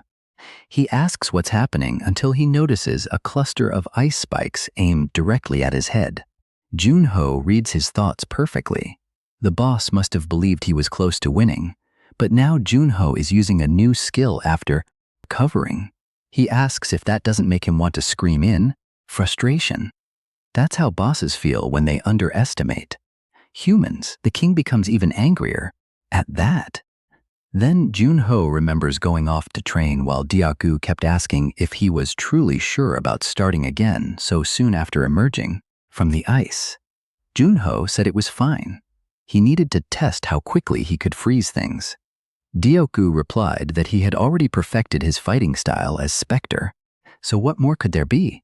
Junho said that was a mistake. He still had a long way to go. Seeing that, Dyaku realized there was no stopping him, so he asked how Junho planned to use his freezing power. Junho said he divided into 3 categories. For now, right now, he's using the first, utility. He freezes the ground to control the battlefield and drain his opponent's stamina, making it harder for them to fight at their best. The second is more direct. He coats his armor in ice to cover weaknesses in his defense. It slows him down, so he only uses it when he needs to block. The final use is offense, turning that power into stronger attacks. A storm of ice needles shoots toward the boss, but he manages to dodge. Junho appears behind him and explains that Guard of Darkness consumes too much mana, so adding ice lets him conserve much more. The boss turns and tries to counterattack, realizing Junho isn't only a swordsman or a mage, and demanding to know why he hid that kind of power. Junho says it couldn't be helped, then asks if the king was hiding his true strength too. The king explains that his skill burns his soul to borrow the power of a corrupted spirit for a short time, so he can't maintain it for long. Even so, Junho still feels like a dangerous mystery. But the king says that changes nothing and prepares to attack. Again, Junho thinks to himself 10 minutes. No, even 5 will be enough. When he says 5 minutes is enough, the king asks what he means. Junho answers that it's all the time he needs. To kill him, the king bursts out, laughing. He says he understands. Junho is still looking down on him. Junho tells him not to take it personally. It's a compliment. Even if he's weaker than before, he'll still defeat him with everything he has in 5 minutes. That shocks the king. Junho has formed an aura, sword, Then the king reconsiders. No, a true aura sword burns much hotter. Junho only compressed magic into his blade. With his current mana, a real aura sword should be impossible. Still, the energy feels exactly like the real thing. The king asks what kind of strange technique it is. Junho says it began 27 or 28 years ago. Back then, he fought a monster called the Iron Shell Turtle. Its hide and shell were so tough that even his sword couldn't scratch them, and he thought that might be the end. But when death approached, he realized he didn't want to die. He couldn't suddenly use a true aura sword, so he created this technique instead, one that strengthens his blade with magic. When it clashed with darkness, he knew it was incredible. His companion back then said that out of every technique he'd ever seen, this one was the best. Ramadat even gave it a cool name, Ramadat Kali. If you're ready to die, you'll find a way to live. It's an imitation aura sword, the law of life. As the king attacks, Junho strikes back and ends it with a slash through the king's chest. Then Junho realizes he was right. 5 minutes was more than enough. He asks if the king has any final words. The king points to his neck and asks Junho to finish it with one clean blow. Junho agrees, but before that, he wants to ask one thing. Does the king know what that object is? The king asks if he means a spirit egg. Junho asks about it, and the king explains that a spirit can be born anywhere the world tree's power exists. It's weak, but that necklace contains a fragment of that power. If he pours magic into the egg, it will crack. Junho asks if he has anything else to give him, perhaps an elixir. The king can barely believe it. Even after losing to a human like this, he's still being asked for more. Junho tells him to just say so if he doesn't have anything. He draws his sword. At the same time, the king prays to the great world tree, asking that if it can still hear him, it take only his head and spare the fools who followed him. And Junho kills him. Meanwhile, on the second floor, a boy and his friends are being beaten. The boy asks what Karo wants. He says he doesn't even know whether Karo understands what kind of place this is, but Karo only asks where Pathfinder is. Back with Junho, he finally defeats the Dark Elf Chief and learns that the item is a spirit egg. He hears that if he forms a contract with the spirit, he can use powerful abilities without consuming mana. Back in his old days, he had little mana, so he was always jealous of anyone with a spirit companion or enemy. Now he can finally make a contract with one, and he loves the idea. He remembers hearing that spirits only bond with people they're compatible with, so he's sure it will be a huge, fierce, dark spirit that helps him in battle. That's exactly what he wants, a dark spirit, so he breaks the item the king gave him and it starts glowing. The power is weak, but he can feel the forest's energy. If he pours mana into the spirit egg, something should happen. Soon, the egg begins to crack. Junho fills with hope. Outside, everyone waits to see what happens. They think the final dark elves are dead, but Junho still hasn't come out. One person wonders if something happened. He says he's nervous because they can't see inside. Then everyone receives a notification. It says they cleared the savage forest. With the stage cleared, everyone is happy they can finally go home.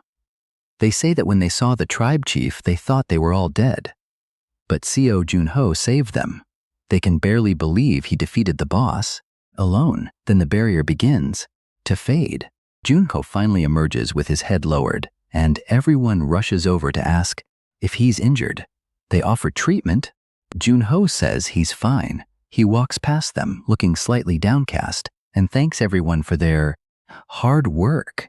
They notice he doesn't seem badly injured on the outside, but something still feels wrong. The battle must have been difficult for him to look that serious. But Junho doesn't look sad. He looks disappointed. Later, on the flight, he watches a video calling him the MVP of the Savage Forest raid. Junho thinks MVP or not, none of it matters. It's useless. Was asking for a dark spirit really too much? He never wanted an ice spirit. Then a tiny version of the Frost Queen appears beside him. She looks out the airplane window and says human technology is fascinating. How can they fly without magic? Junho tells her he already said not to speak to him until he sorts out his thoughts. The little pest says she was only talking to herself. He snaps that she's the monster who froze his friends and terrorized the world. Why did she become his spirit when he's the one who killed her? She says they've already ridden in rolling machines, and now they're flying through the sky, so he's had plenty of time to think. Junho repeats that he told her not to speak to him, but she uses the same excuse again, saying she was talking to herself. Then Junho asks why someone like her came out of the egg. She says she answered the call because she was the best match for his magic. If anything, that proves ice suits him best. Junho tells her not to joke. He used Dark Guard for over 5 years, but freezing magic for only about 3 months. Even so, the Frost Queen says she's the one who emerged from the spirit egg, so he should stop being stubborn and form a contract with her. He asks if she really thinks he'd do that after everything she did to people. She asks what exactly she's supposed to have done. He can't believe she doesn't know. He asks if she truly has no idea. Then he brings up the biggest thing. She froze the Pacific. She wonders if he's angry on behalf of the fish. He says that caused all kinds of climate problems. Sure, it also slowed the temperature rise from global warming, but that doesn't matter. Her other major crime was freezing his friends. She asks if he's pretending to be stupid. She says she wasn't the one who froze them, and in the end, he used her power to melt the ice. She says one last time that she did nothing he can blame her for.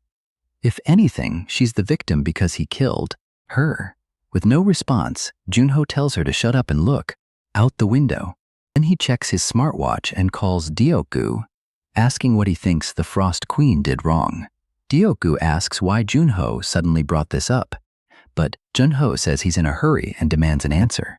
Dioku says it's obvious. She turned him and the 4 heroes into ice.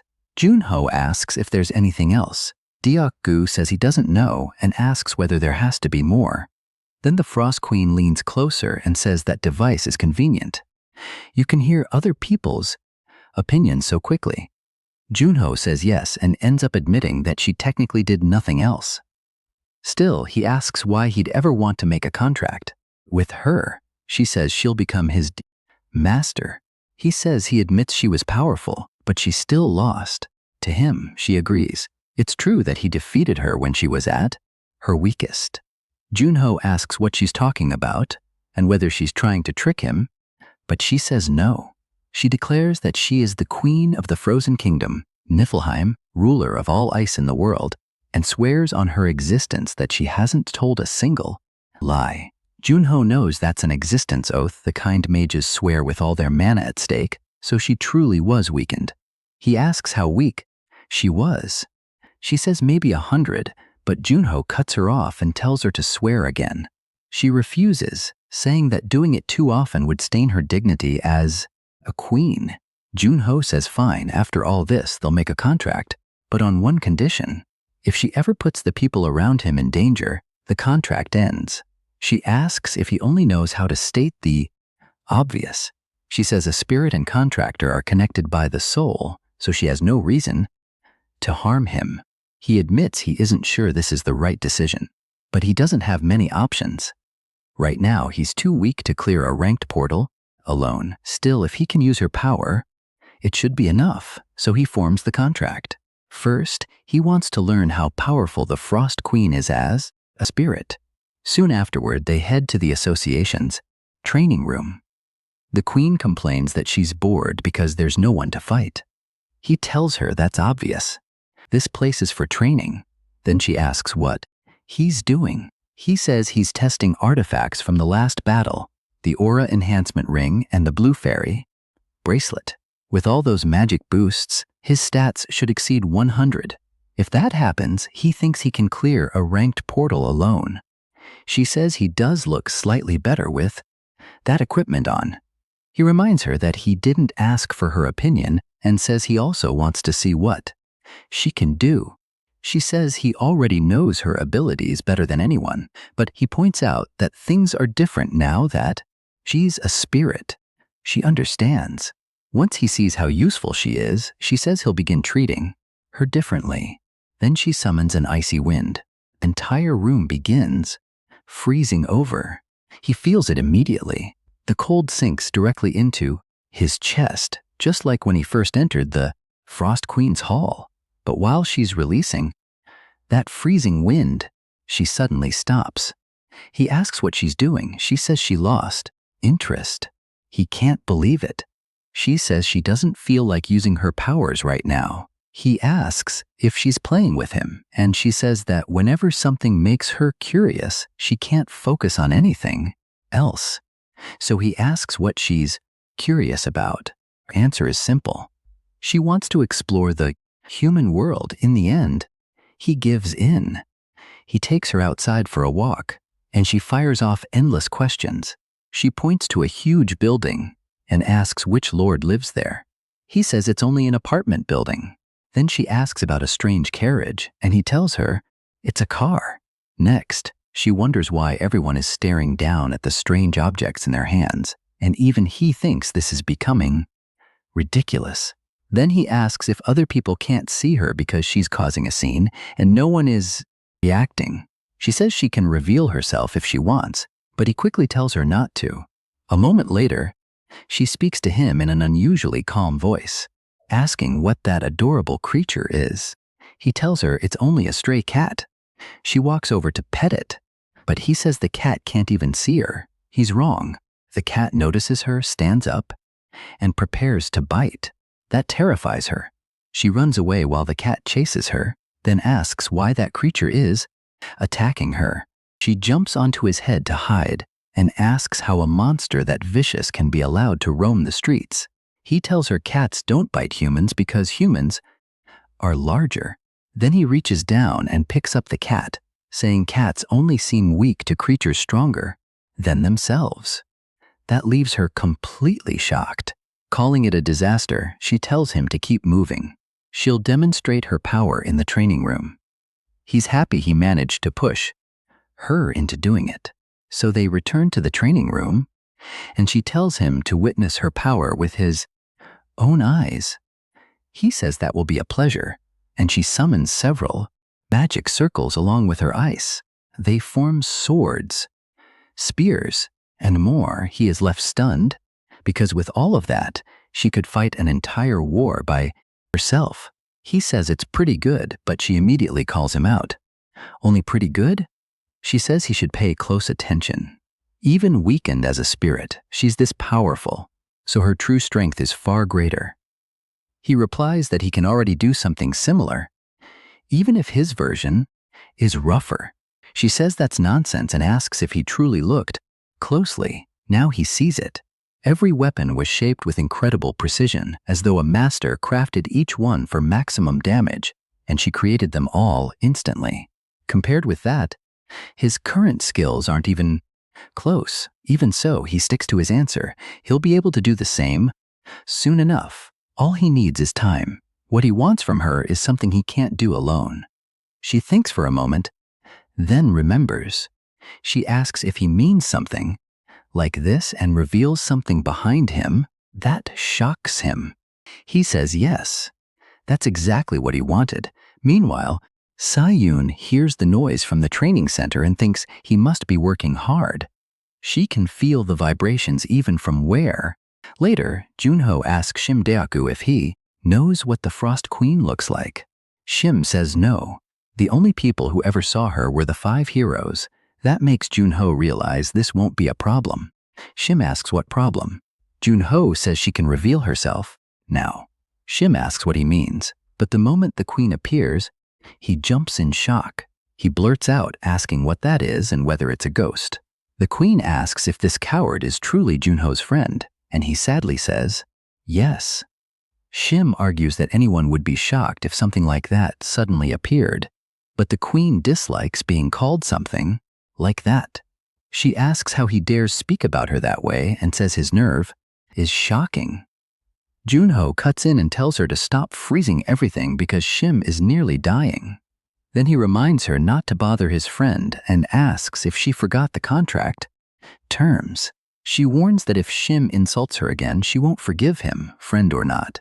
Junho turns to Shim and says she's supposedly a powerful queen, so he needs to be careful. Shim asks what queen he means. By queen, does Junho mean that queen? After hearing the entire story, Shim calms down enough to understand. Then he asks if that really is the Frost Queen, the one who emerged from the spirit egg Junho bought at the auction and hatched with help from the tribe chief in the wild forest. He says he understands now. Since Junho suffered the most because of her and is still fine with it, Shim isn't in any position to complain. Junho explains that she'll be a huge help in battle because she's extremely powerful. Then Shim asks what rank she is.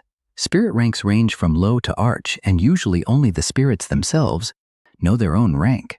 So Junho asks the queen what hers is. She proudly says she's obviously an arch spirit, but Junho doesn't believe her.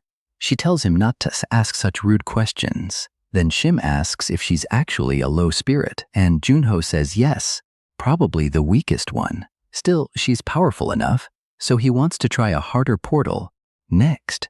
Shim says every portal Junho has entered was already dangerous, so anything harder sounds nearly impossible. Then he remembers something and asks if Junho means a 1-star portal. Junho says Wild Forest was also ranked as a 1-star portal. He improved greatly there, and now he thinks he can clear one alone. Shim says that if he's certain, fine, but there are only 3 1-star portals on the first floor, or rather on Earth. One is in South America, another is in China, and the third is one he'd rather not mention. He asks if Junho is really all right with that and wonders if he has trauma. Junho says no and adds that even if he did, the one responsible is standing right there. Then he says his next target will be the portal in Antarctica at King Sejong Station. The portal is called Winter Castle. Shim says he'll arrange a press conference for tomorrow at 2 p.m. and Secretary Cha will come pick him up. Junho agrees and starts drinking soda. He asks if the queen doesn't need to eat. She explains that spirits are different from humans and don't need food. He says that's great because it will save money on meals. Since they're already talking, he says he wants to ask her a few more questions. First, does she know anything about the dimensional elevator? He says it's the mysterious source behind the disaster in this world, and if they discover where it came from, they may be able to end this whole game. The queen thinks for a moment, then says no.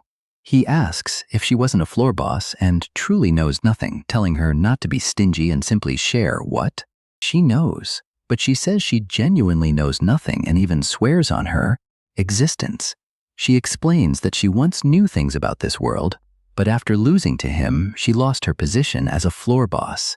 Now, whenever she tries to remember, her mind goes blank. He says that's unfortunate, thinking the system erased her memories. It's even more carefully designed than he expected. She tells him not to be too disappointed. Even if those memories are gone, she was famous for her intelligence and will still be a great help in the future. He says he hopes so, but he has one more question. As far as he knows, spirits don't consume their contractors' mana, so he asks how she powers her abilities. He says he can't sense any magic from her. She asks if he truly doesn't know and says there has to be a limit to being this clueless. A spirit uses the contractor's mental strength to power its abilities, so if his mind is shaken, she can't use her powers properly. Junho understands immediately. If spirits could use that much power for free, it would be completely broken.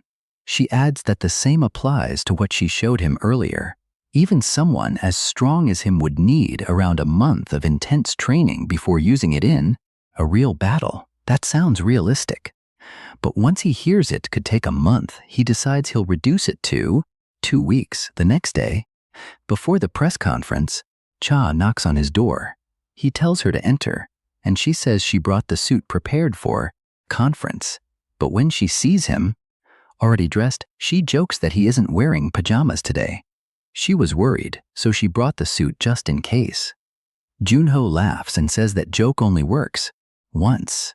Then he says he thinks he's ready and asks Cha what she thinks she approves, and they head out for the event. Meanwhile, the reporters are already seated, waiting for the press conference to begin. The room is packed.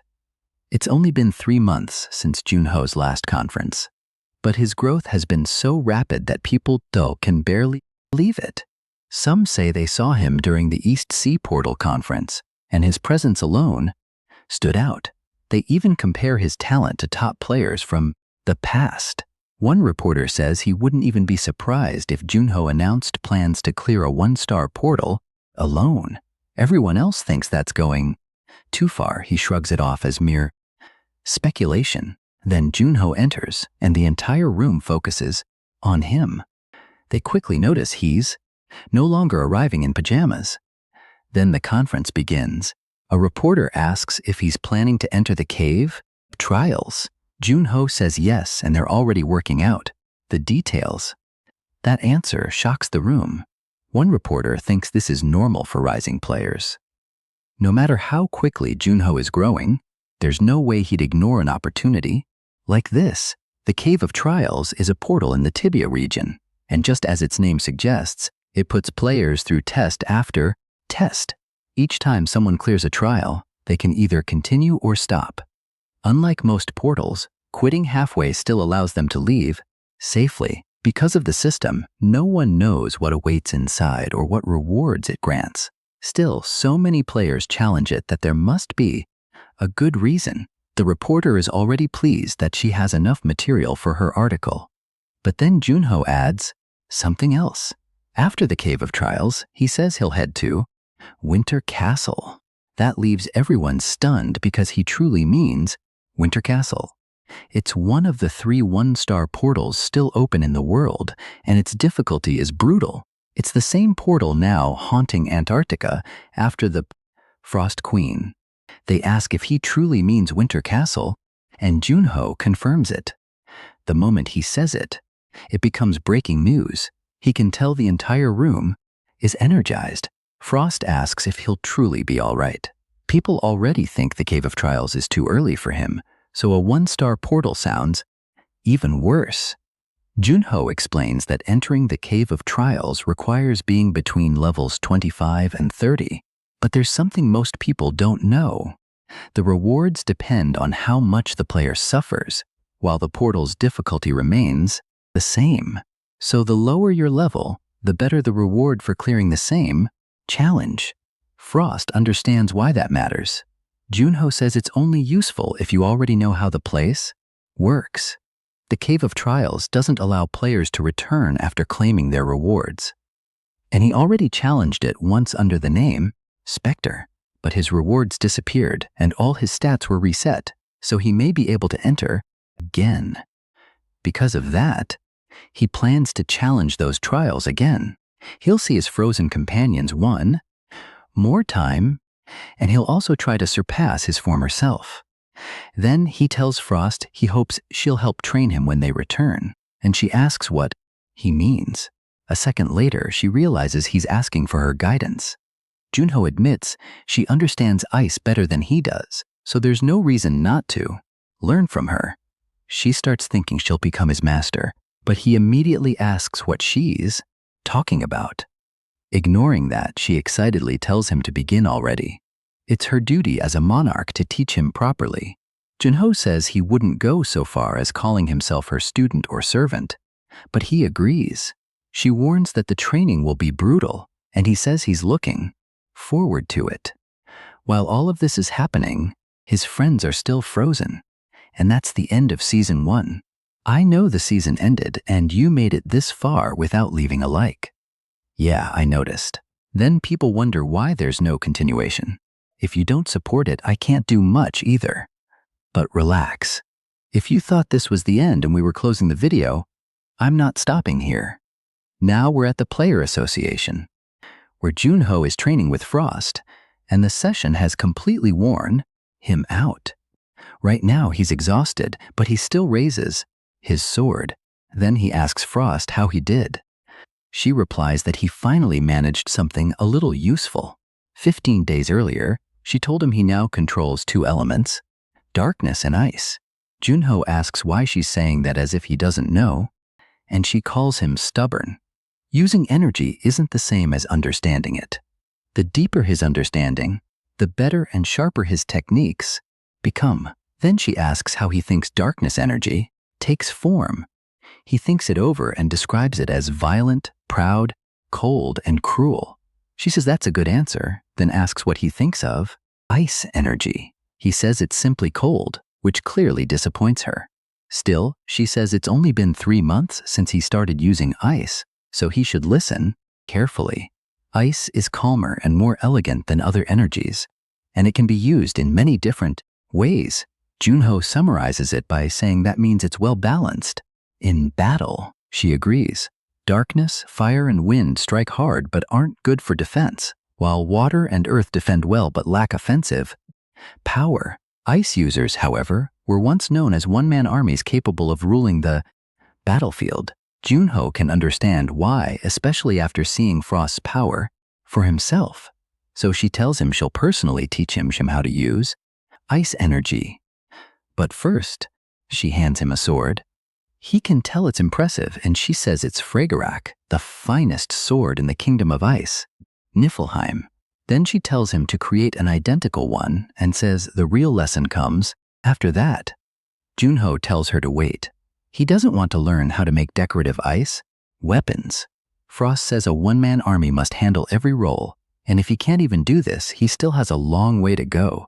He complains that it's unfair, but she refuses to budge. Later, after trying for a long time, he asks if this version is good enough. She says no, and he begs her not to do this again.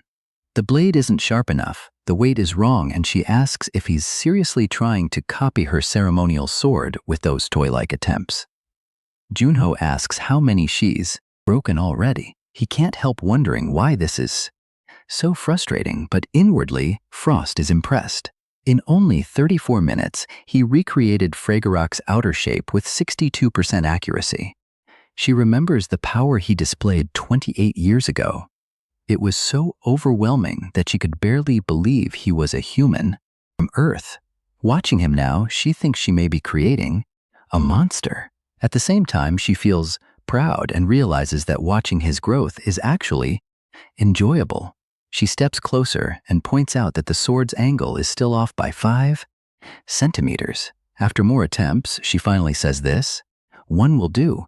It only took 152 tries. Then Junho says he truly was doing his best and asks if this one finally passed. Instead, she snaps it and tells him, "Do it again." Then she admits the sword was actually fine. She only broke it because she was annoyed. He collapses to the floor in despair. Afterward, she walks over and says, "That's enough weapon making for now." He's been awake for 2 straight days, so she tells him to sleep. When he wakes, she'll teach him how to use ice the way he wanted. Junho says this feels suspicious and asks if she's going to make him forge a spear next. Since he's teasing her, Frost suddenly says she's tempted to change her mind. He warns her that if she's lying, he won't do it.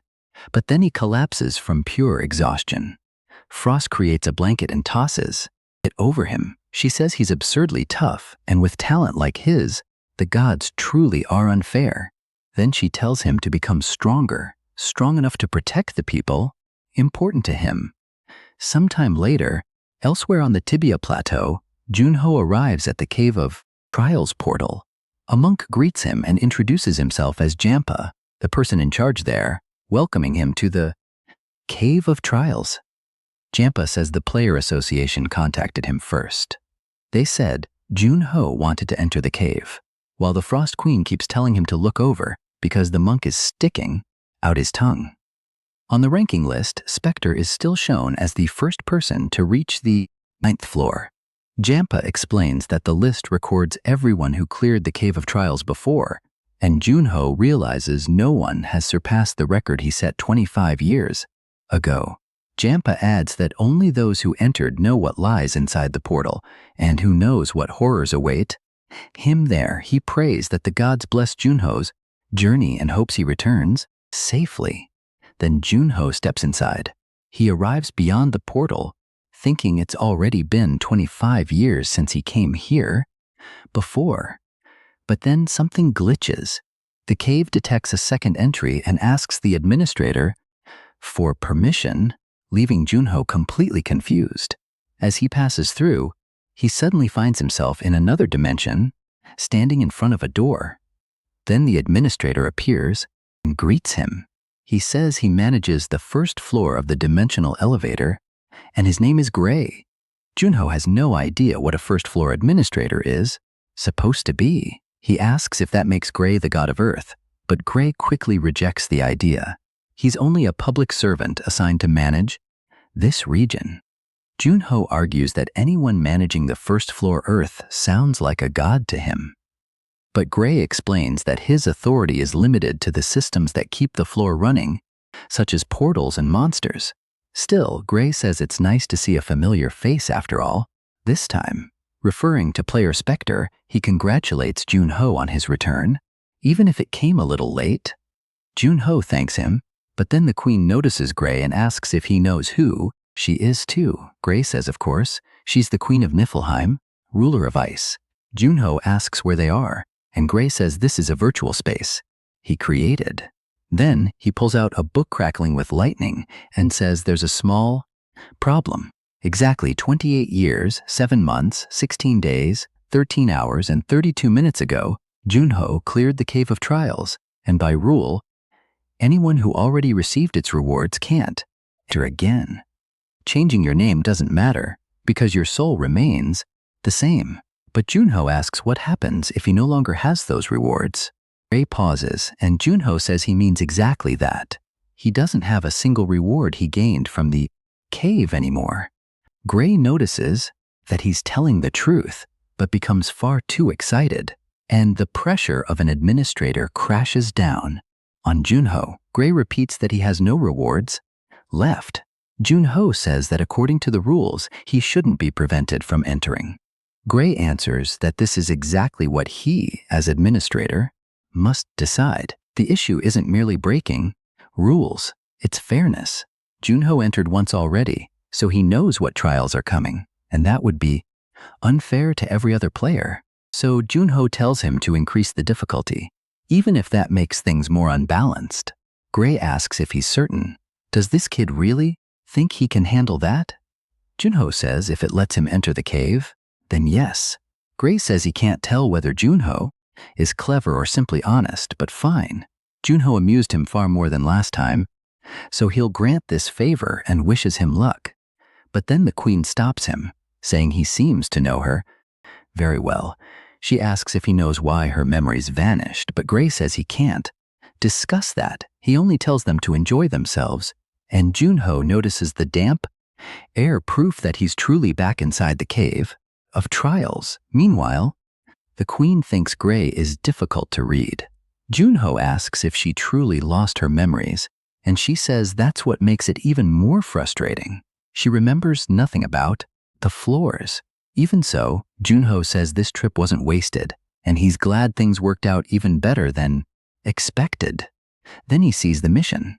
Level 1 is the magic test, where he has to destroy the spheres using magic. The queen asks if that isn't far too easy, and Junho reminds her it's only level 1. He starts bursting them one after another, saying it's basically a tutorial, and clears the magic test without difficulty. The queen admits it wasn't bad, though she claims it would have taken her less than a second. Junho tells her to stop lying. Then he's told that if he wants to continue to the gravity test, he only has to say advance or stop. He chooses to continue immediately, and the gravity test begins. He's slammed to the ground. The queen asks what kind of test this is, and Junho explains that every minute the gravity affecting his body doubles. She asks about the other 8 trials, and he says most people would call them torture. After gravity comes zero gravity. The queen says he shouldn't waste an opportunity like this. Junho asks what she means, and she says chances to endure something this extreme are rare. He should train. He replies that doing so in this condition is easier said than done. It's difficult, especially after being crushed by that gravity. He says it sucks. But that doesn't mean he can't do it, so he starts doing push-ups under the crushing force. The queen says he should try running next time, and Junho tells her talking is easier than doing. After a while, he finally collapses flat onto the floor, thinking it's finally over and wondering how much gray increased the difficulty. He selects advance again, but the queen says he looks exhausted and asks if he shouldn't rest first. Junho says it's better to continue while his blood is still hot. He knows the Cave of Trials gives better rewards the more a player suffers, so if he keeps pushing, the reward should become more valuable. Then the queen asks about the next trial, and he says it's the Phantom Challenge, the one involving illusions. Last time, he fought desperately to save his parents from monsters and had to force himself to remember those phantoms weren't really them. It took him half a day to finish. This time, he thinks the illusion will be different. The queen notices him staring, and when she asks why, Junho says he was hoping the Frost Queen would appear. But it can't be that simple, so he expects something else. Then his friends appear before him, asking if he wants to live alone. They call him a traitor. Junho braces himself. He expected something terrible, but this is even worse than he imagined. His friends keep asking why he abandoned them, calling him a traitor again and again, along with liar and many other names. The queen tries to snap him out of it, saying it's all fake, but Junho says he knows. Still, in their final moments, those idiots sent him away even though they knew they were going to die, so he won't allow these illusions to insult them like this. With that, he charges directly at them. Here, he's facing Ramadat with his high-level regeneration and raw power, Skaya with overwhelming offensive and defensive magic, long-range support from Gilbert and Mio, who can draw her sword in an instant. Facing all of them at once is basically suicide. He asks the queen if she can hold Skaya and Ramadat in place. She says yes, but it will consume a huge amount of her mental energy. Junho says that doesn't matter and asks how long she can keep them restrained. She says perhaps 30 seconds. Junho figures that's more than enough. He plans to eliminate Gilbert and Mio first because their defenses are weaker, and rushes them with everything he has. The queen summons her soldiers, ordering them to rise from the frozen ground and defeat the enemy. The golems appear and pin them down, but then Skaya moves to protect the others.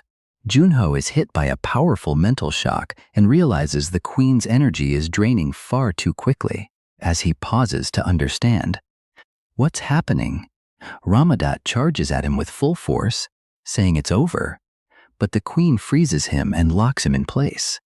She tells Junho not to focus on her and to do what he needs to do. He says fine. She only has to hold on a little longer. But then a shot comes from far away. It's Gilbert firing at him and warning that the next shot will kill him. Junho is stunned because even as an illusion, Gilbert's magic bullet has become real. If one of those hits, he dies instantly. So while Gilbert takes aim, Junho vanishes. Gilbert wonders where he went, but Junho appears behind him using Shadow Walker to take him out.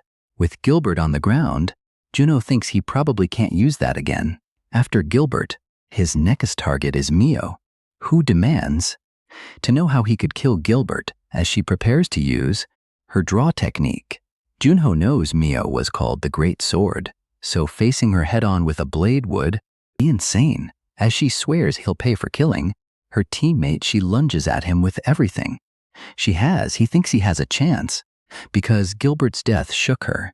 She'll make a mistake, and when she does, he'll find an opening to finish her too. Then, just before dying, she asks how he could do this to them. As she dies, he looks at her and thinks this challenge is disgusting. Then Ramadat starts breaking free while Skaya struggles against the golems. The moment he breaks loose, Junho hears Ramadat preparing to charge. Ramadat glares at him and asks if they truly thought something like that could hold him. The queen warns Junho that she's at her limit, and Skaya releases her magic. The blast shatters the golems, bringing them down. Seeing that, The queen retreats so she won't be struck by the falling ice. Junho thanks her and says she did well as he covers her with an ice shield. Immediately afterward, Ramadat charges and slams a fist into the shield. Driving Junho downward, he curses Junho as an arrogant bastard and asks if he truly thinks he can keep dodging forever. Then Skaya calls to Ramadat and rains spells down on Junho, snapping that he's an idiot and that she told him not to rush. Like that, Junho barely avoids the magic and realizes again how powerful they are. Ramadat's incredible toughness and Skaya's long-range magic made them the perfect pair. If he wants to win, he'll have to use everything. So he activates Booster. With that boost, he actually cuts Ramadat across the chest. But instead of collapsing, Ramadat praises him, saying Junho really punched a hole through his chest and sounds almost relieved. Then he asks if that's all Junho has and nearly lands another punch. Junho grits his teeth. Just as expected, it didn't work. Ramadat's regeneration is absurd. Skaya says she won't miss this time and aims at him again. He slips through the attacks by a hair. With Ramadat healing endlessly, there's no point fighting him head-on. Normal tactics won't work. He has to make Ramadat attack first. Ramadat becomes annoyed and asks how long Junho plans to keep running. Junho snaps back that he's right and says he'll end this now. Ramadat tells him to stop acting so full of himself. Then his huge body appears directly in front of Junho and cuts him off. A heavy punch crashes into Junho's stomach and nearly sends him flying. He realizes this man is a monster. He broke the ice shield and still caused internal damage. But this gives Junho an opportunity. Now that they're close enough, he strikes Ramadat directly in the chest. Ramadat says it's useless but admits Junho has courage. He likes seeing him fight until the very end. But Junho says he's mistaken. It's already over for him. Junho uses the law of life, and this time, Ramadat finally dies for real. A massive hole tears open in his chest. Skaya runs over, screaming his name.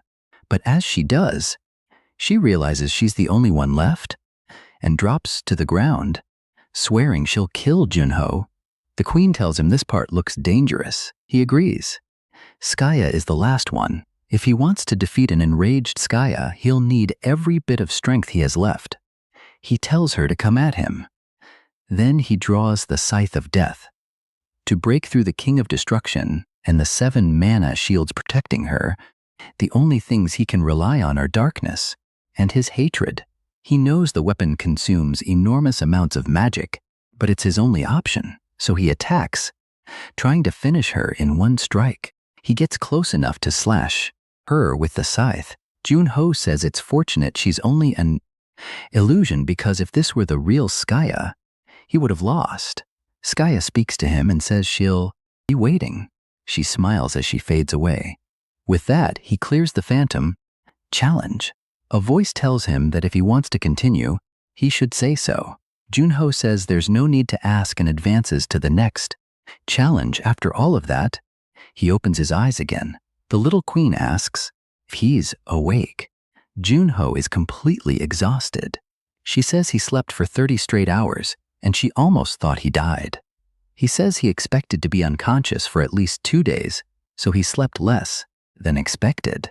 She says the Scythe of Death is powerful, but its side effects are brutal.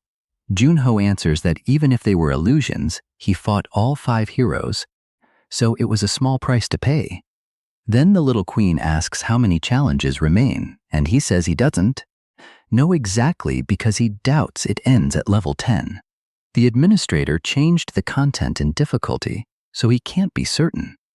She's shocked there may still be more of these cursed trials. He says the cave becomes harder the deeper he goes, and so far it has been worse than expected. He doesn't know how many more levels he can endure. Then she asks if he's feeling a little better. She points out that he fought his old companions, and it must have been a long time since he'd seen them. Junho says they were only illusions. Still, he thinks it's slightly disappointing that he didn't see his parents this time. The queen asks why his parents would appear in the Phantom Challenge, and he says it's because both of them are dead. She feels terrible for speaking without thinking and says she made a huge mistake. Junho tells her it's fine.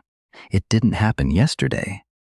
Then she touches him and says she also lost her parents when she was 6. So she truly understands how he feels. Junho is surprised by how kind she is and thinks soft-hearted people really do draw others in. After that, they leave and close the restroom. When he returns to the trials, he says he wants to begin the 4th room, and they prepare. He's told that the 4th level is the challenge of insomnia. A warning appears that once it starts, he won't be able to sleep for 10 days. Junho proceeds, and 240 hours appear before him as the countdown begins. The challenge starts now. He's placed atop a massive pillar of ice with nothing to do but wait. The queen says around 20 hours have passed and asks if he can handle it. Junho says for now, yes. She says he must be starving and tells him to eat something. But he says hunger helps keep him awake. She suggests cold water instead. After 60 hours, things become much harder. The queen reminds him that he can't fall asleep, and Junho agrees. He asks Frost to help keep him awake, so she presses an ice ball against his face. Then 98 hours pass. Junho is already banging his head against the ice, thinking he only wants to sleep. If he took a hot bath and lay down now, he'd fall asleep instantly. His eyes begin closing, but the queen calls out and asks if he's dozing off while splashes water on his face. He says of course not, and she keeps watching him closely. Time continues passing, and now only 24 hours remain. He stays seated, forcing himself to concentrate. Then he remembers how he once complained about the reward for clearing level 9. Even though it was the A-rank hero's mind and a 10-point increase to all his stats, the rewards match the suffering. So this time, he has to reach at least level 9 again. He thinks about his friends and what he needs to do to save them. He promises himself that he'll save everyone. Then the queen suddenly starts shouting at him. Snapping Junho awake, he immediately asks if he fell asleep, but she says that's not it and tells him to look. The challenge is finally over. Immediately, he falls backward thinking he won. She agrees, but he says it was nothing. With that, he clears the challenge of insomnia, and if he wants to continue, he should move forward. Junho advances even, though he's exhausted. He thinks it's been a long journey. After resting, he entered the challenge. The senses, it tests taste, smell, sight, hearing, and even touch. All those effects accumulate. The challenge of immobility led into the challenge of dreams and silence, and those original trials were fused together, meaning there's now a new combined challenge. Junho thinks he's endured every terrible trial so far, and no matter what, he'll reach the end. But then he looks over and sees the little queen tapping on the ground. She asks if he's going to eat, and he notices she's really enjoying Morse code ever since he taught her. Right after that, he remembers the next trial is the Void, where most players challenging the cave give up.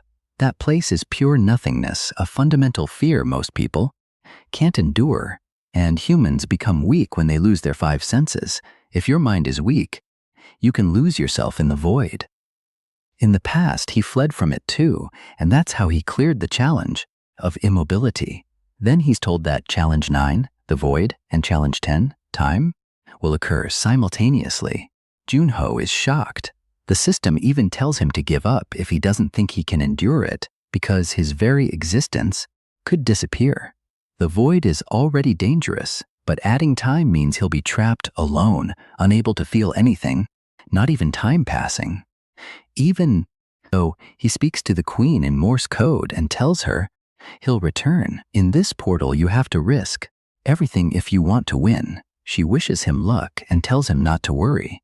She'll be waiting for him. Junho tells himself he can do it and steps into both challenges at once. The moment he accepts, he's thrown into an empty space where nothing exists, and he realizes he can't feel anything. He can't even sense the Frost Queen or his own magic. Still, he keeps reminding himself who he is. Seo Junho, Spectre, the one who always wins. He tells himself he'll defeat this too, even as he starts wondering how long he's been trapped. Time has no meaning, and even his own existence feels like it's fading. He can't understand how it became this bad.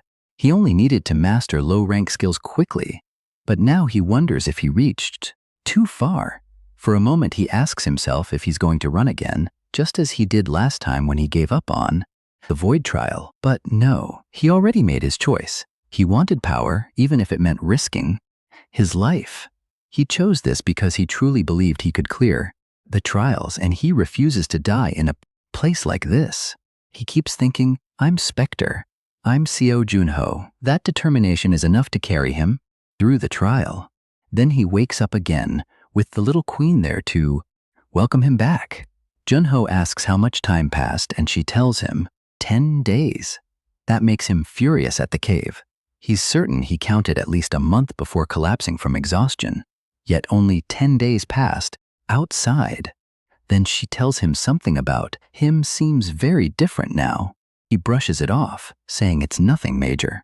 He only shed his old skin. Still, his body does feel lighter than before, so he checks himself, and when he sees what changed, he's stunned. His magic loss rate is now 0. Even as Spectre, it was still 3. That puts him on the same level as Skaya, who was blessed by magic itself. Perfect control. That means he can now create even better weapons. And when he tests one, the power is insane. A massive blast tears through the cave, leaving a huge hole in the wall. Junho stares at the damage caused by a single swing of his hand. The queen says his aura sword feels stronger than before, which catches him off guard. He thought it was already perfect. Then the system announces that he cleared the time trial and begins calculating his rewards. He thinks his long-awaited rewards are finally here, but nothing appears. He complains that the system is slower than usual and even taps the status screen. The screen tells him not to rush because the rewards are still being processed. She becomes annoyed with him, and Junho quiets down. The queen says the reward must be incredible if even the administrator had to intervene. So they wait and count everything he earned. He gains 20 points in every stat. Keen senses rises from B to A, and hero's mind advances from A to S. Junho is shocked. 2 skills ranked up in addition to all his stat gains. That's far more than he received before. But then he notices something else. He remembers that the cave's rewards match how much the challenger suffered, so Gray must have known this would happen. He even receives a new title given to those who conquer the Cave of Trials. Every time he levels up, one random stat increases by 1 point. The title is Limit Breaker. Junho turns to Frost and asks her to pinch him. She actually does, and he realizes this is real. 1 extra stat point per level sounds simple, but by level 130, he'll have gained 100 bonus points. As time passes, the gap between him and everyone else will only continue growing. He could eventually stand above them all. Frost tells him to get a grip. He's acting ridiculous, and she's tired of this cave. Junho agrees. They need to leave before staying any longer. Drives him insane, too. A portal to the real world opens. Junho says it took a while, but he became incredibly lucky. Then he jokes that Frost was born in the wrong era. She asks if he ever gets tired of saying stupid things. Outside, a man near the religious group thinks it's already been a month. Since Junho still hasn't returned, perhaps something went wrong. Then the bells begin ringing, and everyone goes on alert. One of them tells Jampa to look ahead. The ranking list changed. Seo Junho just broke Spectre's record. Everyone is stunned. A new legend has just been born. Meanwhile, a man arrives at a place that resembles a daycare. He knocks on the door, and the person who answers says it's an honor to welcome the demon bow to such a humble place. The visitor says it's been a while. The red-haired man says this place doesn't look very entertaining. The other man replies that it isn't meant for entertainment. Everything is for the second coming of the heavenly demon. The red-haired man mentions the heavenly demon, Taurus Milo, and asks if he should really say that name so casually in a place filled with children. The man says of course, then with a snap, he freezes the entire place. Every child becomes completely still. He tells the red-haired man to look. He says the children are creepy, and the other explains that they were all trained to become powerful demons. Like Senior, then he returns the children to normal and they resume playing. Afterward, he invites Signer to come inside. In Rome, the city is packed with people, moving everywhere. Frost is surprised when she sees Junho's face on a giant screen. They're talking about him on television. He tells her not to get distracted. They came to find paradise and destroy it.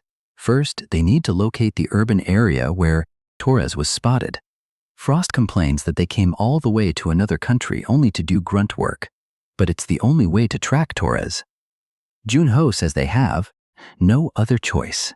A few days earlier, when Shim arrived, he was excited and even called Junho his lucky charm. Junho thought that was disgusting, but Shim explained that ever since he came out of the Cave of Trials, donations had been pouring in. To them, he was basically a rabbit's foot. Junho tells him to forget that and asks why he called. Shim gets straight to the point. He says he investigated the orphanage Junho found while in Rome, and that immediately brings back his anger. Arma, the skeleton mage who attacked the auction, was raised in that horrible place to become a demon, along with many others. Shim says he still doesn't know its exact location, but he may have found a lead. He shows Junho everything he uncovered. The man's name is Torres Milo.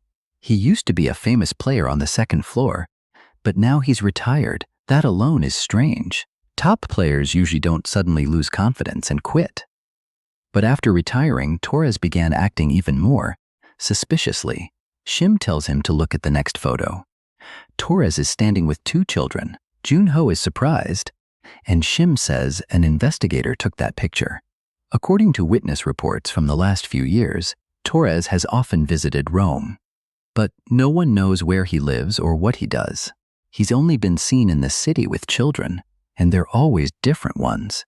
Junho thinks that's suspicious. If he's truly connected to the orphanage, why appear in crowded places like that? Shim says that bothered him too, so he checked Rome's crime records. He points out that every time Torres appeared, a missing person report was filed. Within a week, Junho knows he has to investigate.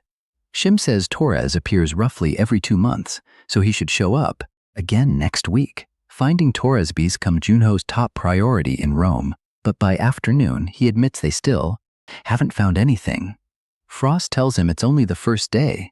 They can stop for now and head back to the hotel. He's about to agree, but on the way back, a child bumps into Junho, apologizes, and tries to walk away. Junho immediately grabs the boy's arm. The kid is shocked that he got caught so easily. He asks what Junho is doing, clearly frightened. Then he drops the watch he stole from Junho onto the ground. The boy acts tough, saying he thought Junho was an easy target and asking what he's staring at. Does he want an apology or something? Junho says no. He's just deciding whether to take him to the police or let him go. That immediately terrifies the boy. Junho realizes he only meant to scare him a little, but the kid looks genuinely terrified. So he leans closer and asks if the boy belongs to some kind of family group. The kid snaps back, asking why it matters. Junho says that's actually good. Then he asks if the boy knows the area well. The kid asks what he wants. Junho decides to bribe him with food, so he'll help. While the boy eats, Junho watches closely. The kid introduced himself as Marco, and Junho tells him to slow down or he'll get a stomachache. He even offers more food, but Marco says no. He's full. Then Junho notices something. Marco is the only one eating. Junho immediately calls the waiter over and asks for more food to take away. Then he asks how many kids are in Marco's family. The answer is 16, so Junho orders 16 meals. Then he asks if Marco has parents or somewhere to live. The boy says no. They're all in the same situation, living together in a warehouse. Junho asks if anyone helps them, like an orphanage. Marco says a few priests visit once a month. Junho immediately becomes suspicious, and the boy adds that they're probably from the Vatican. According to them, if the children confess and repent, they'll be taken to paradise. That name makes Junho pay close attention. Marco says they promise school, clean clothes, and 3 meals a day there, even so he doesn't want to go. Those priests give him a bad feeling. Junho takes that seriously. Some people can sense evil, especially around demons. Marco seems to understand, then says he can help Junho find them. Junho asks him to lead the way and offers to pay. Marco agrees immediately. Meanwhile, at the Vatican, the halls are empty, and the current pope is walking through them when he notices an unexpected visitor in the middle of the night. He calls out, asking who's there. It's Junho, waiting for him in the darkness. The pope is shocked to see Spectre. He says he thought Junho was still recovering, but Junho replies that he got tired of lying around and that it's good to see him again after 25 years. Francisco says he's happy too. He never thought they'd meet again, but it seems his prayers were answered. Then he admits he feels ashamed that they've lived so peacefully because others sacrificed their lives. Junho tells him there's nothing to be ashamed of. That's exactly why they did it. Still, Junho says there's something he wants to ask, and Francisco asks what it is. Junho asks if he's ever heard of an orphanage called Paradise. The Pope says no. That makes Junho remember Marco saying the priests were probably from the Vatican, and he realizes it must be a cover. Whoever they are, they're bold enough to pose as Vatican priests while kidnapping children. That almost confirms they're demons, so Junho drops the subject, and the Pope apologizes for being unable to help. Before leaving, Junho remembers one more thing to tell Francisco. There will be a massive fire near Rome in the next few days, so he should have fire trucks ready. The Pope is confused by that warning, but Junho says he'll explain another time and begins to disappear. The Pope tells him to wait, but he vanishes before anything else can be said. Same as always, he's simply gone. Sometime later, at Marco's family hideout, Marco reminds everyone not to forget to eat because he'll return soon, and the kids all agree. Then Junho appears and says good morning, still half asleep. Marco asks why he slept there instead of at the hotel, and Junho says the place is comfortable. And his little siblings are cute too. He asks if they can leave now, and Marco says yes, though he still finds the whole situation strange. Junho simply says he's counting on him to be the best guide. Then the two head out through the city. As Junho follows Marco, Frost speaks up and points out how light the boy's footsteps are. Junho noticed too. Both of them keep watching him. Then Junho asks if he's trying to become a player. Marco is startled and asks how he knew. He even wonders if Junho is a player too. Junho says someone at his level can tell just by the way he moves. Marco admits it. He's training to become one. Junho warns that the path is difficult, but Marco says they have no parents to depend on and not even a real home. If he wants to protect his family, this is his best chance. He adds that the priest said Paradise has a player training program and would help him. That lie immediately catches Junho's attention. He thinks it over, and Frost agrees that it's an easy way to lure talented children in. Marco says that when the priests return, he plans to go to Paradise, train there, get his license, enter portals, make money, and one day become a great player like Spectre. He's talking about his hero without realizing the man is right in front of him, so Junho jokes that Spectre isn't dead and shouldn't be discussed like someone he'll never meet. Marco shrugs it off, saying it doesn't matter because Spectre is on the other side of the world anyway. Only Junho knows how wrong that is. Marco keeps guiding him and says that path leads to the cathedral where the priests stay. Then he spots Torres Milo with a girl and recognizes her. It's Anna. Junho asks who she is, and Marco says she's part of his family. She went to Paradise about 2 months ago. Junho immediately dislikes this, remembering that every time Torres appears, a missing person report follows. Within a week, at least now, he's finally found the criminal he was searching for, and he watches Ana closely. Torres asks if she knows Marco, and she says he was the leader of the family she used to live with. Torres quietly pressures her to choose her words carefully. She obeys and returns to the way she acted before leaving, with Torres greeting Marco emotionally and saying it's been a long time. Marco asks how she's been. Then Torres turns to Marco and says he's heard a lot about him. He mentions that Marco left his siblings at home while Junho thinks he's finally caught him. To maintain the act, Junho scolds Marco for not saying where he was going and says he thought he'd lost him. Torres looks at Junho and asks who he is, especially with the glasses and mask, as though he's hiding his face on purpose. Junho introduces himself as a tourist named Sunny and says Marco is guiding him. Torres accepts that and introduces himself too. Junho says it's a pleasure and they shake hands. But the moment Torres touches him, he senses something and wonders what this man is. He's powerful. He asks if Junho is a player, and Junho acts casual, saying he's only level 27. Torres immediately becomes irritated. In his mind, this man isn't even worthy of touching him, yet somehow he's getting under his skin. Then Junho asks Marco if Torres is from Paradise, and that makes Torres freeze. Marco says yes, he saw him with the priest last time. Torres quickly tells him to wait, reminding Junho that he said he was a tourist, then asks how he knows about Paradise. Junho says the real reason he came here is to find his younger brother who disappeared 15 years ago.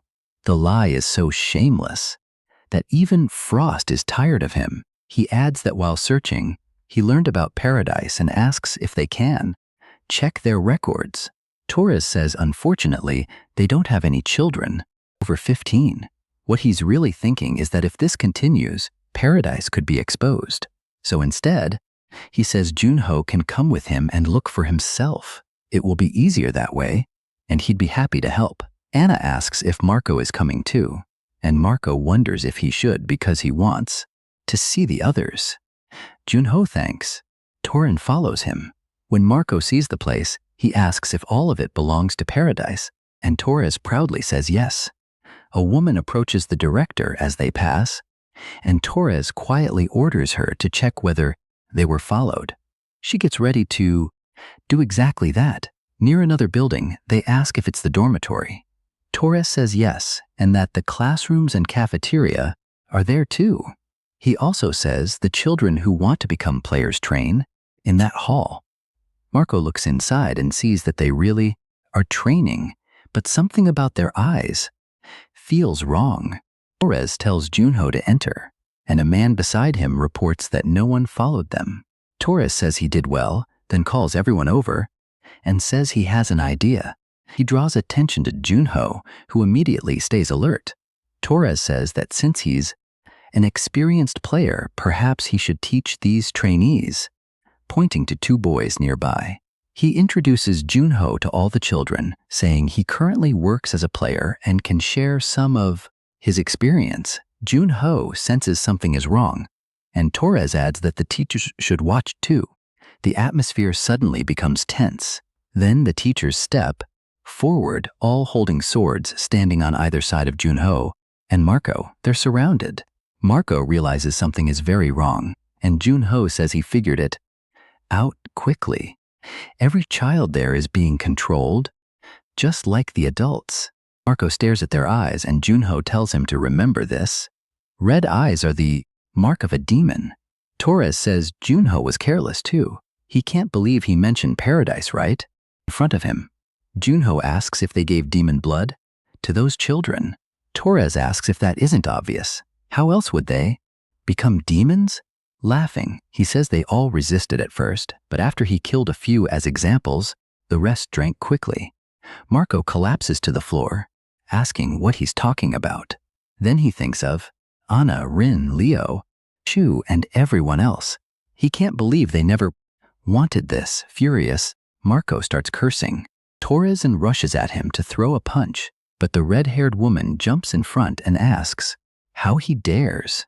She drives a punch straight into the boy's stomach, nearly knocking him unconscious, then throws him aside.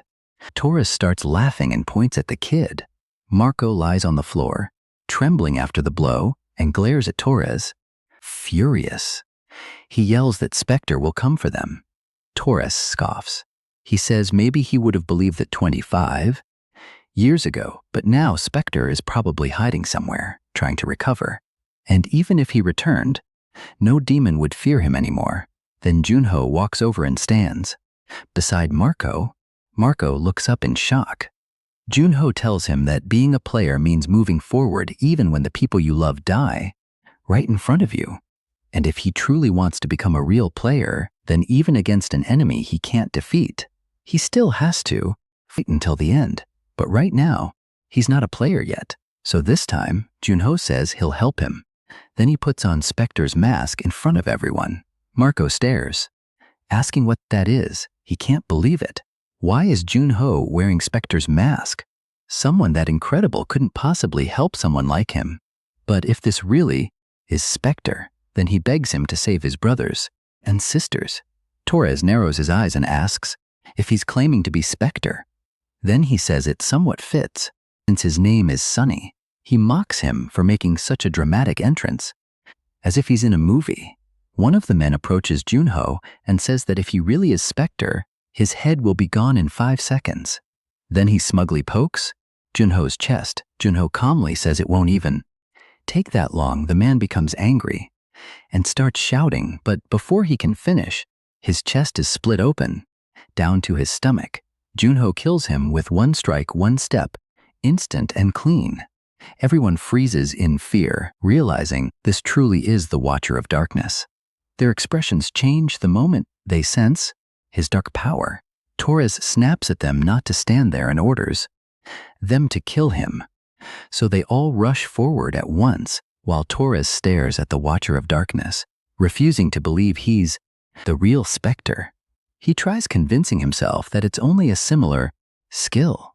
Still, he knows this man was pretending to be harmless and maybe dangerous, even to him. But if Demon Bow Calciner arrives, Torres thinks the battle will turn around. With that, everyone attacks together. Junho, however, simply snaps his fingers. Shadows flood the room, and he summons a massive wolf above the charging demons. It tears through all of them. He wipes out several at once, so quickly that everyone panics. A single snap did all that, and they begin yelling that fighting him is pointless. They need to run. Junho notices they're only trying to stall and asks if they called for backup. Then he says it won't matter. He has more magic than he did 25 years ago. In the Cave of Trials, he even reached 0 mana loss. Now his power has no limit.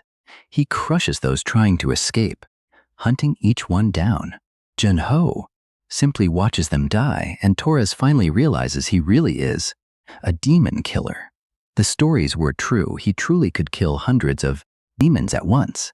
Then Torres starts screaming at the children, ordering them to attack and grab Junho to buy time until the demon bow arrives. Seriously, I want Junho to tear this man apart. I hate him. And the children, still under his control, begin moving toward Junho. He immediately sees that Torres is using them as shields, so he pushes them all back with dark power and tells them to stay away while he's still being gentle. The moment one of them is touched by it, she looks completely shocked.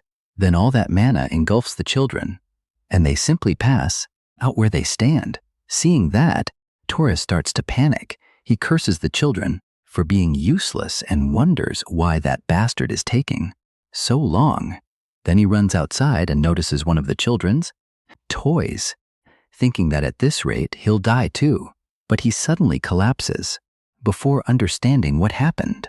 When he hits the ground, he thinks he merely tripped until he sees what he tripped over. His leg is covered in blood, and what's lying behind him looks like a foot. Then he realizes what it is, his own foot. Screaming and cursing Junho, he drags himself forward in agony while Junho asks him a question.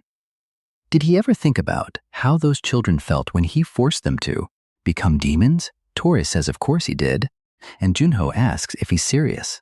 Then he says that's a relief and chops him apart, saying he won't mind if he dies angry. Torres starts coughing blood while Junho prepares to continue torturing him. Torres begs for help, but Junho slams his face into the ground and says this is the price for the children he sacrificed. He keeps going until Torres is pulled back to his past, to the day he first felt joy after seeing that the object in his hand was demon blood. He thought becoming a demon would let him take revenge on everyone who looked down on him at last. He believed his chance had arrived and happily threw himself into that blood. Junho watches these memories with Frost. He sees that Torres envied others and never once tried to improve his terrible skills. All he wanted was power, though becoming a demon was almost inevitable. Frost asks if this is one of those dramas he mentioned, but Junho says no. It's a skill called Confession of the Dead. It allows him to read a dead person's memories and gather information. Frost thinks that's an impressive ability. Torres's past continues, and one of the higher demons escorts him. The demon says he likes Torres's mind control skill, especially because of the disappearances of second-floor players and the ghost city incident. While he speaks, all Torres can think is that the air itself feels crushing. Then the demon says his skill looks delicious. He tells Torres not to be afraid and introduces himself as Rohan Aegis, saying he'll only take a taste of the ability. Then he pulls some of Torres's power out, turns it into a sphere of light, and swallows it. After tasting it, he says the flavor is unusual and wonders what ingredients he'd need to recreate it. He thinks he can probably do it with what he already has. He thanks Torres for providing such a useful recipe and excellent ingredient. As a reward, he'll explain why paradise was created.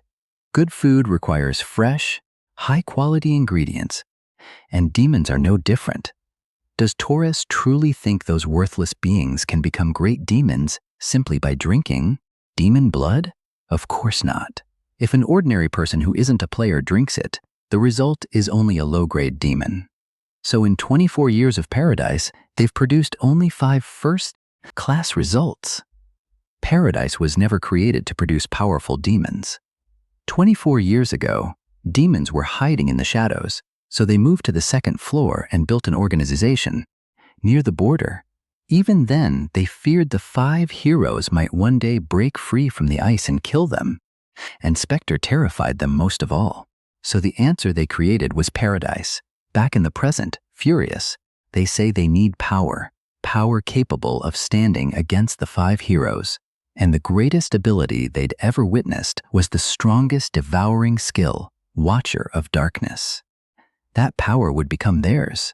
When Torres heard that, he was amazed, realizing Paradise had been created to produce a second Spectre.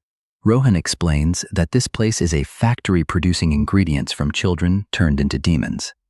With his perfect S-rank taste, he refines those ingredients to create new abilities. His goal is to copy Spectre's powers. If he can recreate even half of that skill, or even a quarter, they'll create the strongest demon of all. He says they already produced a few crude copies, but they were all low-grade trash.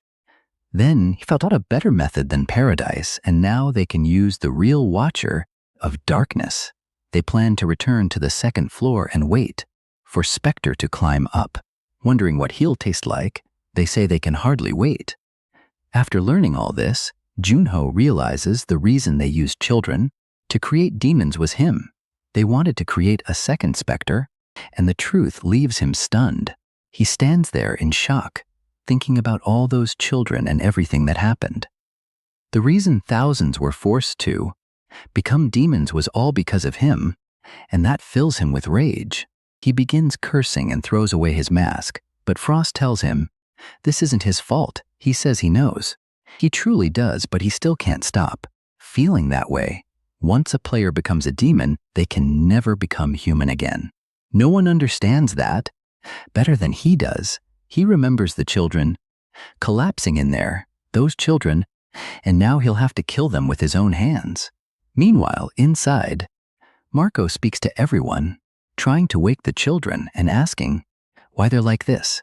Then Junho returns, and Marco speaks to him. He says the children still won't wake up and asks if they simply hit their heads. He says they need to take them to a hospital quickly. He still believes they only need to remove the demon blood, and then everything will return to normal. He asks Junho if that's possible, begging him to save his little brothers and sisters. But Junho's expression turns completely dark. Then he gently comforts the boy and says he's sorry. He can't do that. He understands how Marco feels, but there's a reason demons are treated this way. When an ordinary person drinks demon blood, only two outcomes are possible. They die because their body can't withstand it, or they become a demon. Then the girl wakes and calls out to Marco. He quickly asks Anna if she's all right. Then all the children wake at once.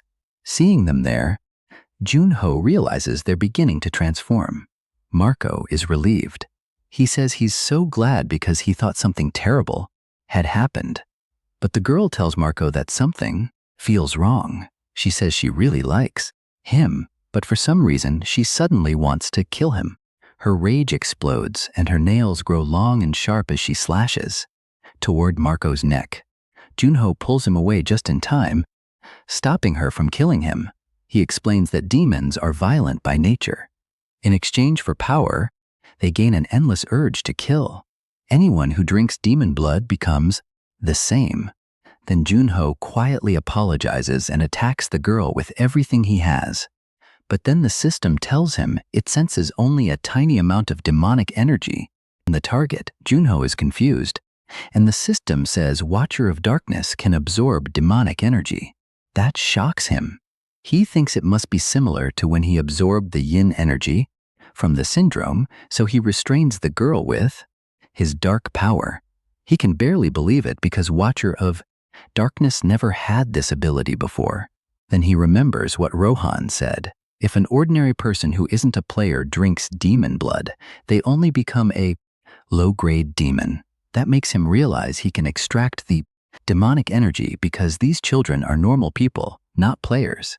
Just then, Marco calls out to him. He tries to speak and Junho asks what it is. Marco begs him to end this.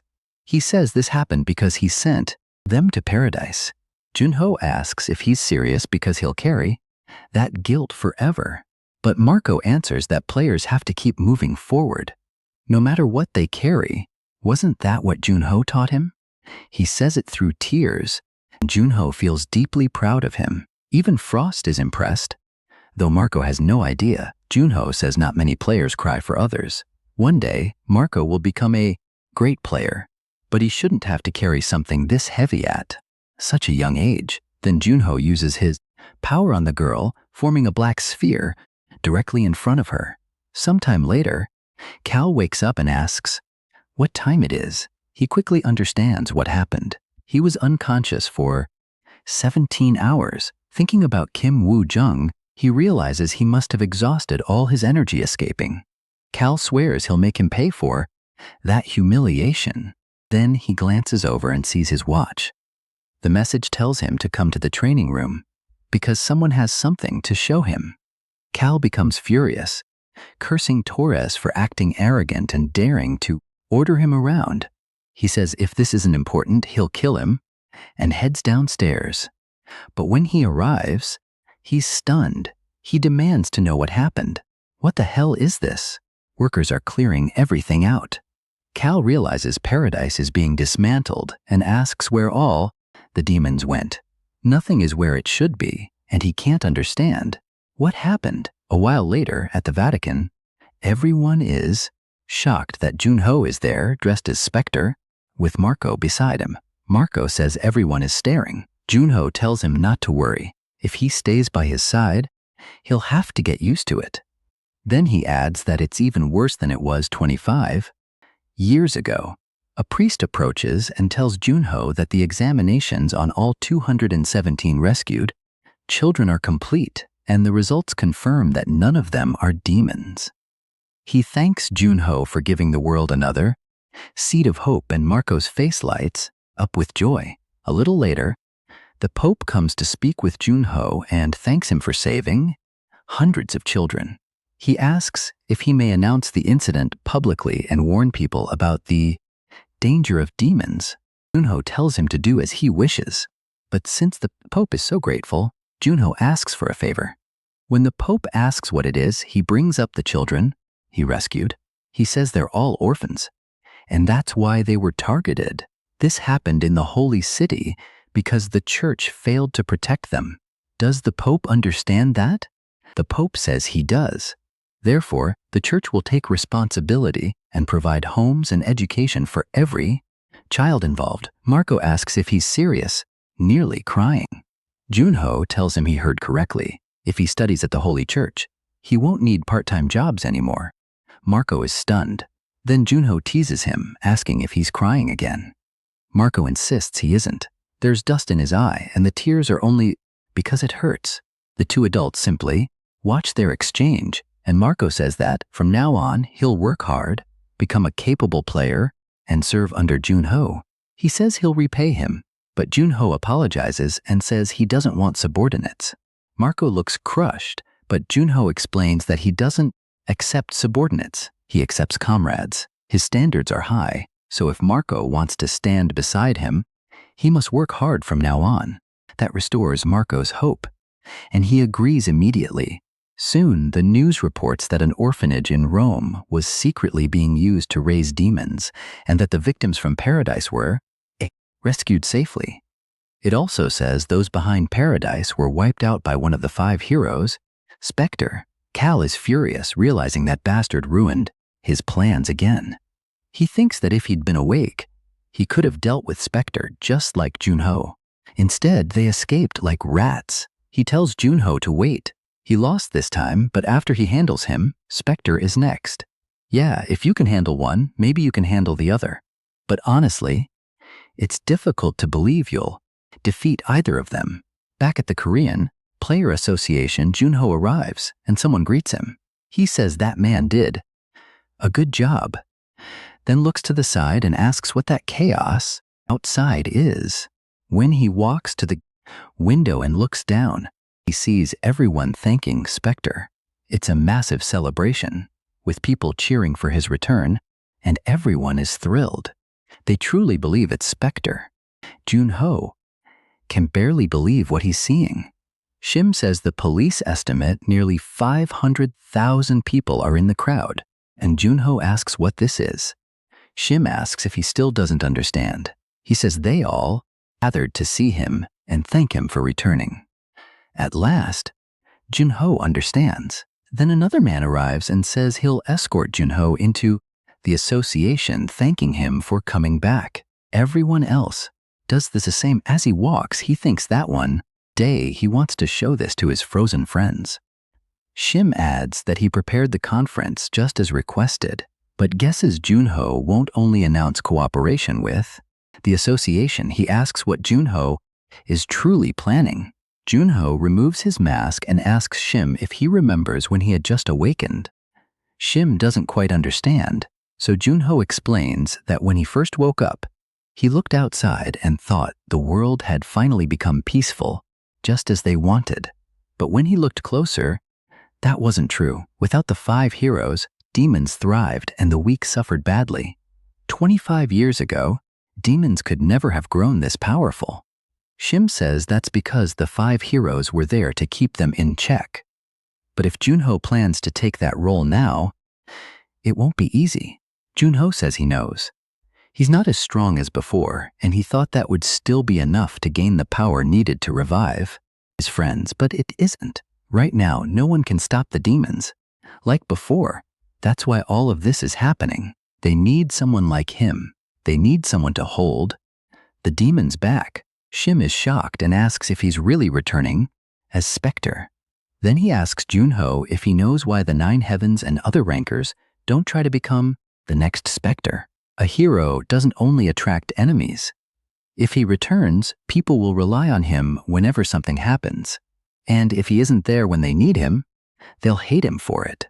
Shim tells Junho that he and his friends have already done enough. He can stop now. But Junho says he knows that, and he doesn't like taking this role either. Still, no one else can do it, and even if he's not as strong as before, he still has influence. Frost realizes he's made a huge decision and says she'll remember his courage, while Junho thinks he refuses to ignore reality and choose the easy, comfortable path. Shim becomes annoyed but says he doesn't care anymore and tells Junho to do whatever he wants. Then he asks what to do now, and Junho tells him turn the speakers up as loud as possible, loud enough for Spectre's voice to reach the second floor. Soon, Spectre's press conference is packed. Everyone waits for him to enter, and the entire place is tense. Hano says that, as expected, all the Vice Guild masters and team leaders from the 6 great guilds are there, along with many top rankers. He thinks this will become a recruitment war, but when he looks at Juha, something seems wrong. She starts smiling and says she can't believe she'll see Spectre with her own eyes. Inho tells her to calm down. They announce that Spectre and Shim Deokgu will arrive soon and thank everyone for waiting. Then Junho finally enters. Cameras begin flashing and everyone prepares to record every word. Shim Deokgu takes the microphone and says the press conference will begin immediately with only a few questions allowed. The first reporter raises a hand and asks that since Spectre was frozen for 25 years, countless theories have spread. So can he prove here and now that he's truly Spectre? The question shocks the room, and some even wonder if the reporter is insane for asking it. Junho answers yes. He raises a hand and says that if that's what they want, he can prove it. Then he draws his sword and releases dark energy, forming an aura blade that everyone recognizes immediately. They can tell it's flawless. Even after 25 years, his power remains at that level. Junho puts the sword away immediately. The reporters thank him for the demonstration. Another person asks if, after the Rome incident and everything else, he'll return to active duty. Junho says he originally planned to retire because when he woke up, his friend told him the world had become peaceful thanks to the sacrifice of him and his companions. Hearing that made him proud. It even brought him to tears, and he felt relieved, believing the world no longer needed them. But after witnessing the horrors of paradise, he realized he couldn't walk away. He asks if they know that over the last 24 years, more than 600 children were kidnapped and killed by demons. Everyone is horrified and asks how that could happen. Junho says no one knew because nobody pays much attention to the first floor, but this tragedy could have been prevented if players, guilds, and associations had worked together. And they still can, so demons never dare show themselves again. His words leave everyone tense and stunned, and the room becomes silent. Then he says there's only one thing left. He wants to say, and it's meant for the demons. Clear as day, he declares that he's back. Later, in Shim Deokgu's office, Junho reclines comfortably, reading the news. One article says Spectre praised him as a promising rookie. Another says that after Spectre's statement, people are calling for guilds, associations, and players to unite. The entire internet is discussing it, and Junho thinks that's perfect. He's getting attention. Then Frost suddenly calls for him, and he asks what's wrong. She says she finished Season 1 and excitedly tells him to play Season 2. Junho says he'll teach her to use the remote so she can do it herself instead of shouting every time.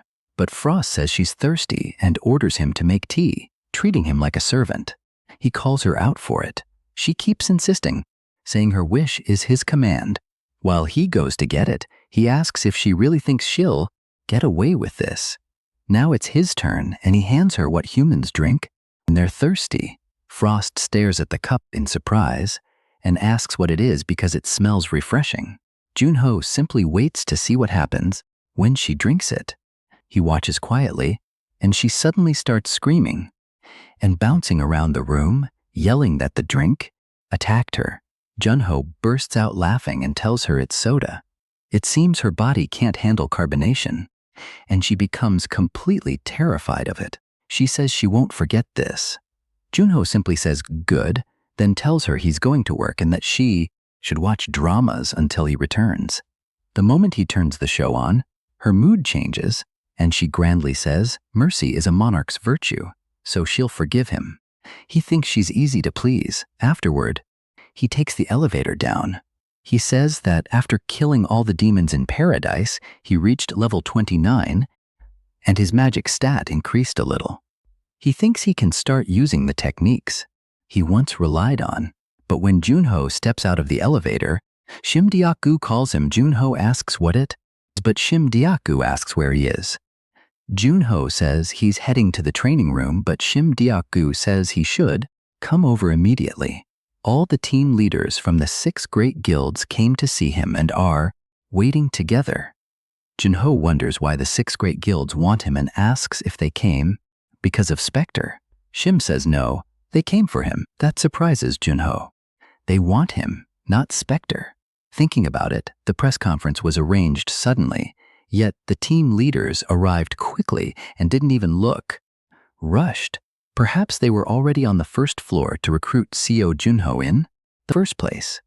Junho says it looks like Shim couldn't send them away, and Shim agrees. He says they can be aggressive, and if they can't have something, they might destroy it.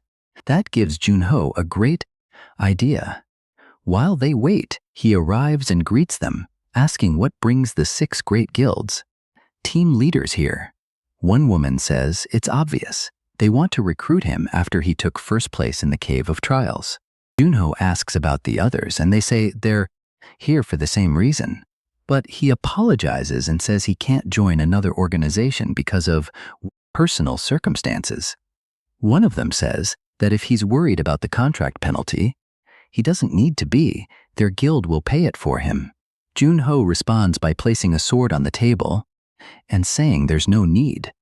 The man notices it's the demon sword, the same weapon Spectre used in Antarctica. Junho says they probably understand what that means. Spectre gave it to him as a sign of trust, and since declaring war on the demons, he's been gathering allies on the 2nd floor. Junho was chosen as his official representative, and everyone is shaken. They can't believe Spectre is building his own force. Juha says she had no idea Snakehead was close enough to Spectre to be chosen as his representative. If they join Spectre and help eliminate the demons, they'll gain enormous public support. Thinking that, she decides he must join her guild. Junho then presents 3 conditions. First, to prevent conflict between guilds, he'll remain affiliated with the association. Second, any guild that accepts will gain major influence and information on the 2nd floor. Third, those guilds must give Spectre any information he requests, without hiding anything. In return, once he receives that information, Spectre will publicly recognize that guild's contribution. Juha thinks it honestly doesn't matter what he asks. Right now, the 6 great guilds have no choice but to accept if they want his approval. Since the press conference, guilds have been criticized for doing nothing about demons and caring only about money. With Junho controlling the situation, she realizes Spectre is the only one holding real power here. The leaders begin apologizing, saying this isn't something they can decide alone. Another agrees and says he needs to speak with the guildmaster. Junho says that's fine and tells them to contact him after making a decision because he has somewhere else to be. As he leaves, they realize they were so focused on recruiting him that they were manipulated. As long as CO Junho is with Spectre, no guild will be able to recruit him. That means Spectre saw enough potential in Junho to believe he could grow beyond even the 5 heroes, and they think that's why he was chosen as representative. After all, Spectre has already proven he can recognize talent. Gilbert Greenberg only had a D rank skill, so everyone ignored him. But one person saw his potential, Spectre. Meanwhile, Juha runs after him, calling out. When he turns around, he sees Gong Juha, and she says it's been a while. Junho remembers their last farewell was dramatic and didn't expect to meet her again like this. She says he's right. They were supposed to meet on the 2nd floor, but Junho quickly shuts her down, making it clear that if she expects special treatment because they're friends, that won't happen. She says that's not it, and she doesn't want that anyway. She only wants to ask one thing, whether he's close to Spectre, sounding completely smitten. Junho says sure, but it's purely a professional relationship. She asks if he's met Spectre before, And he says he saw him at yesterday's conference, but she means outside, official business. Junho says yes, while Frost can tell he's lying. Far too much. Juha nearly bursts with excitement and asks if the next time he sees Spectre, he can get an autograph for her, handing him a book. He's stunned that she wants an autograph. Still, he bluffs and says he'll try to ask. She immediately asks if he's serious. Then she begs him to have it addressed to his precious fan, Gong Juha, and even asks Spectre to draw a heart. Junho hates the idea and wonders how he'd even write something like that. But she says it wouldn't be him writing it anyway. Still, if Spectre refuses, then there's nothing she can do. And she looks disappointed. Junho only says he'll ask, and she thanks him, saying it'll become a family heirloom. After finally getting away from her, Junho is shocked to see his own photo among major Korean figures. Then, in the training room, he checks his status window. With this, he thinks he can recover his old stats. On the second floor, he'll be reset to 0. So even if he has to use Spectre's name, he needs information from the 6 great guilds. To clear the second floor, he also has to rebuild his old techniques. His current mana use is efficient, but because he rushed his mana control, his power and speed still aren't enough. There's only one solution: the amplifier. Then Frost appears. Junho asks for 10 level 100 training dummies. She asks what kind of training this is, and he says he needs to make sure he can use the same abilities he had before going the second floor. Those are the techniques he used in the past. The dummies begin closing in around him, but he quickly slips away. Then he strikes back and takes one down easily. Frost notices the attack was filled with magic. Junho says it's powerful, but it wastes too much mana, and he can't use it often because he doesn't have much. He's tried using magic only at the moment of impact, but that only makes him slower and weaker. So when Frost asks what he plans to do, he says he created a technique for this. It uses mana control, mental strength, and concentration. He remembers Skaya helping him and warning that if even one piece is missing, the technique becomes useless. He has to remember the sensation of magic flowing through his circuits. Junho focuses on that sensation, the flow of mana through his body, and finally recreates the amplifier. With one devastating punch, he destroys the dummy in front of him, and Frost is shocked by how much damage that single blow caused. She calls him amazing and asks why. He's just standing there. Junho looks like he's barely holding himself together. He says it's backlash. Just because his body improved doesn't mean his processing speed did. In other words, his brain overheats.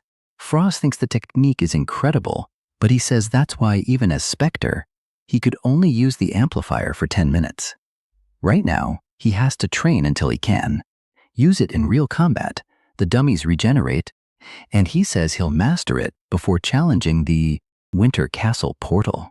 Sometime later, he repeats that he must keep training until he can use it in battle.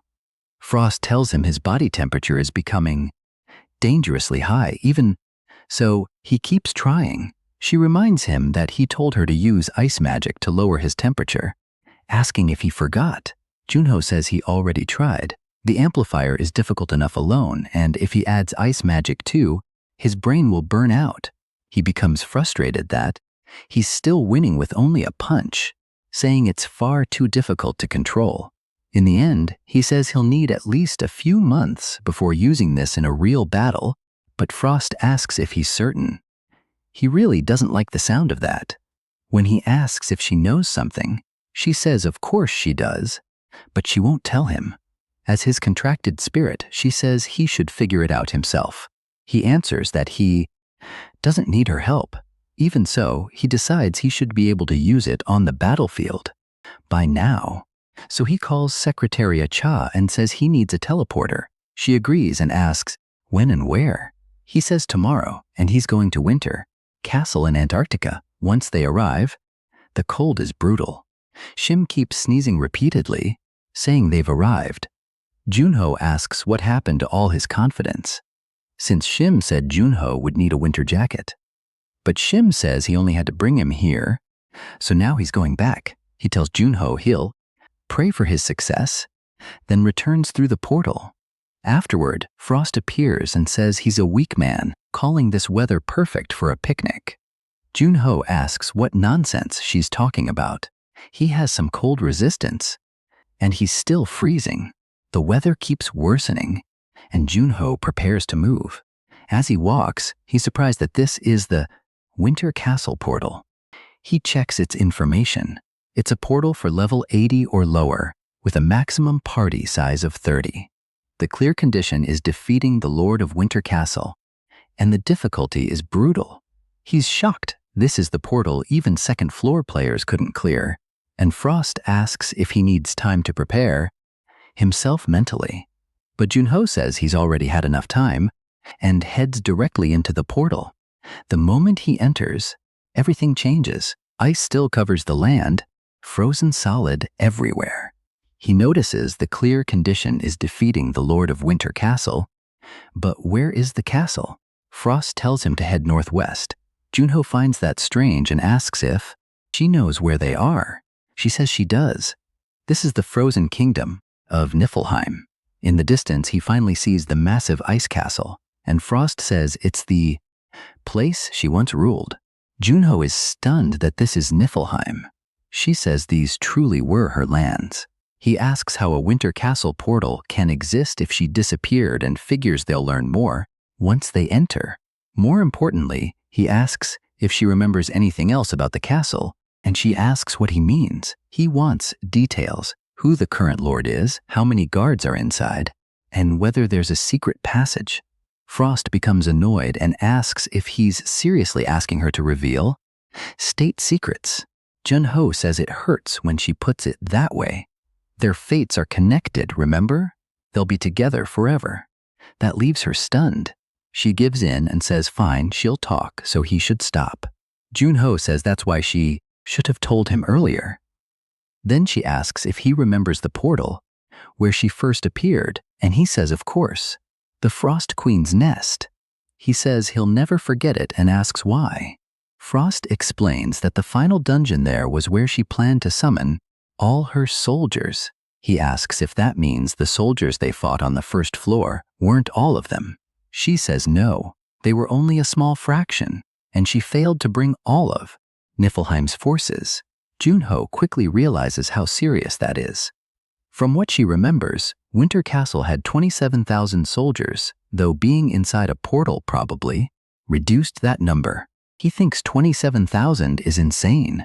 Frost says it's possible that the only one here is Sir Keys, and he asks who that is. Frost explains that Kisa Bremen is her loyal knight and the lord of Winter Castle. People called him the Sword of the Kingdom. Other than her, he was the strongest warrior they had. Junho asks how powerful he is, and she pauses. He asks what's wrong, hoping she isn't about to say he'd last only an hour. She denies that, then asks whether it would even be 10 minutes or only 1. She says that with one finger, Keys could split someone like him in half. That's how powerful her knight is. Junho thinks that still doesn't mean he's stronger than her. But Frost asks how many times she has to repeat herself. He only defeated her because she was severely weakened. Junho simply nods and says he still doesn't think he needs to worry. He's certain Keys must be weakened too, just like she was. He keeps moving forward. Soon, he notices what looks like a throne room and asks if red isn't usually the color of royalty. Frost says that depends on the nation. In her kingdom, white was the royal color. This place is called the Knight's Path, ruled by the strongest knight in Winter Castle, Sir Keys Bremen. The castle was considered sacred among knights. It was said that anyone who walked that red carpet would become a great knight. Those who wanted to prove themselves came to the Winter Palace. Junho asks what kind of test they faced. She says it was called the Trial of Chivalry. Behind that door is a long hall where 100 warriors wait. He'll have to duel each one and prove his strength. He asks why she's only telling him now and wonders if this is how he has to clear the portal, but Frost tells him to relax. He still has to enter first. He says again that she should have told him earlier. She replies that she doesn't even know how many knights remain inside, but during the trial, he'll fight them one at a time. They won't all attack together. That calms him down. There's no reason to panic before he even starts. All he has to do is defeat 100 knights. Frost says that isn't quite right. After he defeats the knights of Winter Castle and their commander, what does he think? Remains? Then he says the one on first opponent is probably Sir Uglyface himself and prepares to charge in, so he goes to the door and forces it open with all his strength. When he finally looks inside, he sees countless knights waiting. They stand beside the red carpet, all facing the door. Junho says they look frozen and asks Frost if she's sure they're alive. She says she isn't sure right now. She can't sense anything from them. Then the door behind him suddenly closes. The knights come to life, moving at once and lowering their swords into Junho's path. He asks if this is beginning already. Then one knight steps forward alone. He walks up the stairs, then turns and looks down. Junho. He announces that Orasimus of Winter Castle commands him to state his purpose. Junho begins to answer, unsure what to say, but Frost cuts in and tells him to say he came for the trial of chivalry. He asks what she means, and she says he has nothing to lose, urging him to simply say it. Finally, he understands. The knight asks again why he came. This time he warns that no answer means Junho will be treated as an intruder. So Junho says he came to prove his chivalry. The knight clearly dislikes that answer. Sometime later, the castle is peaceful again. Junho is staying in a house inside a village, eating alone and warming himself by the fire. He says it's been 3 months since they entered the portal. That makes him remember the knights shouting, all taking their positions while Junho wondered what was happening. The lead knight declared that 100 knights would test the pride of his blade, and the duels would continue until one side yielded. Then he called the first fighter forward, Phil, a warrior of Niflheim. Phil challenged him and thrust his greatsword forward as if inviting him to begin.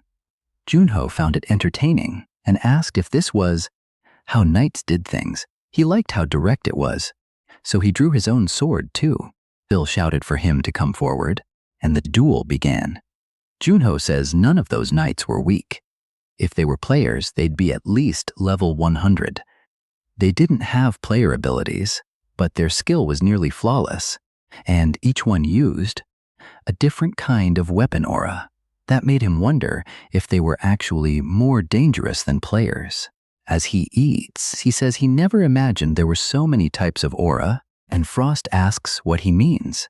Junho explains that players usually use one kind of weapon aura, strong magic wrapped around a blade like fire. But Winter Castle's knights use many kinds, spinning like drills, sharp like spears, and more. Then he asks if Niflheim has a player system, and she says of course not. So he says they probably can't even see their own stats, and she tells him obviously.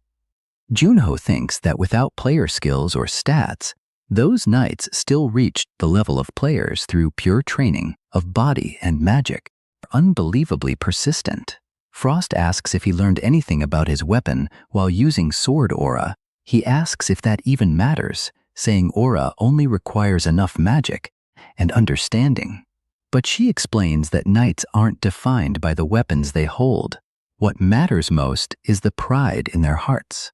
Each knight found a weapon they truly mastered and shaped an aura that suited both that weapon and their fighting style. That makes Junho think about finding something that truly suits him. Because of weapon mastery, any weapon is easy for him to use. He only stayed with a sword because he was accustomed to it, so he never had a reason to ask what suited him best. He thinks it may be impossible now because he already has sword aura, but she says that's not true. She compares him to a cup filled with clear water and asks what happens if you add something else. He says the color changes. She says exactly.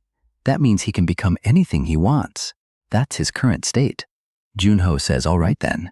That will be his goal in this portal, which he finds slightly strange. he decides to learn more about weapons and create a new sword aura. After training for 3 months, he's ready to return. The knights notice him and tell everyone to prepare for battle.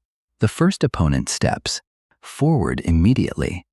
Junho sees him release a powerful tornado straight at him, but this time, he knows things are different and faces the attack head-on.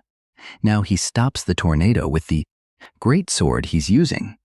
Even after blocking the attack with the claymore, the shockwave still makes him tremble, but now he charges forward. He says that technique belongs to him now and fires it back using his dark energy. Everyone is shocked that he copied Phil's move so quickly. Then Junho tells them all to come at him, saying good things should be shared. After that, he keeps winning again and again until he reaches the lead knight, who tells him he has truly proven himself. He asks for Junho's name and extends his hand. Junho shakes it and gives his name. The man looks surprised, then hands him something. Junho asks what it is, and the knight says, it's a medal of honor, proof that he passed the trial of chivalry. Anyone who succeeds earns a private audience with the Lord. Junho thinks he can finally move forward. The knights wish him luck and say goodbye, since by now he's become friends with all of them. Then he finally enters the Lord's hall. The atmosphere changes immediately. It feels as if something is pressing down on his body. He realizes he's looking at Keys Bremen, Lord of the castle, and farther ahead, someone is seated on the throne. Frost immediately becomes tense and mentions the strongest knight in Niflheim, who's staring at Junho. She remembers that he isn't only the strongest, he's her knight. When Junho stands face to face with him, the situation changes immediately. Seeing the man before him, Junho admits he truly is as powerful as Frost said. The moment the knight raises his sword, aura floods the entire room. Frost says Sir Keys seems to know Junho is a player, and Junho agrees based on the pressure coming from him. Then Junho wonders if they should begin. He starts spinning a spear and points it at Keys, who assumes a defensive stance. Then the two exchange blows until Junho releases several attacks at Keys, who blocks every one with his sword. Junho is shocked that he did it effortlessly, so he activates the amplifier at the tip of his spear. Frost warns that opening with a move like that is excessive, but Junho says he can't hold back against Keys and asks how long he can use the amplifier. She says right now about 1 minute and 2 seconds. So Junho tells her to start counting as he charges again. Their weapons clash once more in a pure contest of strength, but Junho's spear begins to break, and he's thrown into the wall. Frost becomes worried as he hangs there like a bug, and Junho sees the spear broken in half. He realizes this won't work. The difference in weapon quality is far too great, so he jumps up and grabs another weapon before charging the knight again, while Kisei watches to see what he'll do. Then Kisei starts walking toward him as the pressure rises. Junho asks what that smoke is, and Frost says it's Keys' ash mist. The mist itself isn't special, but because it blocks his vision, Junho can't read Keys' movements, making his attacks even more dangerous. Junho can't see anything, and Frost continues counting down. He realizes time is against him, so he should deactivate the amplifier now. Once he does, he still can't see Keys, but he can feel a piercing gaze. He wonders where Keys is, then the knight appears behind him and nearly lands a fatal blow. Junho is caught off guard and jumps away to keep his head from being cut off. He says he won't miss this time and charges again. Two exchange more blows, but then the knight suddenly grabs him, wrapping a hand around Junho's neck and nearly killing him, making him cough blood. Keys slams him into the wall and pulls back for another punch at Junho's face, but Junho moves his at the last second. The knight is surprised, and Frost tries to save him with ice, pushing Keys back and dropping Junho to the floor. As Keys looks at him, Junho knows he can't let the knight keep attacking, so he stands and uses his shadow magic. Frost asks if he can simply ambush Keys, but Junho says no. Someone that powerful is too difficult to deceive. He drinks a potion to heal and thinks this is the worst possible situation. He can't even think clearly because he overused the amplifier, and that mist is a massive problem. Keys not only has better stats, he also controls the battlefield. Still, Junho desperately tells himself it's time to turn things around. Keys notices Junho blending into the mist and finds it interesting. He says he's beginning to sense Junho's magic and realizes he's nearby. Then he spots a silhouette in the smoke, says he found him, and cuts straight through it, but there's no resistance at all. He realizes it's practically nothing, only ice. Then he understands it was a trap, but a trick like that won't be enough. Junho stops him and asks if he knows how fog forms. It's only dense water vapor, so if the temperature drops enough, that vapor becomes ice. With that, he creates ice throughout the mist. Kizi realizes he needs to retreat, but Junho tells him it's too late. He sends all that ice toward the night and traps him in place. Even his sword is caught. Within seconds, he's frozen solid. Junho thinks of Kisi Bremen of Niflheim and prepares to strike. Beside him, Frost simply watches. Then he drives his sword into the night and ends the battle. But once the blood begins melting the ice, Junho can't believe it. Keese is still alive, and now he looks even angrier. Then he asks the queen for forgiveness. Junho says Keese is calling to her and asks why she won't reveal herself. She says she doesn't deserve to. A monarch should protect her people, and the knights of Winter Castle were also citizens of Niflheim, but she failed to save them. Junho asks what she means, and she places a hand on Keese, telling Junho to remember that this is what it means to be weak. Keese dies in tears, and she says crying alone with no one to help is the only thing the weak are allowed. Sometime later, Junho clears Winter Castle. As a reward, he receives the arsenal key, part of his stats recover, and limit break raises them even further. He also clears the secret mission, Prove Your Chivalry. Weapon mastery rises from A to S, and he admits the rewards are enormous, which makes sense after spending 3 months there. Thanks to limit break, his stats rise again, and he can feel the difference. Seeing him grin, Frost becomes uneasy. She says his smile bothers her, then tells him to come see his true reward. So he heads to the arsenal. He unlocks it with the key, and the moment he sees what's inside, he's stunned. This truly is Winter Castle's arsenal. Then he learns that once he chooses a weapon, he'll be teleported out. That shocks him. He only gets one. Frost wonders if Gray had the same reaction. It seems the administrator is still watching, and Junho says that obsession makes him uncomfortable. So he begins wondering which of these weapons is the best choice. Then one catches his attention, a halberd called the Unique Grawl, Cruel Executor. It causes bleeding, makes wounds bleed more heavily than normal, and is enchanted to feel much lighter than it should. It also has Blood Pact.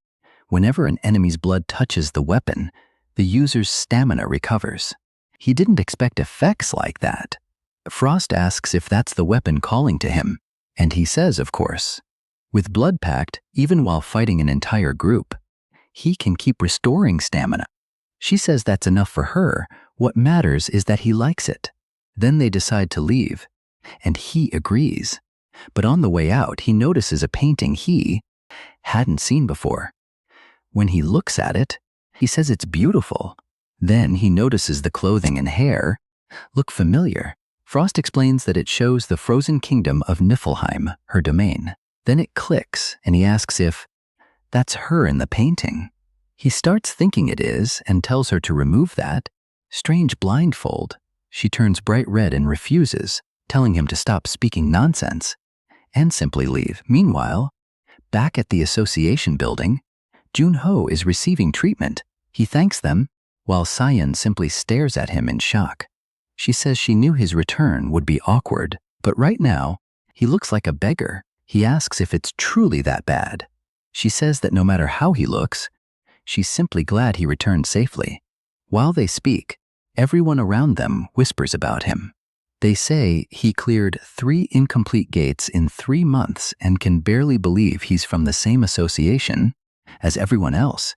Sayun says he must be exhausted and offers to drive him home. Then she leads him out. On the way, she apologizes and says she should have taken him somewhere quieter. He tells her there's nothing to apologize for. He disappeared for 3 months, so their reaction makes sense. But she says that's not even the worst part. While he was inside the gate, complaints kept piling up. Requests, sponsorships, and commissions stopped coming in. Some sponsors even demanded refunds, and the president struggled. Still, she says there wasn't much they could do because he was the one who built the association's reputation. Even if people hate them, they can't stop. But Junho tells Sayun that it doesn't matter whether their reputation is good or bad, they don't need to care about what people say. She asks if that truly doesn't bother him, since everyone changed in only 3 months. If it were her, she'd feel hurt and wonder why she should keep fighting. But he says she misunderstands him. He never fights for other people's approval. He's fighting for his own goals, and if that disappoints her, then that's the truth. But she says she isn't disappointed. She thinks he's right. Maybe she should have started living that way sooner. She feels foolish for not realizing something so obvious. That finally helps him relax, and he even agrees, teasing that she can be rather dense sometimes. She immediately asks what he just said. The mood lightens immediately. Then he says she must be far too dense to remember her actual job, like delivering the message from the 6 great guilds. She immediately says she's leaving, and he quickly tells her to wait. Somewhere else, a man enters an important person's office. He's told to come in and explain himself, and he says they've received a message from Spectre. They note that 3 months have already passed. When asked what Spectre said, we see Shin Sung-hyun, guild master of the Dakabi Guild. His assistant explains that Spectre wants them to gather information on demons and send it within 30 minutes.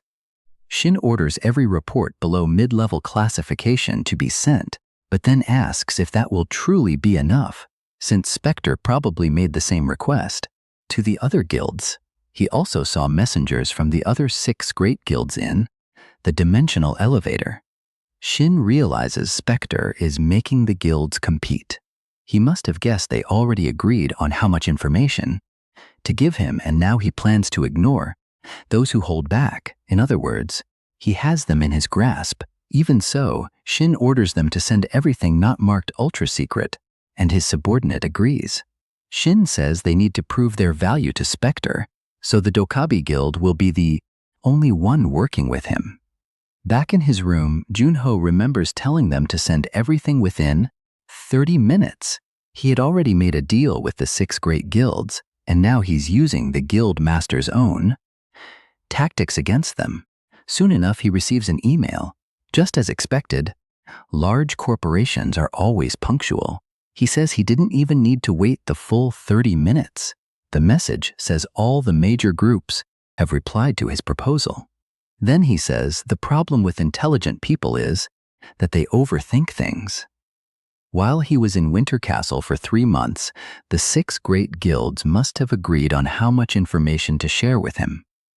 They had plenty of time to plan, but if he forces them to compete, they'll each try to provide better intelligence to gain his favor. Because of that, he receives information money can't buy. Even the so-called 6 great guilds still have much to learn. Then he says he'll enter the frontier on the 2nd floor in 10 days. Before then, he and Frost need to prepare. First, he has to memorize all the information they sent, but he wonders why it feels like he's the only one working while Frost simply watches television.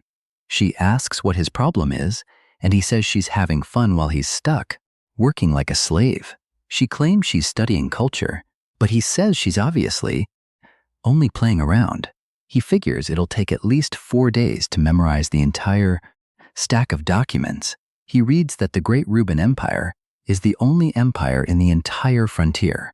In other words, most of the 2nd floor is under Ruben's control.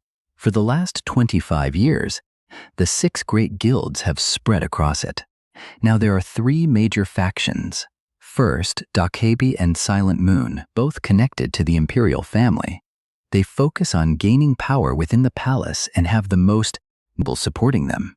Next is the aristocratic faction Labyrinth and Sky Soul, which focuses on controlling other regions. The third faction is the Church. Silver Constellation controls the Church of the Sun, the Empire's main religion. On top of that, the Hallam Guild founded a new mercenary guild separate from all three factions, and they currently cover the largest area of operation. The frontier is a world he has never experienced, and he begins wondering what kind of place it truly is. Sometime later, someone goes to see Shimdiaku. When she enters, he's surprised. Chasian came to speak with him, and he asks why she's there. She says she has something to tell him. Then she hands him a letter and says it's her resignation. He says she must have thought carefully before making this decision, then asks if he may know why. She asks if he remembers the first time she came there, and he says, of course. Years ago, in Schumer on the second floor, there was a gifted healer people called a saint. She spent her entire life helping others, but when she faced a crisis, no one helped her. No one except one person. She says she respects both him and Spectre because he was the only one who helped when she was suffering. She wanted to keep working there as long as possible, but after speaking with Junho, she began remembering the passion that once drove her. So he congratulates her, saying she finally found her own path. She thanks him and asks if she can return the sealing ring on the day she leaves. He says, of course, and welcomes her back. Player Cha Shiyun. A little later, Shim Diaku suffers another shock when he learns Junho made the 6 great guilds compete against each other. Junho says yes. That's all the information he received from them. Shim jokes that he could probably sell heat in the desert. Then he pauses to think for a moment, looks over everything, and says he thought they might at least catch up. But the association still has a long way to go. Junho says that isn't much of a motivational speech, and Shim quickly replies that they'll reach that level someday. Junho asks what the association has been doing on the second floor, and Shim explains that they've been recruiting players, rebuilding their intelligence network, and slowly expanding their influence across the frontier. Still, competing with groups that have been there for 25 years is difficult. They already control the best areas, while the rest are only scraps, and that's frustrating. Juno asks if a major contribution could change that. Shim thinks he's making it sound easy, but Junho says you never know and tells him he's heading to the second floor in a week. Shim is stunned, but nods anyway. He says he feels ashamed, because if he'd expanded their influence more, they could have supported Junho better on the second floor. Junho tells him he's already done more than enough. Thanks to Shim, he gained a new identity, received his player license easily, and got equipment, a place to live, and much more. He says he couldn't ask for anything else, and Shim becomes emotional as Junho thanks him sincerely. Honestly, their friendship is great, and now I really want to see how this woman helps Junho, because he finally has a healer on the team. Then at a zoo in India, everyone is enjoying themselves. A little boy runs off, shouting about a lion, and his father warns Isha not to run or he'll fall. While the others enjoy themselves, one girl watches from a distance. The woman beside her, Nisha, asks why she won't come take a look. The girl says she's fine where she is, holding a necklace containing a photo of herself and her father. That leaves her looking down, and Nisha gently says her grandmother knows her father is always with them, even if they can't see him. The girl nearly cries, and her grandmother says she knows he's watching her right now, and that he wants her to be happy. Hearing that, the girl speaks too, saying she thinks her father would want that as well. That makes the grandmother remember her son's daughter. She agrees, then invites her to look together. Somewhere else, at the association building, Junho is surprised by Siyun, who suddenly appears in his path. She approaches, and he asks what she's doing there so late. Sayun says she was helping the president with some documents. Junho asks why he's making her do that and says he'll have a word with him later. She becomes awkward, and Junho tells her it's late, so she should go home. She agrees, says goodnight, and as she leaves, he watches her go. Then Shim Deok-gu asks if he still hasn't left. Junho asks if he's been making his secretary work this late. Shim is confused at first, then remembers she asked him to keep her resignation secret. So he tells Junho not to worry about it. He adds that Junho came at the perfect time, saying he forgot to give him something earlier, and tells him to take a letter. Junho asks if it's a memo, then asks what it actually is. Shim says it's Arthur's address, and Junho asks if he means that boy. Shim says yes and tells him he should meet Arthur and help him. Junho wonders if Arthur will even remember his face, but as he steps into the elevator, Shim stops him with one more question. Will he go see Arthur as Spectre? Junho says he'll think about it a little longer, then leaves Shim behind. Sometime later, Junho says he's hungry and should have stopped at a convenience store earlier. As he leaves the building, something watches him from a distance. It's that dangerous man himself, thinking Junho finally appeared. Then, after Junho comes out of the convenience store, he notices something, a cat standing in front of him. He apologizes, saying he didn't buy anything for it. The cat immediately drops its cute act and runs away. Junho notices it's far too intelligent, but when he looks ahead, he spots a strange man standing in the shadows, watching him. Junho says he barely sensed his presence. He must be an extremely high-level player. Cal asks if they should move somewhere else, saying Junho probably doesn't want to fight in a place like this. Junho agrees. Then he brings up Final Horizon, saying he thought it was a weapon designed for long-range, precision shots. So if Cal is an archer, why stand directly in front of his target? Junho asks if he's sure he isn't making a mistake and apologizes to Cal. Signer. Cal is impressed that Junho knows who he is and says that makes things easier. Still, he thinks about Junho's point. Normally, that would be true, but only if both sides were evenly matched. Then he raises his bow and prepares to fire. Junho immediately thinks of the people still inside the convenience store. Cal tells him to come along while he's still being polite unless he wants to watch them all die. Junho has no choice, so the two head to an isolated place where they can settle things quietly. Cal begins by praising Junho for following instead of running. That took courage. Then he gives him two choices: put on magic sealing handcuffs and come quietly, or hear the second option. Junho already says he dislikes the first and asks for the other. Cal answers that he'll cut off his legs and drag him like a dog, grinning like a madman. Junho says it's difficult to believe Cal creates this much pressure merely by releasing his magic. This is Cal Signer, a level 100 ranker. Junho says he chooses a third option, and Cal thinks he's insane. Junho says the mountain air is pleasant, so he thought this would be a good place to bury him.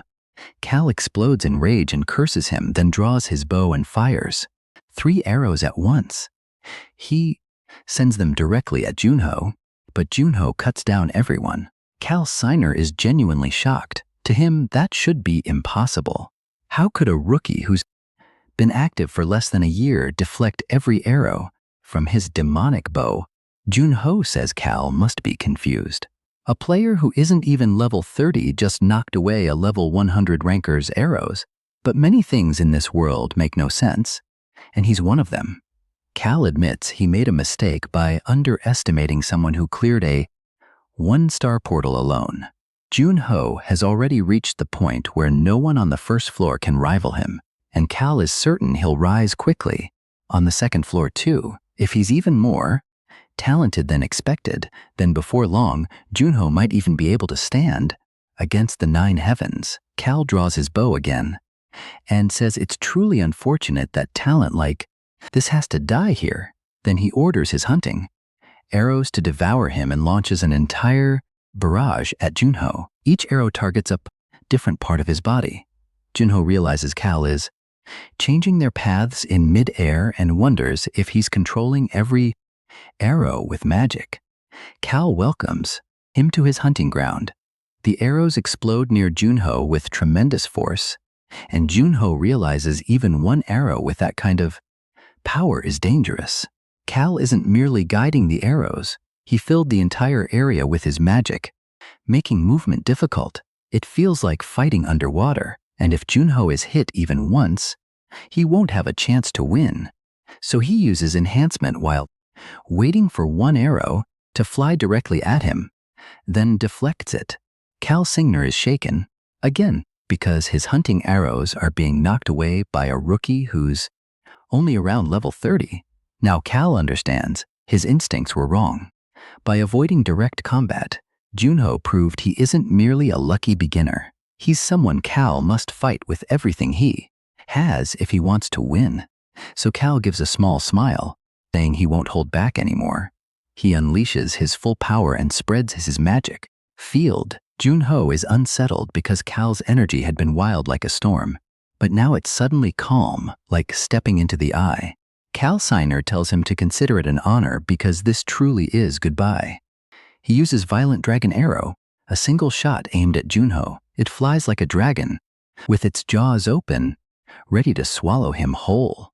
Junho faces the arrow head-on, then the blast strikes him, and the power is incredible. Cal Singner waits to see what happened, but then realizes something is wrong. Instead of the result he expected, freezing mist spreads outward. He stares at it in confusion, wondering what kind of ice magic this is. Then Junho uses his Cloak of Darkness, filling the area with dark magic. Seeing that, Cal is shocked. He has two attributes, meaning he'd been hiding his true power. He has darkness too. That can't be possible. It makes him just like Cal. Junho says honestly, he only wanted to reveal his ice ability, but in a situation like this, he has no other choice. He can't leave any witnesses alive. As his skill surrounds Cal, Junho thinks he has to kill him now. Cal says Junho truly doesn't intend to reveal who he is, so he'll force the truth out. Immediately afterward, he opens his inventory and pulls out countless spears, saying one hit is all it will take. Those spears combine into a bow and aim at Junho. Seo Junho activates enhancement. He knows that if this drags on, his brain will burn out before he wins. So the answer is simple. Kill Cal before the arrows are fired. He prepares to charge, trying to force the battle into close range.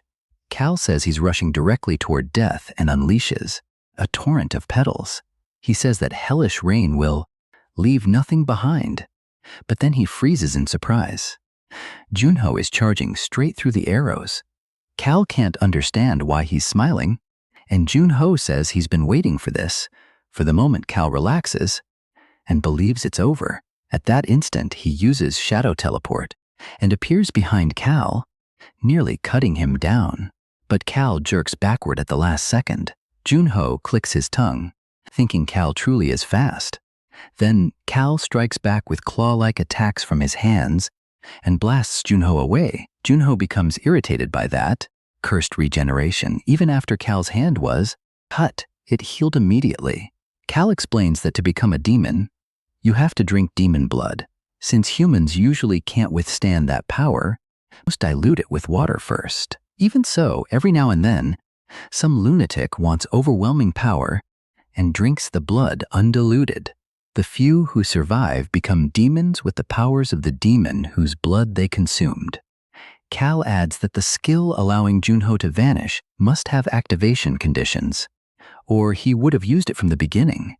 Then Cal walks toward him and promises that this time he'll send him to hell. Junho can't believe Cal identified the weakness so quickly. Then he mocks him, saying he's been in hell since the moment he saw Cal. Cal answers that if Junho puts on magic restraining cuffs right, now he'll let him live. Junho simply smiles and tells him to put them on his own mother. Cal snaps back that if Junho wants to kill him, he should aim for the neck. Then Junho braces himself and leaps toward Cal. Cal thinks the kid is truly tired of living. Junho feels as if his head is on fire, But he keeps moving. Several arrows strike him as he runs, yet he continues forward and forces himself to focus. More arrows come, and he keeps advancing. He pushes his concentration to the limit, and Cal notices he's cutting down every arrow. It's obvious Junho is at his limit, so Cal can't understand how he's still moving. Cal does everything he can to kill him quickly, but then Junho locks eyes with him and rapidly closes the distance. At the final moment, just when he believes he's reached Cal, Cal suddenly lifts him by the throat, choking him in the air until Junho coughs blood. Cal starts laughing. Sure, he finally caught him, but it was only Junho's shadow clone. The real Junho, says the one who was caught, is Cal. In one strike, he drives his blade through Cal Signer's chest. Junho doesn't even finish cleanly, and Cal staggers away. Cal Signer asks how he did that, but Junho orders his shadow to devour him and calls out the guard dog. At that, Cal says he understands now. Junho is the enemy of all demons. Spectre himself. He calls him a coward for lying to everyone and asks why he's hiding his identity. Junho says that's not something a dead man needs to know. Then he unleashes his skill on Cal's, swallowing him completely and finishing that demon for good. While all of that was happening, Frost was back home, watching television and eating popcorn, enjoying the show until she begins to feel that something is wrong. She throws the popcorn aside and calls for her contractor, asking if he didn't say he'd return before the episode ended and where he is. Meanwhile, Junho is still finishing things with Cal Signer, fully consuming him with his skill. Afterward, he thinks about that bastard. While Kim Woo-jung was pursuing him, Cal came down to the first floor to kill someone like Junho. He wonders if this entire mess happened only because Cal was being hunted. Still, since he managed to extract some information from Cal's memories, it wasn't a complete loss.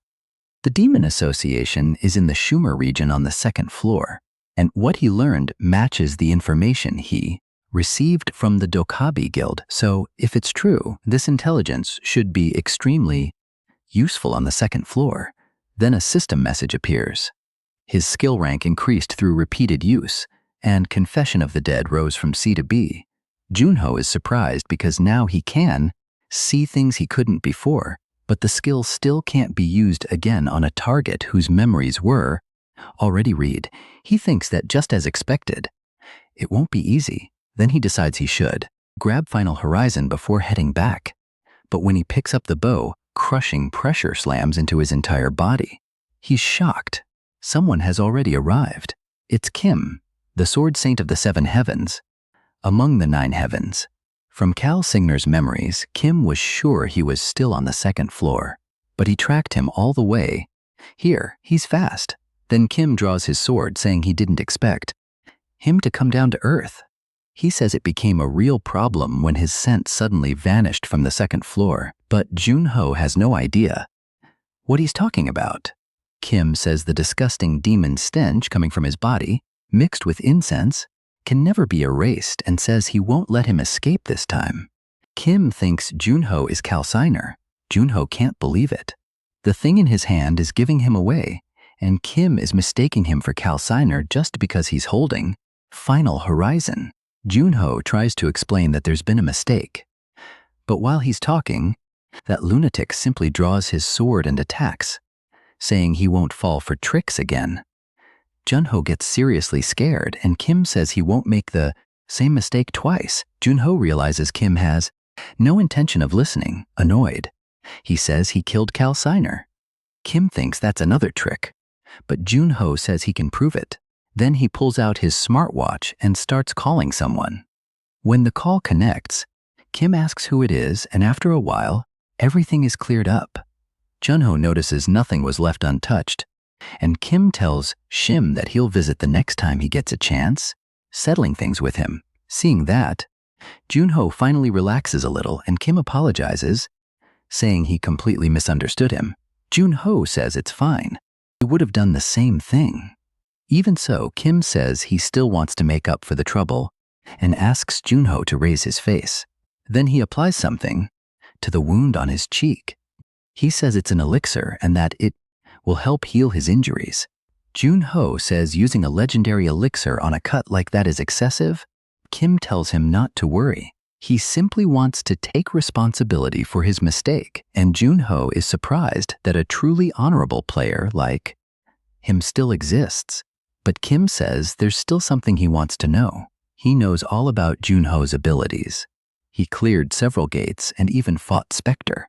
That's reflected in his Cave of Trials record. Even then, Kim can't believe a level 30 player defeated the demonic bow signer alone. Junho says he can explain how he defeated the demonic bow, but only if Kim agrees to one request. Kim asks what it is. Junho says he wants Kim to announce that he was the one who defeated Cal, hiding the fact that Junho did it himself. He also wants Kim to never tell anyone about his abilities, and there's one more thing. He wants Kim's help someday in the future. Kim says helping him wouldn't be a problem, but if Junho's power truly goes against humanity, he can't ignore it. Junho says that won't be a problem now or later. Then he shows him by summoning ice beneath his feet, saying he'll reveal his secrets. Since they reached an agreement, the area starts freezing over as Junho says he'll show Kim everything. Kim finally understands, saying that power really could bring down the demonic bow.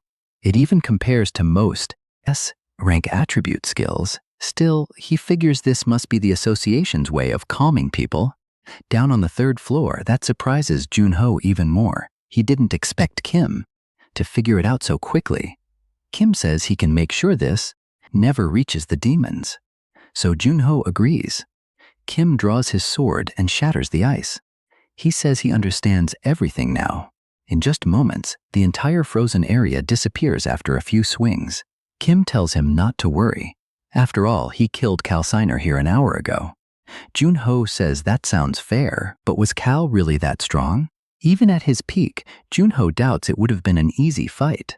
When he finally gets home, he says all he wants is a shower and some sleep, but the moment he arrives, Frost is already angry with her contractor. Junho says she scared him, and she asks if he even knows what time it is. He answers 1 in the morning. She reminds him that he said he'd only be gone for a minute to see a friend. He admits it, but says things happened. She tells him to come home earlier next time, and he simply agrees. She starts to leave. She notices how filthy he is and asks what happened. Junho says it was something serious. She doesn't understand, so he tells her he dealt with Cal Signer today. Since she doesn't know the name, she asks who that is, and Junho explains that he was a demon, and not just any demon. He was much stronger than the ones Junho fought before. That catches her off guard. She asks if he wasn't supposed to be meeting a friend, and he says he ran into Cal on the way back from the convenience store afterward. Then Junho tells Frost the world is bigger than he thought. There are people far stronger than he ever imagined. After waking from the ice, he rushed to find his old companions.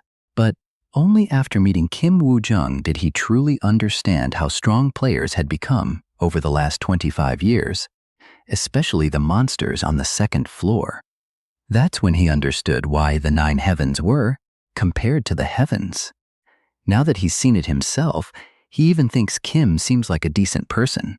But Junho is still shaken. Frost asks why he suddenly stopped in the middle of the story, saying he's making her curious.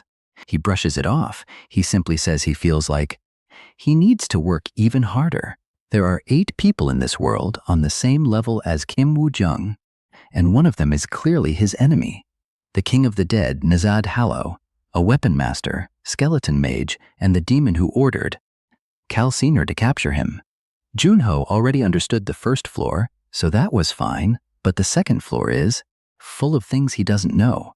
Frost tells Junho he'll be fine and gently pats his head. That catches him off guard, and she says he'd been doing well until now. He complains, asking what that was for, since he never expected comfort from her. She says it's because he looked like a lost puppy in the rain. He answers that of course he'll do fine. He's the strongest being in this world. She tells him not to be so full of himself. Then he says he should probably leave earlier tomorrow. She asks why and what happened this time.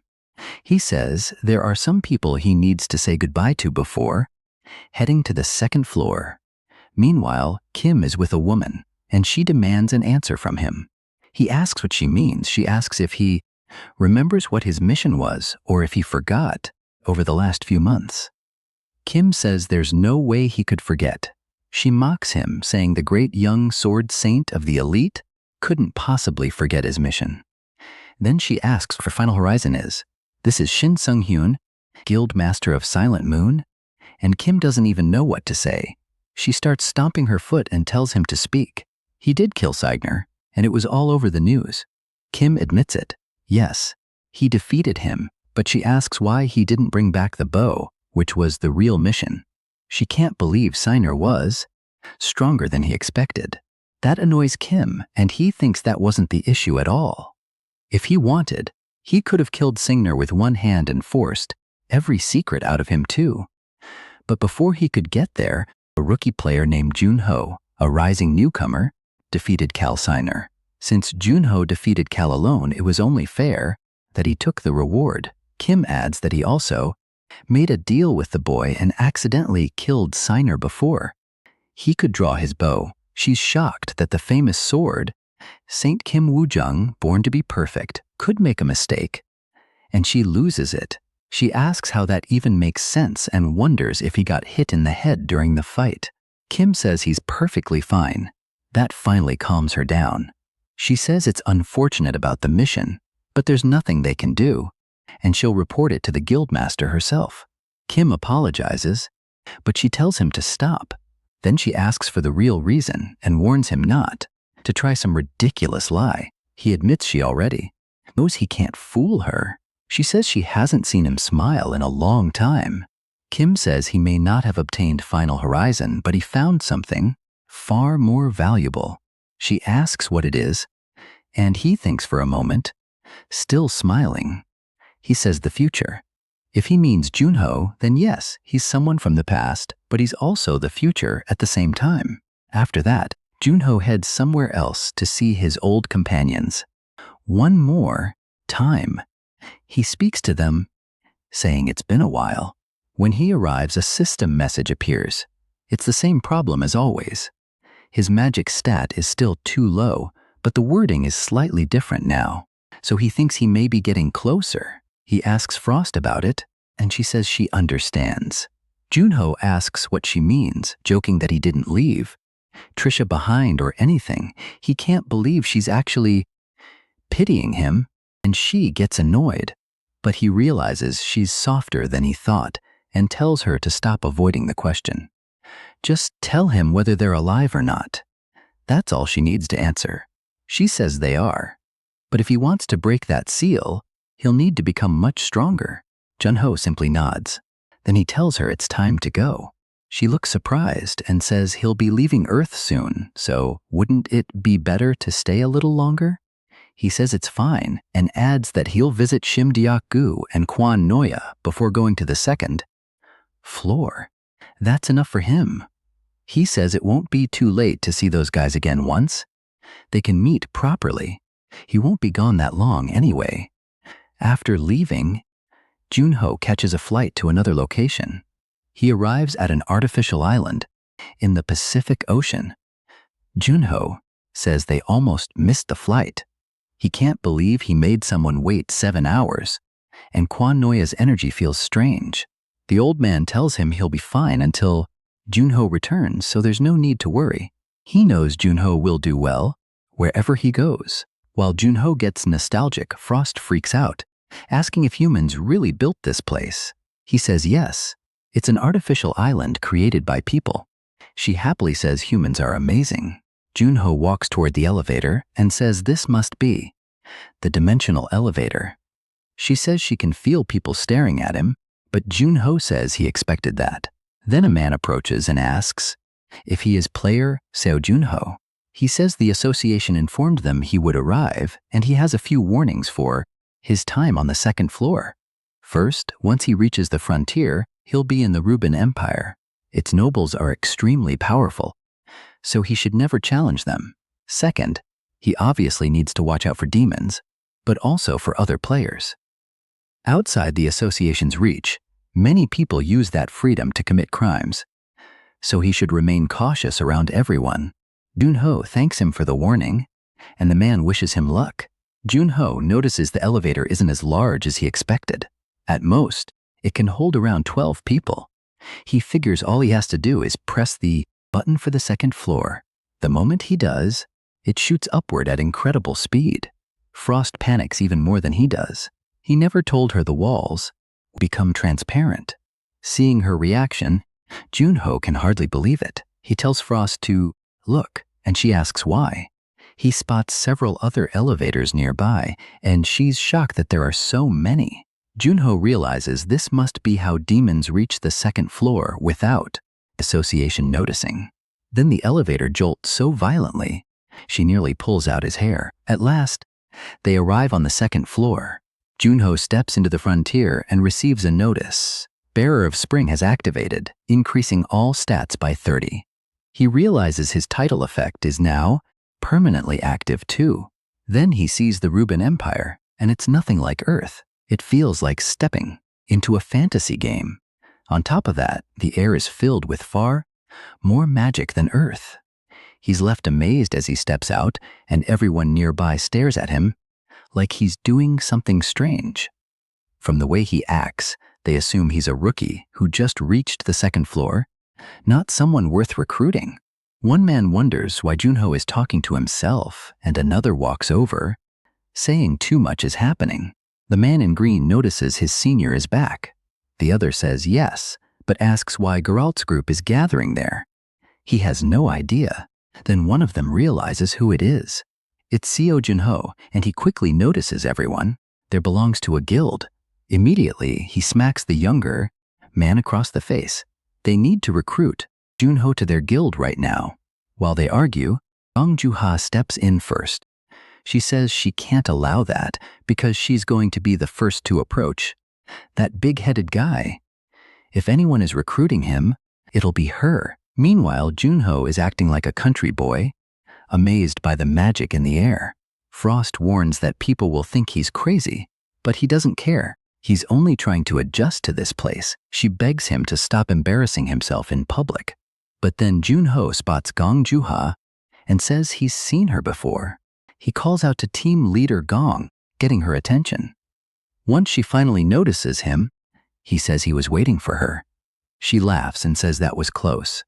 If he'd arrived a few days later, she would have won the bet. Junho apologizes but says he doesn't like losing. Then she asks if he had any trouble with the language, saying Vita should be translating. He says no. She's the first person he's spoken to. She tells him to come with her. There are a few things he should know, and she asks if he likes coffee. They head to a cafe, and she explains that only nobles are allowed inside, so it's a good place to speak privately. Junho asks if she's a noble. She says she's a landless baroness, but still a noble. He realizes he couldn't have entered without her. She says obviously, then asks what he thinks of the coffee. He says it's good, but asks if it's simply an Americano. She explains they also have popular things from Earth here. Then she moves to something more important and asks for his first impression of the frontier. He says it feels completely new. He can tell they're no longer on Earth. To him, it feels like a fantasy world, and he admits it'll take time to adjust. She asks if he's ever thought about what would have happened if humanity hadn't stopped the gates 30 years ago, or if people had failed to fight the monsters that came through. Junho says he doesn't know, but it probably wouldn't have ended well. Gong Juha tells him that in the frontier, that already happened. 100 years ago, this place was also filled with gates, but they couldn't stop the monsters, and humanity was wiped out. Much later, the gates disappeared, though some monsters still remain. Junho is shocked to learn he's in a ruined world. Then Gong Juha shyly brings up what she asked him for the last time they met, asking how it went. He asks if she means the Spectre autograph. She lights up, saying she loves it, especially the little heart he added. Junho is glad she liked it. Then she tells him to take this since he won the bet. She's giving him a gift. He jokes that it's a love letter, but she says it's actually a letter of recommendation. It will let him share a meal with Viscount Roseo of the Malivio territory, and Junho is surprised. But she says it's more than a meal. If the Viscount likes him, he may even give him a mission. He asks if it's like a game, and she says exactly. Complete requests from the people living here, and you receive rewards. That's why everyone tries to get close to nobles for better missions. She adds that the easiest way to travel to another city is by teleportation gate, but he probably can't use one yet. When he asks why, she tells him to check his status window. He sees that everything increased by 30 because of his title, but another status catches his attention, tourist. She explains that every player starts with that status and can only stay for 90 days. If he works hard on missions, the Adventurers Guild will give him an ID card. Junho understands, and she says if he's finished, she should leave.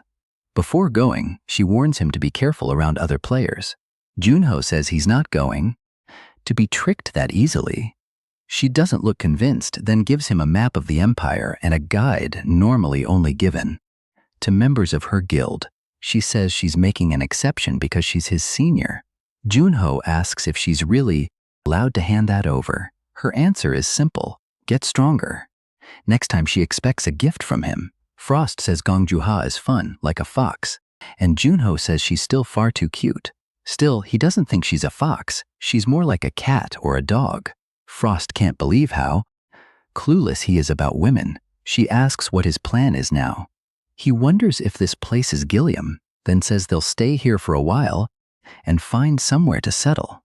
Frost suggests Shangri-La nearby, saying she's had her eye on the building since they arrived, but Junho says he's staying somewhere else.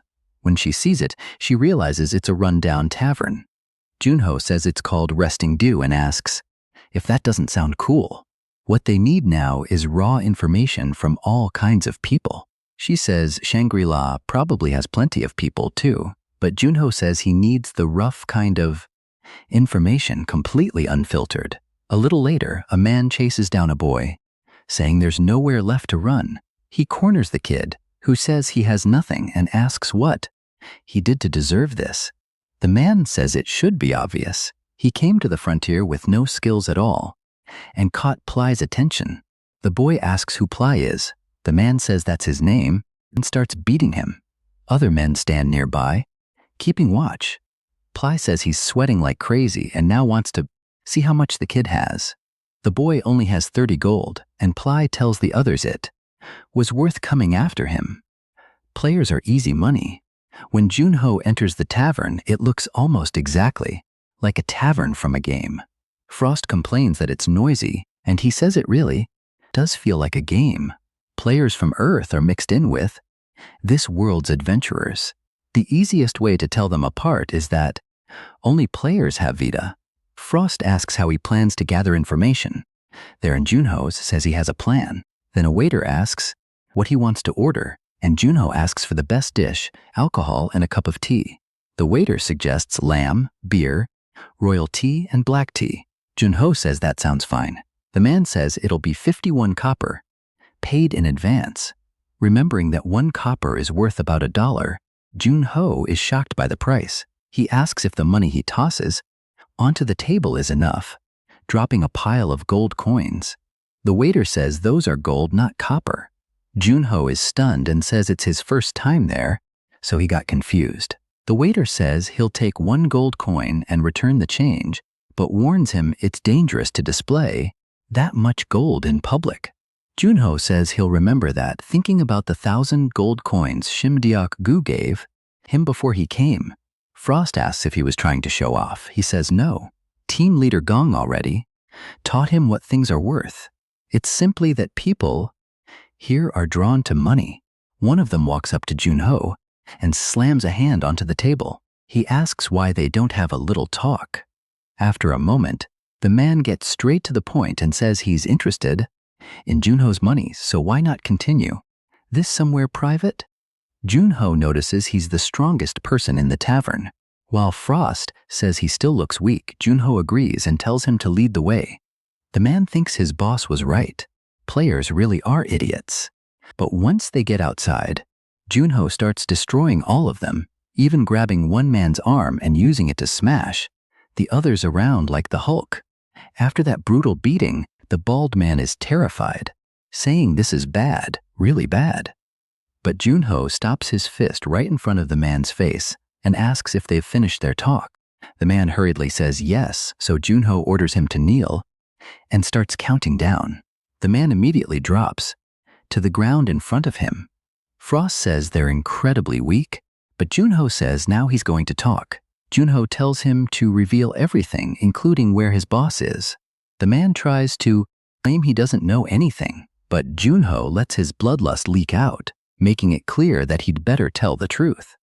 The man finally says his boss should be at the gambling house. After a while, Junho heads to the gambling house where that boss is supposed to be. The moment he enters, he starts coughing. The place feels more like a drug den than a casino. He remembers the thug saying the boss's name is Ply, a major figure in Gilliam who controls gambling, bars, and every kind of entertainment. He also works with nobles, so he knows far more than most people. Immediately, Junho can tell this place feels completely different from the tavern. Still, he walks over and asks if he can join a table. One man says he's never seen him before, and Junho explains that he just arrived in Gilliam. The man laughs, saying it's crazy that his first stop was a gambling house. Then he warns him that the bets here are enormous and asks if the kid can even afford them. Junho says he'll be fine and starts playing. As the game continues, the other man becomes increasingly annoyed. He can't believe it because he thought Junho was a beginner, but an hour later, he's still holding his own. This is Fivor, the so-called gambling genius. And now he's down to 350 chips. He starts wondering if Junho is some professional gambler from another region. Meanwhile, Junho keeps cheating with Frost's help as she tells him the other man's cards, so he keeps raising the stakes and winning. Watching from nearby, the bald man can tell he's skilled. He wonders if this is only luck. It's his first time seeing Fivor lose like this. Now he wants to know who Junho really is because this kid looks far too skilled to be ordinary. Another man isn't convinced and asks if they're sure he's not cheating. Annoyed that someone is interfering with his money, he orders his butler to bring Junho to him. By now, Fivor is becoming desperate because he's about to lose everything without being able to do anything. He glances at an employee who is clearly preparing something, and Frost warns Junho that the table is working against them. They're trying to cheat him now. Even the table is rigged. Junho says he expected that. They lasted longer than he thought, but he's finished. Fivor asks if he's serious and tries to convince him to keep playing. Junho says he's already won plenty, and if he stays, he may lose it all. Fivor keeps pushing, but a man approaches Junho, and Junho is surprised when the message is for him. The man says his master wants to share a drink and asks him to follow. Frost points out that this master must be that man's boss, so Junho tells him to lead the way. When they arrive, the bald man says this is the VIP room, normally reserved for nobles. Frost notices how dark it is and tells him to be careful. The bald man welcomes him and says gamblers who come there often use special skills to cheat. Then he asks if Junho knows why he still lets them enter. It's because he's confident he can always take his money back. He adds that Junho is already well known and even recognizes him as CEO Junho. Junho is surprised the man knows who he is. Then the bald man sits beside two others and says Junho is a respected player among the people from Earth. He's famous, and Junho says it sounds like the man did his research. The bald man says other players told him everything when he asked, which is exactly why Junho should have behaved himself. He repeats that players come in using skills to cheat, then asks again why he still allows it, because he's confident in his own power. He controls every kind of entertainment in the city and, of course, has connections to the nobles. No matter how strong players are, they're still outsiders, and in the end, they won't oppose the nobles. He asks if he's wrong, and Junho says he's right. Then Junho makes an offer, tossing several chips onto the table. He'll return everything he won if the man sells him information about the nobles. The bald man is confused and asks if he seriously wants to buy information with the money he stole. He says the kid clearly doesn't understand his position.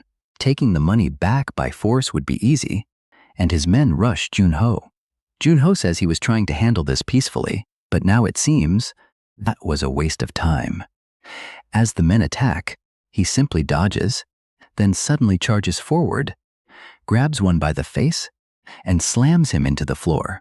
After that, everyone in the room gets destroyed, and Junho says they should have listened while he was being polite. The bald man curses and demands to know what his men are doing.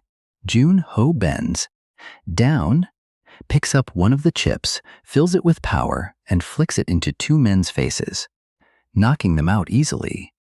He says people always need a beating before they'll listen, but the bald man tells him to calm down while aiming a massive revolver at him. Junho is surprised to see a gun. The bald man says it's a deadly weapon players love using. He orders Junho to leave the chips and get out. If he does, he'll let him live. Junho asks again about the noble's information, but the bald man asks if he truly thinks he's getting any. He tells the kid to leave while he's still being allowed to live, but Junho wraps the man's hand in shadow power and steals the gun before he even notices. Junho says that while he's being allowed to stay alive, the bald man had better start talking. The man panics, wondering when that happened and if Junho is really only level 30. Then he tells him to think carefully, starting to insult him, before stopping himself. He calls him Junho and warns that pulling the trigger will cause enormous trouble for both of them. Junho doesn't care at all. The bald man realizes he might truly shoot. Is Ply really going to die like this? Junho says his nerve is stronger than expected. At that, Ply quickly says he'll talk.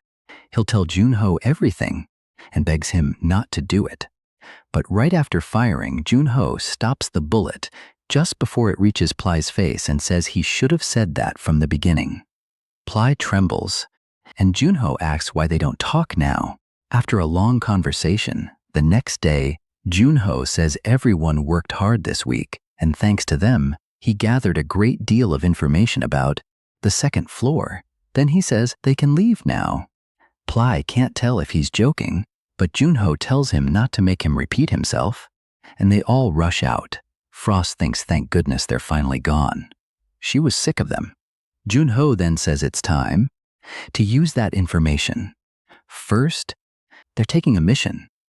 At the quest board, Junho looks through the options, wanting something that will help him practice hunting. He chooses the whip wolf hunt and says this one looks good. The hunting competition begins in 10 days, so he plans to raise his level to at least 50 before then. Frost tells him he's moving far too quickly and asks if he can slow down. He says she can, simply fly beside him. She says she'll endure it for now because she doesn't want to waste energy. While Junho bickers with her, several men watch him from a distance. They say there's no easier target than someone new to the second floor and all decide to follow him. These idiots are about to get destroyed if they don't leave him alone. Once Junho starts tracking the whip wolves, he notices from the tracks that they must be large. He wonders how strong Frost thinks they are, hoping they'll be fun to fight. She tells him that if he wants to see anything, he needs to get out of the fog first. He realizes she's right. He can't even tell where their territory begins. Still, she points out that even while saying that, he sounds excited. Junho says Earth doesn't have monsters like these, so this is an excellent chance to test the strength of frontier monsters. Even so, Frost warns him not to lower his guard. He agrees, then hears something. The whip wolves have finally appeared, and they're called the Cruel Executioners for a reason. Junho studies them and sees that their tails truly look like whips. Frost says they live up to their name. Junho rushes forward to test them, but they immediately strike back. He quickly understands why players avoid this mission. They're stronger than he expected. Even so, he decides to enjoy the battle. So he quickly changes his plan, attacks, and starts enjoying the fight against the monsters. He says they're perfect opponents for helping him adjust to the stat changes from Bearer of Spring. After a while, the men following him arrive and are shocked to see Junho fighting those beasts. One says there are 4 of them, so why hesitate? Another asks if he doesn't know who that is. He explains that many people there still don't know, but that man is famous on the first floor as the super rookie, and they say his talent is on the same level as Spectre's. The others ask if he's truly that impressive. The red-haired man says he only recently reached the 2nd floor and is level 30, while they're level 70. Then they say his weapon must be worth a fortune, and if they all attack together, they should be able to take it. One of them says he'll approach without looking suspicious, and afterward, the others can move in. The others complain that he's taking the easy role. He says if that weapon is truly worth that much, their lives are about to change, and the group moves in. After Junho wipes out the wolves, he says that once he turns in the mission, his honor should increase. Frost asks if that fox didn't already say rewards become better based on honor. Still, Junho asks why she keeps calling team leader Gong a fox. Then he says missions alone probably won't raise his honor much, but catching a criminal would. She tells him he's relying far too heavily on luck. He shrugs and says getting lucky once is enough. Then he scratches his arm and she suddenly says it looks like his wish may actually come true. He asks what she means and she says someone has been behind him for a while. Didn't he notice? He thinks it might be a fan, and she wonders how his mind even came up with that. Junho says anyone who made it through all those monsters to reach him must be a fan, right? The man nervously agrees and asks Junho if he can get an autograph, trembling the entire time. Junho says sure and asks if he brought paper and a pen. Everyone else is shocked that this is actually working. He even offers to take a picture if the man has Vita, but the man says an autograph is enough. Then Junho asks if he wants a special message, and the man says, good luck will be enough. The others waiting to attack think everything is going perfectly. Meanwhile, Frost asks if Junho truly can't tell he's being deceived. Of course they're lying. How would he have a fan out here? Then she asks what he just said, but Junho can't believe. They think he never noticed them. He wonders how much they must be underestimating him.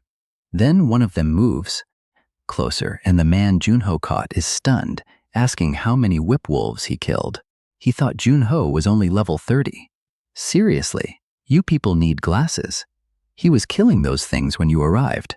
If you knew when to run from danger, you wouldn't be in this mess. Then Del asks Junho for a handshake, but Junho asks if he truly thought 4 people would be enough.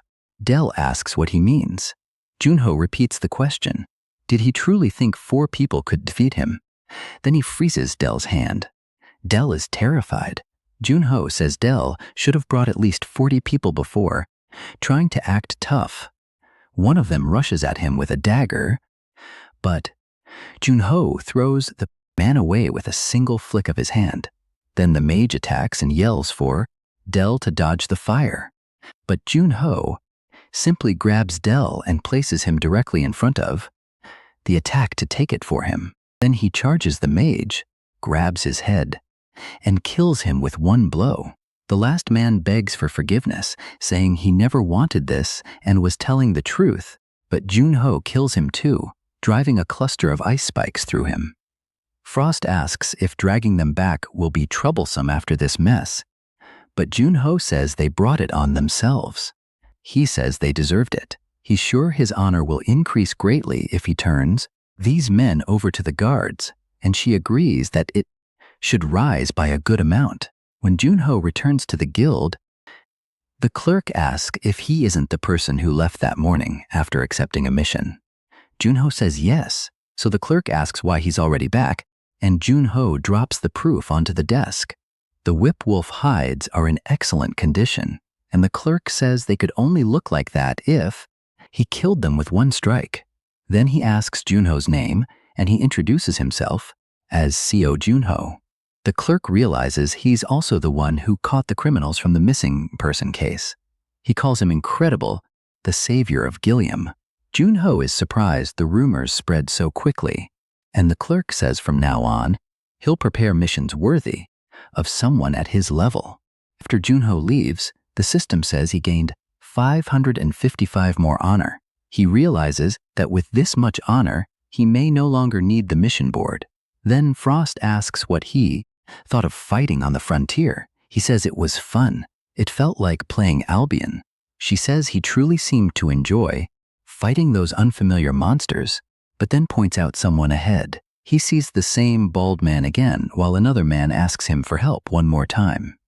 The bald man asks how many times he has to say it and keeps refusing, saying no, it isn't happening. Then Junho walks over and punches the bald man in the head. The bald man starts asking which idiot did that, but sees Junho and immediately changes his tone, calling him boss. Junho asks if he's harassing people again.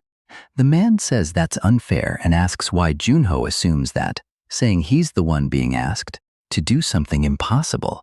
That interests Junho because the other man has a noticeable presence and aura. He asks what the request is. The bald man begins explaining, but then calls everyone into his office because this isn't something to discuss in public.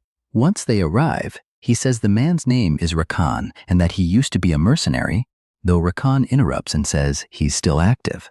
When the bald man introduces Junho, he says that despite how he looks, he's extremely strong. Rakan asks if he's stronger than Ply, and the bald man says the difference between them is about 3 sheets of paper. Then Junho gets straight to the point and asks Rakan about the request. Rakan says yes, he needs help with something. The bald man explains that Rakan is trying to enter a dungeon even though he's retired, and asked him to come along. He refused and asked why he would do that. Junho notices the dungeon materials are valuable, so he asks Rakan if he has any information about it. Rakan says it's the tomb of Sharafan, the phantom thief. He explains that 10 years ago, he and his wife were mercenaries and tried clearing a dungeon together. Inside, they discovered ancient writings. Those writings described a 5-colored goddess statue that could keep its owner healthy. From that day, they began searching for it and planned one final adventure before retiring. But last year, his wife became ill. It turned out a tumor had been growing for years, and there was no way to treat it without surgery. Now that statue is something he must find no matter what, even if he has to go alone. He says he later learned the statue might be in Sharafan's tomb, but when he tried entering alone, he couldn't handle the monsters. The bald man becomes uneasy, thinking it's a dangerous situation and even he can't do it. Rakan agrees and says he can't force anyone into something this dangerous. He understands, but Junho says he'll help. He says they'll leave at dawn. Rakan is shocked that he agreed so quickly. He says that means he only needs to find someone to watch his wife while he's gone, but Ply tells him not to worry, he'll find someone. Junho thinks that honestly, honor matters more to him than dungeon rewards. Missions are worth much more than dungeon loot, but he still can't ignore this. So the next day, they stand before Sharafan's tomb, and Rakan says the last time he came it was filled with kobolds. Junho is fully equipped and ready to enter. He asks what level they were, and Rakan says around 60. The ones deeper inside should be even stronger, with blood-red fur and bodies twice the size of normal kobolds. Junho realizes they're blood kobolds, and Rakan says they're the kind that charge without caring about injuries. Then he tells Junho to stay quiet, sets down his lantern, and fires at a kobold approaching them, hitting its chest and head. The monster freezes and starts moving slowly, and Junho notices how accurate his aim is. Rakan says of course it is, he's been doing this for 30 years. It's a good start, but they need to hurry because he can sense them. Junho notices this isn't really a tomb, only a cave, and thinks it may be easier than expected. But as always, that thought brings trouble. The entire place starts shaking. Rakan looks shocked, and Junho says he doesn't think it's an earthquake. It has to be them, and judging from the tremors, there are more than 10. Junho says it doesn't matter how many there are. He'll handle them all, and summons his halberd. When the monsters leap in, they're surrounded. Rakan realizes there are at least 50 and asks if they were waiting for them. Junho says kobolds have sharp senses, so they probably remembered Rakan's scent. Rakan thinks that if this continues, he'll never see his wife again. He tells himself they can't win and tells Seo Junho to run. He says to return later with trusted people, find the goddess statue, and deliver it to his wife, Sophia. Calling it selfish, he says it's his final request, but Junho says he won't accept it. He tells Rakan to deliver it himself. His wife will be much happier that way. Then he starts cutting down the monsters, dropping one easily, and handling the others that charge in. He keeps attacking everything in his path. Rakan is stunned by what Seo Junho is doing. Junho tears through the monsters ahead with his halberd and ice, saying he already told Rakan that no matter how many there are, he'll kill them all. Junho still thinks quests are better for farming, but with this many monsters, the EXP may be even better. Either way, he prepares to fight them all. He spots 2 directly, ahead and 1 on the left. He charges the pair in front first, and cuts down the 3 on the right as well. Just like that, he starts piling up kills with ease. He pushes through the pack, wiping out monsters so quickly that Rakan is stunned. Even Frost notices it took only a second, and Junho says the training paid off. Rakan is amazed. In 30 years as a mercenary, he's never seen anyone this strong. To him, Junho fights like a level 80 player. He admits this cave would have become his grave without him. Calling Junho incredible, Rakan keeps going, but Junho jokes that he sounds a little too energetic for someone talking about dying. Then Junho praises Rakan's crossbow skills and says they should keep moving together. Rakan agrees, and they continue deeper. As they move forward, Junho clears wave after wave of monsters. Rakan notices his fear is gone and says that after this mission, he'll retire and spend the rest of his life with Sophia. Junho cuts him off and tells him to save that line until they clear the dungeon. People never return safely after saying things like that. Rakan laughs and tells him to ignore it, but while they walk, Junho steps on a trap and Rakan quickly warns him to watch out. Junho nearly falls into a sick trap that has already killed 2 people, and Rakan points at it, saying being strong also makes it easier to become careless around traps. Junho calms down while Rakan reminds him that you can never lower your guard inside a dungeon. Junho admits he'd be in trouble without him, and Rakan says at least he's not dead weight. Then Frost warns him again.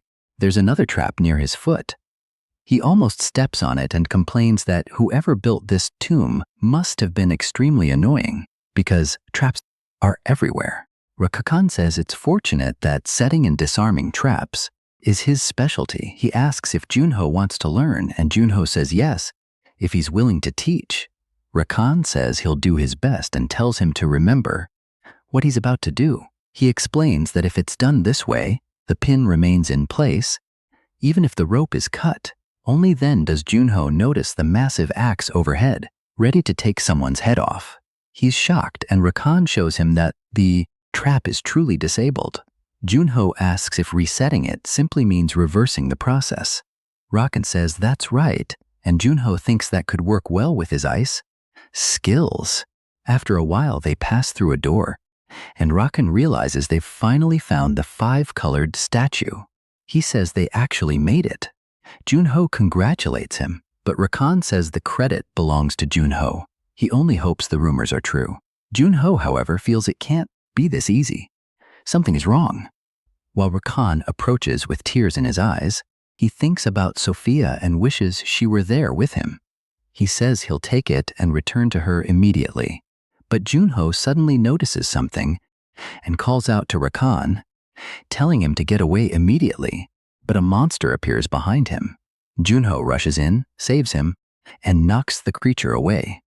The monster jumps back, and now they're facing a demon-infused blood kobold champion. Level 83, Junho can't believe it's using demonic energy. It's obvious this creature was created intentionally, so he calls it out and attacks. At the same time, he wonders if the Demon Association is behind this again. The monster charges him seriously, and Junho lands a full power strike. But even after taking it, the beast grabs his halberd and continues attacking. Then the system says bleeding and blood pact have activated. Its stamina, magic power, and regeneration speed all increase by 600. But Junho simply switches weapons and opens fire, trying to push it back. After a barrage of shots, he fills the monster with holes, but it keeps attacking. So Junho uses a skill to retreat. He's surprised the creature still wants to fight. Then he shrugs. If that's what it wants, fine. Junho drives a massive punch into its jaw, sending it flying, then follows with a kick to finish it. When the monster crashes to the ground, Junho says it's tougher than it looks, but still drops a meteor shower on top of it to make sure it dies, crushing it with overwhelming force. He wants to see how much more it can endure, but after that direct hit, the monster finally stops moving. Then Junho starts falling backward, and Rakan asks if he's all right. Lying on the ground, he says demon energy or not, it was still only a monster. But Rakan says his body is burning and asks what happened. Junho brushes it off, saying this happens all the time. Frost cools him down. At the same time, his level rises several times. Rakan gives him some water, and Junho thanks him. He says defeating one powerful enemy really does give more than killing many weak ones, and all his stats increase by 3. Now, at level 43, Junho says Rakan should be able to take the goddess statue and tells him to go ahead. Rakan says he can't believe it's finally in his hands. He tells Junho to keep all the other treasure too. He's done more than enough to earn it, but Junho says that's a little too much and tries to argue.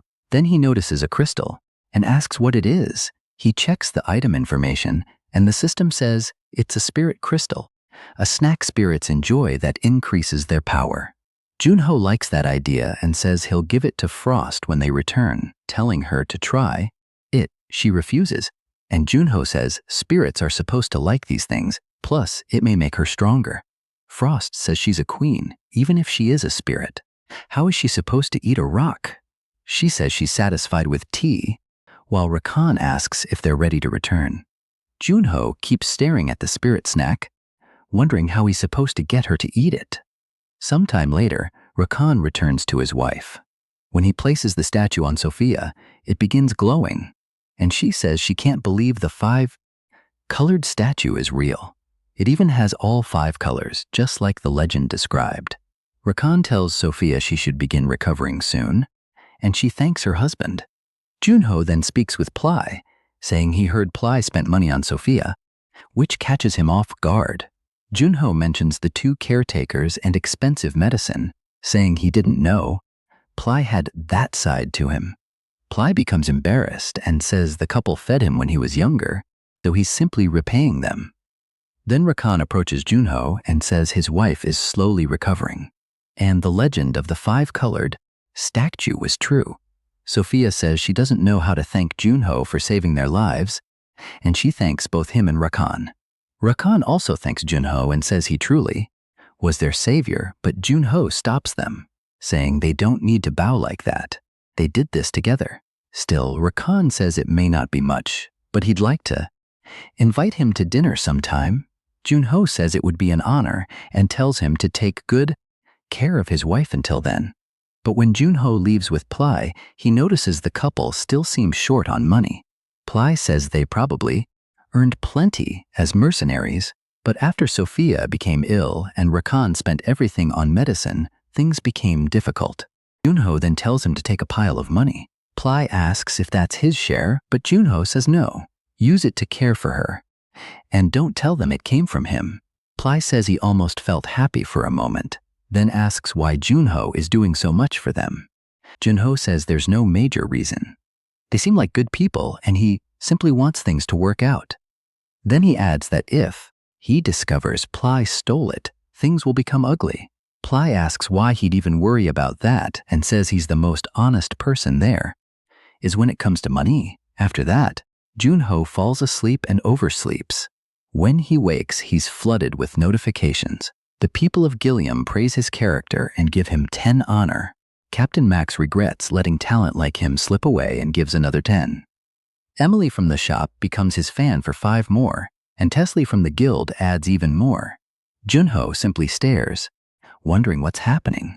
His honor suddenly rises to 1,070, and he realizes it all increased because of what he did the previous day. It rose by 100 overnight, and now he has the minimum honor required to speak with the border nobles. Afterward, he goes to see Frost and brings her the spirit snack. She asks what it is and says things seem to be going well for him. Junho says they are. Now that honor farming is finished, they can slowly focus on leveling up. Frost says he worked hard and thanks him for the food, but then notices something. Junho asks what's wrong. Does it taste bad? Instead, she lights up and says it's delicious, leaving him stunned. He relaxes, and she happily says the cake is soft and the strawberries are fresh too. He tells her to eat as much as she wants. He thinks this is the best way to give medicine to a child. Hide tiny pieces of crystal inside cake. She says he finally seems generous, and he jokes that at least her stomach tells the truth. Then he begins thinking about finding monsters that use demonic energy. It would be helpful if the community had a post about that, but both the information board and news board are locked. He figures that must be why he needs PJ to unlock them, and she asks what PJ is. He explains that PJ means player points, something like a special currency used on the second floor. You earn them by being active in the community. She's shocked that there's more than just honor to grind. Still, he can't waste all his time farming points, so he decides to ask for help and makes a call. He calls Juha. She sounds surprised and asks what happened, while he apologizes for bothering her and says he has a question. She tells him to ask, and he says he needs some PJ and wants to know the best way to earn it. Juha says the video board would probably work best for him, and he asks what she means. She explains that gate raid videos are always in demand. The more views he gets, the more PJ he earns. So yes, he'd basically become a YouTuber. That surprises him because he could level up and earn PJ simultaneously. Man, if I could hunt monsters, grow stronger, and make videos for you, I'd upload solo raid clears non-stop. And after I got that little system hack, actually, never mind, then she asks if he has anything else to ask. He asks if she's ever heard of a monster using demonic energy. That catches her off guard, and she says it's the first time she's heard of anything like that. She asks why he brought it up suddenly, but he brushes it off as simple curiosity. He thanks her and ends the call. Afterward, he realizes even team leader Gong didn't seem to know. Frost warns that he's too trusting. What if she was only pretending? He says that possibility certainly crossed his mind. It's possible the 6 great guilds already know and chose to hide it. But there's also a chance Dakabi and the other 5 truly have no idea. The frontier has been open for 25 years, so if there's still no record of monsters using demonic energy, then they must have appeared only recently. He knows he can't keep wasting time like this. She asks if he's going hunting, and he says yes, he needs to become stronger. So near the hunting grounds outside Gilliam, he tells her this hunt will focus on teamwork, and she says she's been looking forward to it. Then he asks what she thinks about handling the swamp slime quest by herself that night. She's surprised by the idea, and he says he's serious. He wants to see how strong she really is, and she admits it isn't a bad plan. He asks if she needs anything, and she thinks for a moment. Since her powers depend on his mental strength, she tells him to keep his mind sharp. He says he can handle that, but she reminds him this will also be his first time seeing how she hunts. He's welcome to enjoy the show, because it'll be worth watching. A little later, he's surrounded by wave after wave of slimes charging directly at him. It's the first time he's ever been surrounded by slimes, and it feels strange enough to make him wonder if this is truly all right. She tells him not to underestimate her, snaps her fingers, and freezes everything around them. In one move, she eliminates every threat while calmly sitting, cross-legged on his shoulder. Then she says that still isn't.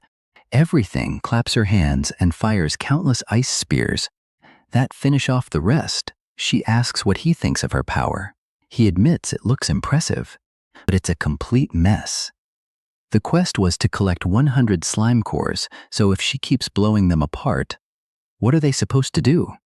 That's when she remembers the cores. So they move to the next area, and she says she'll do it properly this time.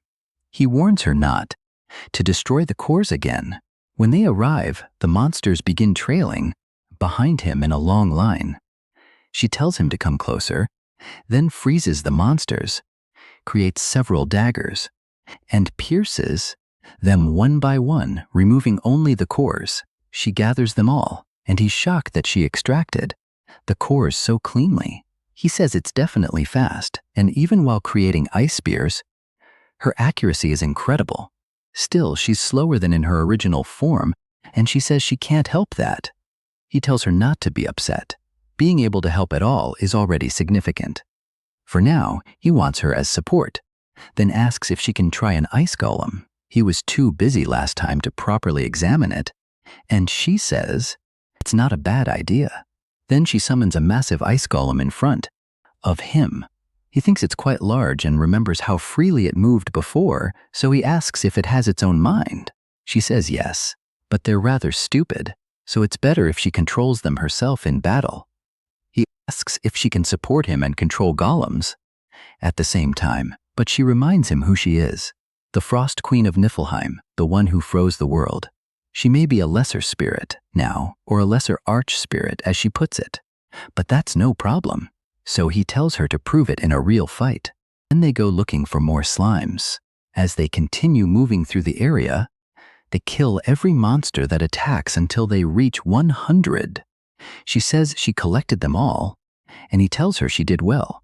Afterward, he says the golems truly are as stupid as she claimed. He expected at least child-level intelligence. Even so, he's happy with the results.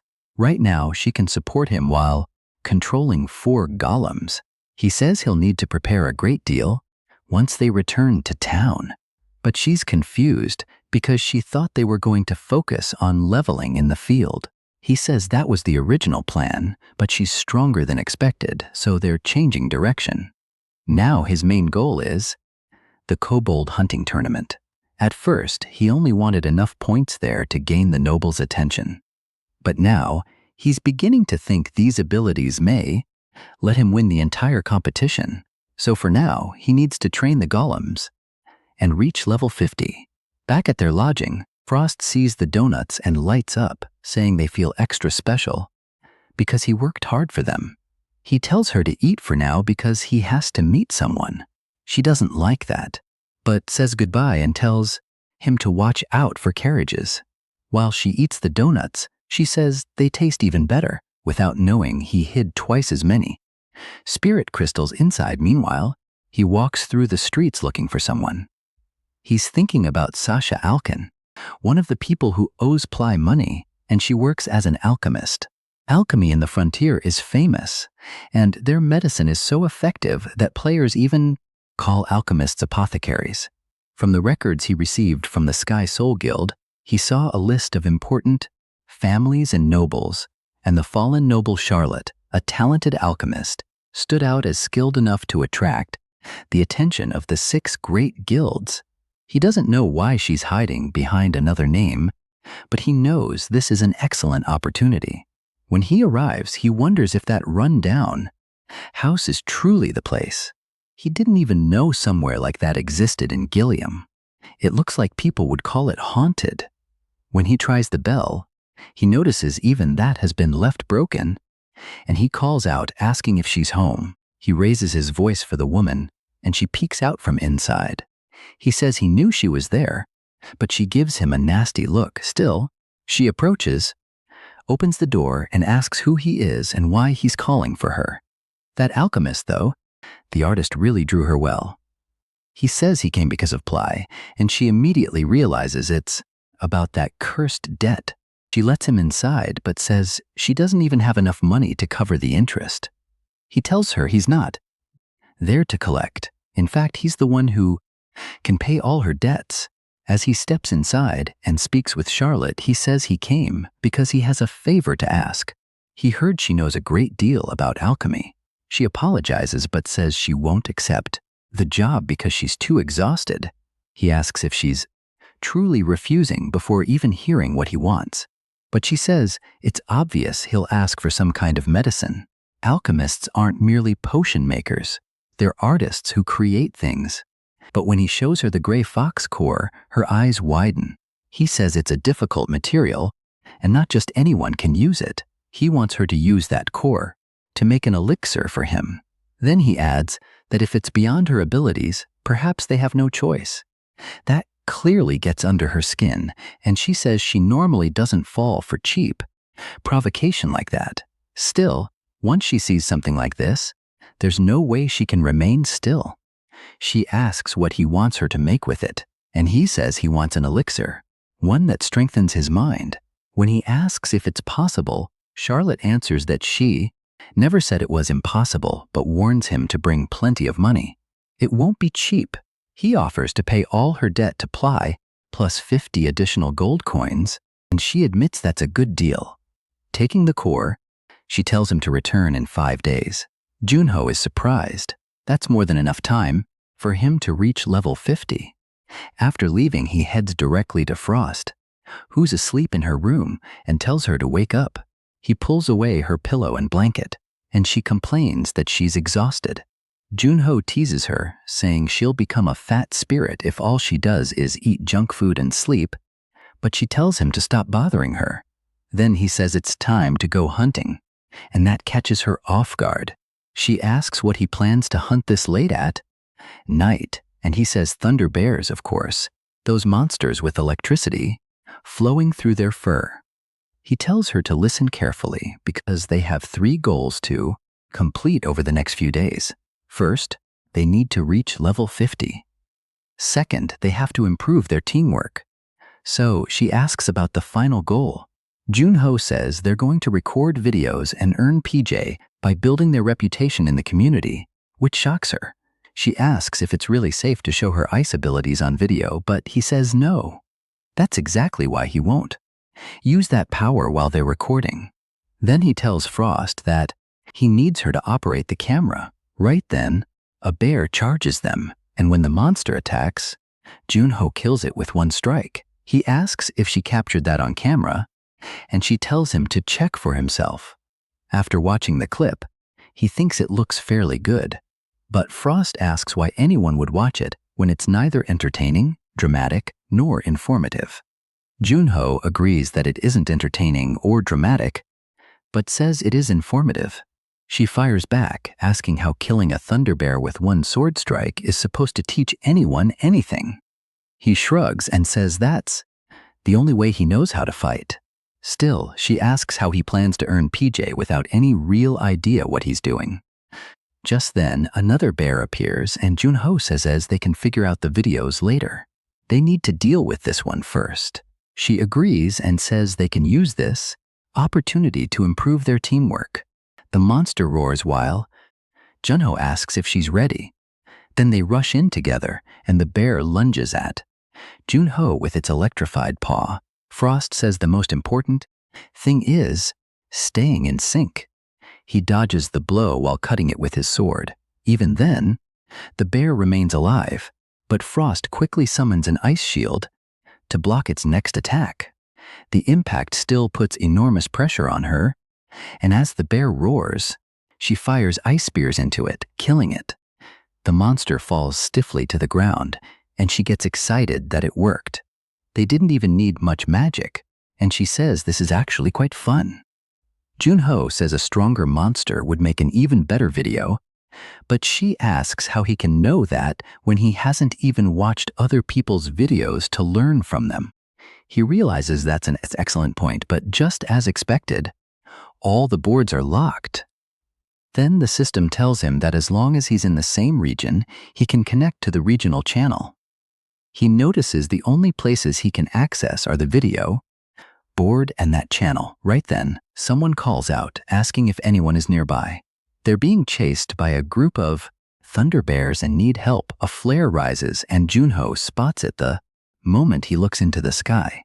He wonders if it's truly a rescue request or a trap, but Frost says this is their big opportunity, sounding extremely excited. Meanwhile, a group of adventurers is running from those electric bears, and they can tell the monsters are getting closer and refusing to give up. One man tells them to fire signal flares because they need help. But the woman asks if anyone would really come at a time like this. He says David's group planned to hunt all night, and they also posted a help request in the regional channel, so all they can do is pray someone responds.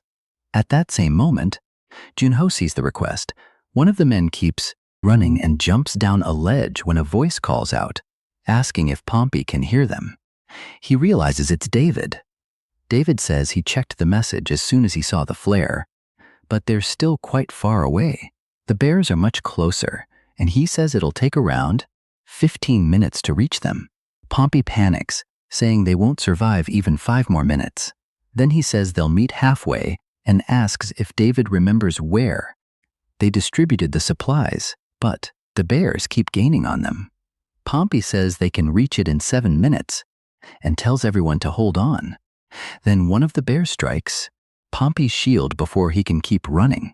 Even though he blocks it, the monster's electricity still courses through his body, beginning to paralyze him. He yells for the others to pass him and run while he holds it back. But before the bear can finish him, someone says they increased his speed, and with that, he gains enough strength to strike the monster back. The hit barely affects it, though. It's nowhere near enough to kill it. He gets struck again and sent flying despite his defense, while the electricity tears through him. The others shout to Pompey, who's still on the ground as several bears begin surrounding him. Their situation worsens every second. Pompey keeps getting hammered by the bears while trying to block, crushed into the ground. He tells them to run, but his teammates are prepared to die with him. As one of the bears prepares its final attack, the finishing blow, Junho arrives, saying he found some players where the flare landed, but they looked like they were in trouble. Everyone is stunned when he appears and drops one bear with a single strike. Even the monsters freeze for a moment, and Junho says he'll help them first. Frost, who's recording everything, says that was an incredible entrance. A little earlier, she told Junho they should save them because rescuing people in real danger would make the video get countless views and earn plenty of PJ. Still, Junho wonders if someone truly got in over their head while hunting at night, or if this could be a trap set by player hunters. She says that only makes it better, because if the distress call is fake, he can film himself defeating someone who hunts other players. He realizes he wins either way and tells Frost she's actually a genius. As for the bear he struck, it's only dazed, not dead like he first thought. Junho realizes he can't reveal too much on camera, but he also can't appear weak. He needs to control how much strength he displays. Frost thinks fighting that creature with a dagger sounds fun, so she tells him to do it. He follows his director's instructions and says most players don't hunt with daggers because there usually isn't enough reward to justify that much risk. So if he can defeat a thunder bear using only a dagger, no one will think he's weak. As the monster attacks, Junho slips aside, and while dodging, he counters simultaneously, striking the beast repeatedly and carving it apart with a chain of fast attacks until it finally falls. Frost says the other bears seem to understand what happened, but Junho says he'll finish them too. The bears threatening the others turn toward him, ready to attack, while Pompey and his group stare, wondering who this man is. Junho thinks that now that they've seen his speed, it's time to show his strength. He charges the bear as it prepares another electrified blow, swinging both paws toward him. Junho stops the attack, using only his dagger. He gets shocked too, but powers through it. He says one of his friends is absurdly strong, so things like this never bothered him. Then he cuts the bear's paw, severing several claws. The bear stares at the wound, and Junho sees his opening.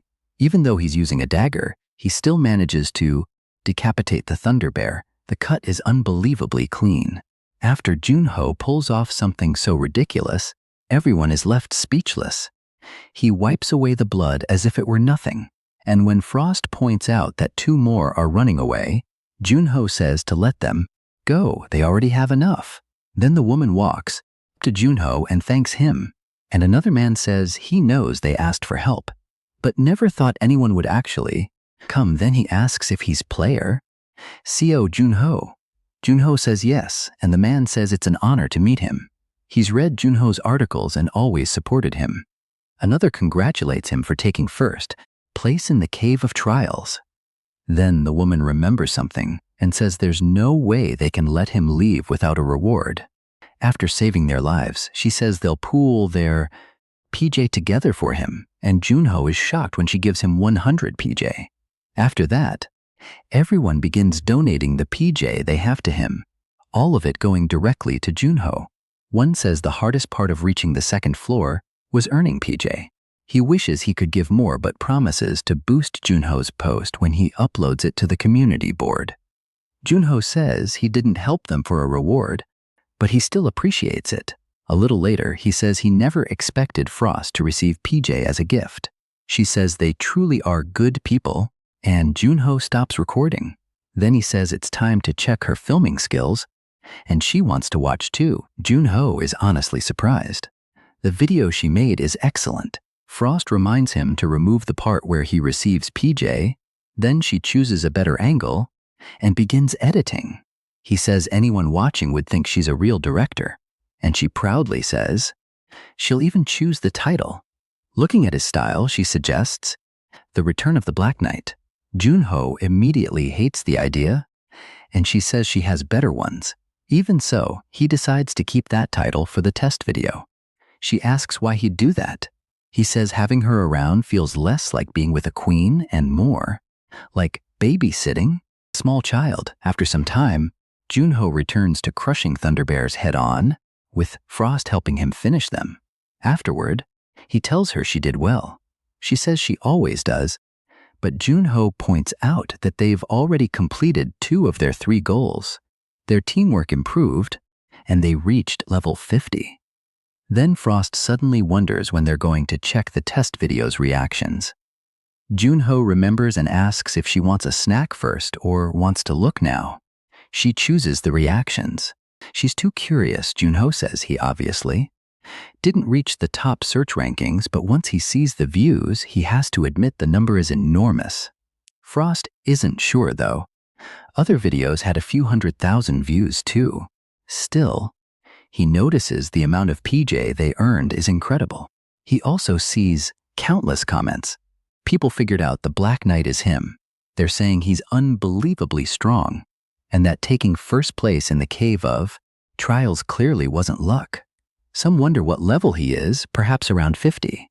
Others say impossible. He's killing Thunder Bears like goblins, so he must be close to level 80.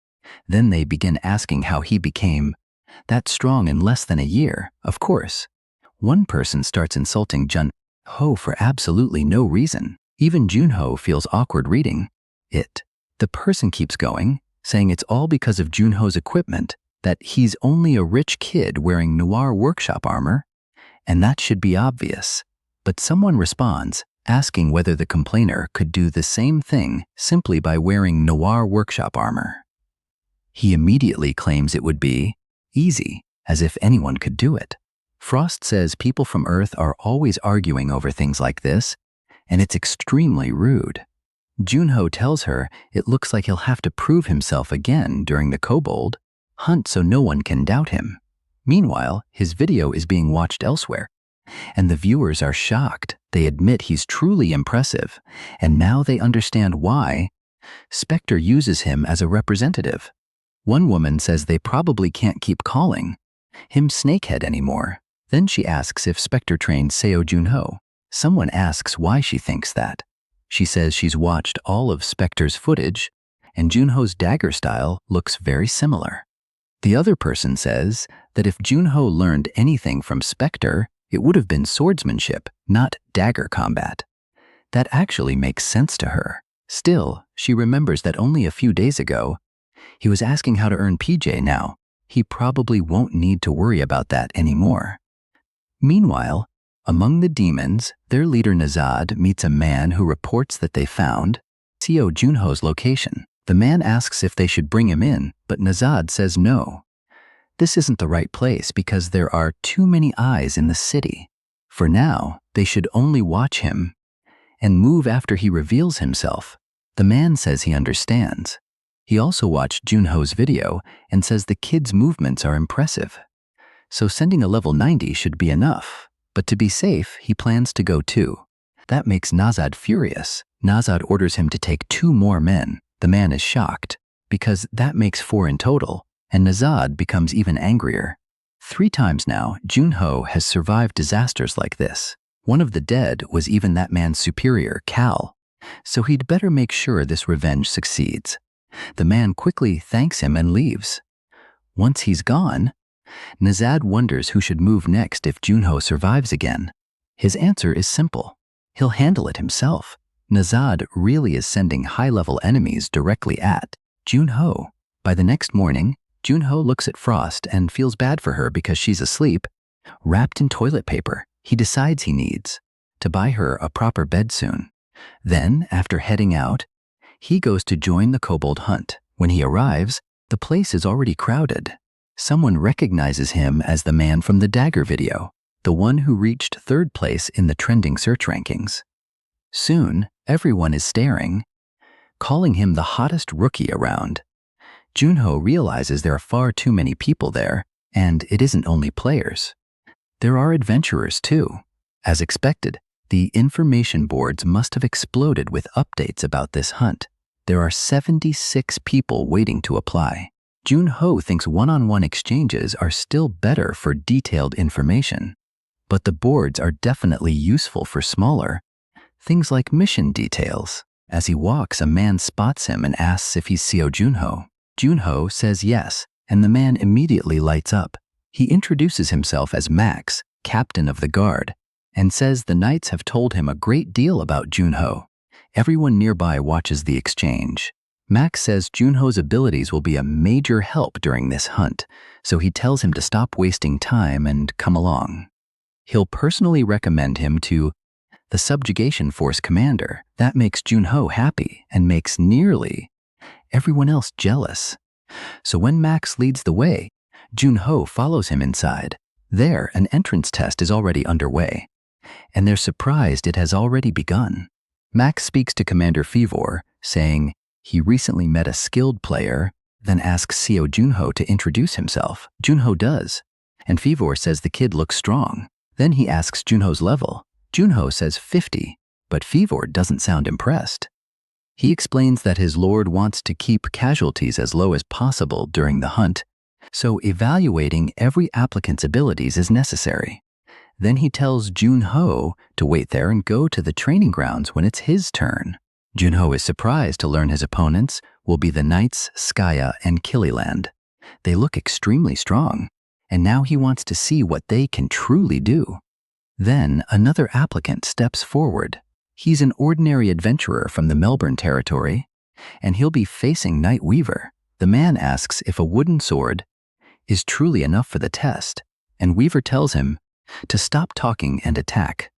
The man charges, and even though he's using a real spear, Weaver dodges it and shuts him down, saying he has spirit, but still disarms him and places the wooden sword against his neck, declaring that he failed. Everyone is shocked by how strict the standards are. Junho thinks perhaps only 1 in 30 will pass and begins wondering if this is the level of the Frontier's Knights. Then something catches his attention. Another player steps forward. It's Bae Kyungwoo, and he stands across from Weaver. People are shocked that the older man is still alive. Weaver points out that Kyungwoo is empty-handed and asks if he's truly all right with that. Kyung-woo says he's fine. Weaver tells him to come forward, and Kyung-woo clenches his fists and rushes in with everything he has. Weaver blocks the punch using only the wooden sword, but Kyung-woo doesn't stop after one strike and keeps throwing punches. For a moment, Weaver is actually pushed back, and people realize this is the famous man with no talent.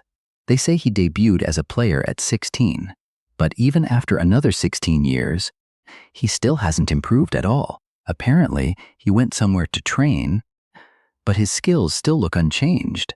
Then Weaver starts beating him down. Kyung-woo can't land a hit and takes a knee to the stomach. The crowd says effort matters less than talent. Just look at Jun-ho, who exploded in growth immediately after debuting. Still, someone asks why Kyung-woo keeps training, and the answer is revenge. After Weaver humiliates him, Kyung-woo is slammed to the ground while people whisper, "That spirit's killed his family." Kyung-woo is desperate, and Jun-ho begins thinking about those spirits, his revenge and his lack of talent, while Kyung-woo keeps attacking as Weaver prepares to finish him. He smashes Kyung-woo in the nose and humiliates him. Another blow lands immediately afterward. One more stomp knocks him to the ground as if he's finally finished, but Kyung-woo still refuses to quit. He plants a hand on the ground, steadies himself, and launches another kick at Weaver. Weaver dodges, but Kyung-woo still lands a punch as Weaver swings the wooden sword toward his face. Before it goes any further, someone orders them to stop. They freeze immediately, and Fivor tells Kyung-woo he doesn't need to push himself this far. He reminds him this is only a skill test. The hunt will be much worse, and he could die out there. Kyung-woo says he doesn't care. This man clearly has a great future ahead of him. Hearing that, Fivor realizes he's even more stubborn than expected and tells him to report to the plaza in front of City Hall before sunset in 3 days. Kyung-woo thanks him, and Jun-ho realizes why he was so concerned about him. He reminds Jun-ho of Gilbert. After losing his wife, Gilbert became a hunter to protect his only son. People looked down on him for having a D-rank skill, but he still rose to become one of the 5 strongest players in the world. Even so, Gilbert had more talent than this man. If talent were scored from 0 to 10, Gilbert would be a 2, and Kyung-woo would barely be a 0.5. Then they call the next person forward. Jun-ho steps into the ring, and people begin whispering that he's the man from the Thunder Bear video. Weaver greets him, and Jun-ho returns the greeting. Then the test begins. Kyung-woo simply watches from the side. Jun-ho walks straight toward Weaver without any urgency. Weaver attacks his head, but Jun-ho grabs him by the neck, starts choking him, and slams him into the ground. The moment Weaver hits the floor, Jun-ho stops. Fivor quickly tells him that's enough. He passed. Jun-ho asks if he should report in 3 days too. Fivor says yes and tells him he'll see him there. Kyung-woo can't believe what he just saw. Jun-ho passes effortlessly and completely humiliates the instructor. Back home, Frost is still sleeping far too much when he returns. She's shocked that it's already morning, and he asks what she thinks of the house. She says it's a little depressing when the only furniture is a bed, but he points out that it's still better than before. Then he checks the system and reads Kyung-woo's story. The only survivor of a tragedy where a demon killed his entire family, and a player who awakened only recently. He wonders why Kyung-woo keeps trying so hard when he's still the same as he was 16 years ago. Frost says she doesn't know him, but he's clearly walking a brutal path. Jun-ho explains that he saw him at the subjugation force test, and she says people like that are often mocked. Even though it's cruel to laugh at someone who's fighting that hard. Jun-ho agrees. He also thinks his stats must have increased greatly after all that non-stop hunting. Once his magic reaches 200, he thinks he may finally be able to free his friends. Then he goes to Sasha. She's surprised he finally arrived. He asks if everything is all right because she looks exhausted, and she says it was extremely difficult. So he asks if she finished it. She says of course. A genius alchemist handled, and he can look forward to the result. She explains that it increases his magic, and she even managed to make it a unique rank potion. Still, the ingredients he gave her were so powerful that the potion is difficult to absorb, so if it feels overwhelming, he should spit it out. If something goes wrong, his brain could be destroyed. Junho drinks the entire thing anyway.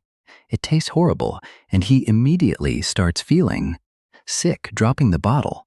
Sasha asks if he's all right and wonders why. He drank everything at once. Then he collapses with a burning fever, and she snaps that she warned him it was dangerous. The moment she touches him, she realizes his body is far too hot, almost hot enough to burn her. Frost begins cooling him down and tells him to endure a little longer because she thinks he absorbed nearly all of it. As he struggles inside his own body, she tells him he may be able to calm it by using magic.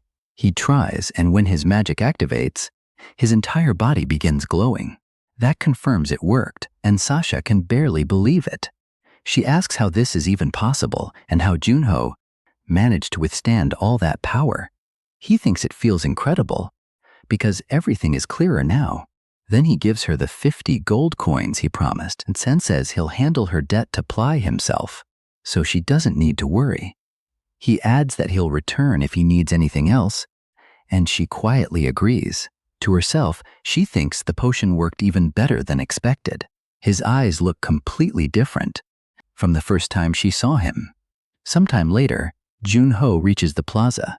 There, it's announced that all 671 members of the subjugation force have gathered, and they're thanked for coming to fight for Gilliam's future.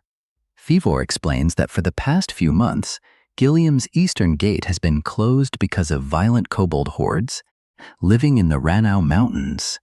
Their mission is simple: wipe out the kobolds hiding in those mountains and defeat their leader. He reminds them that rewards will depend on contribution.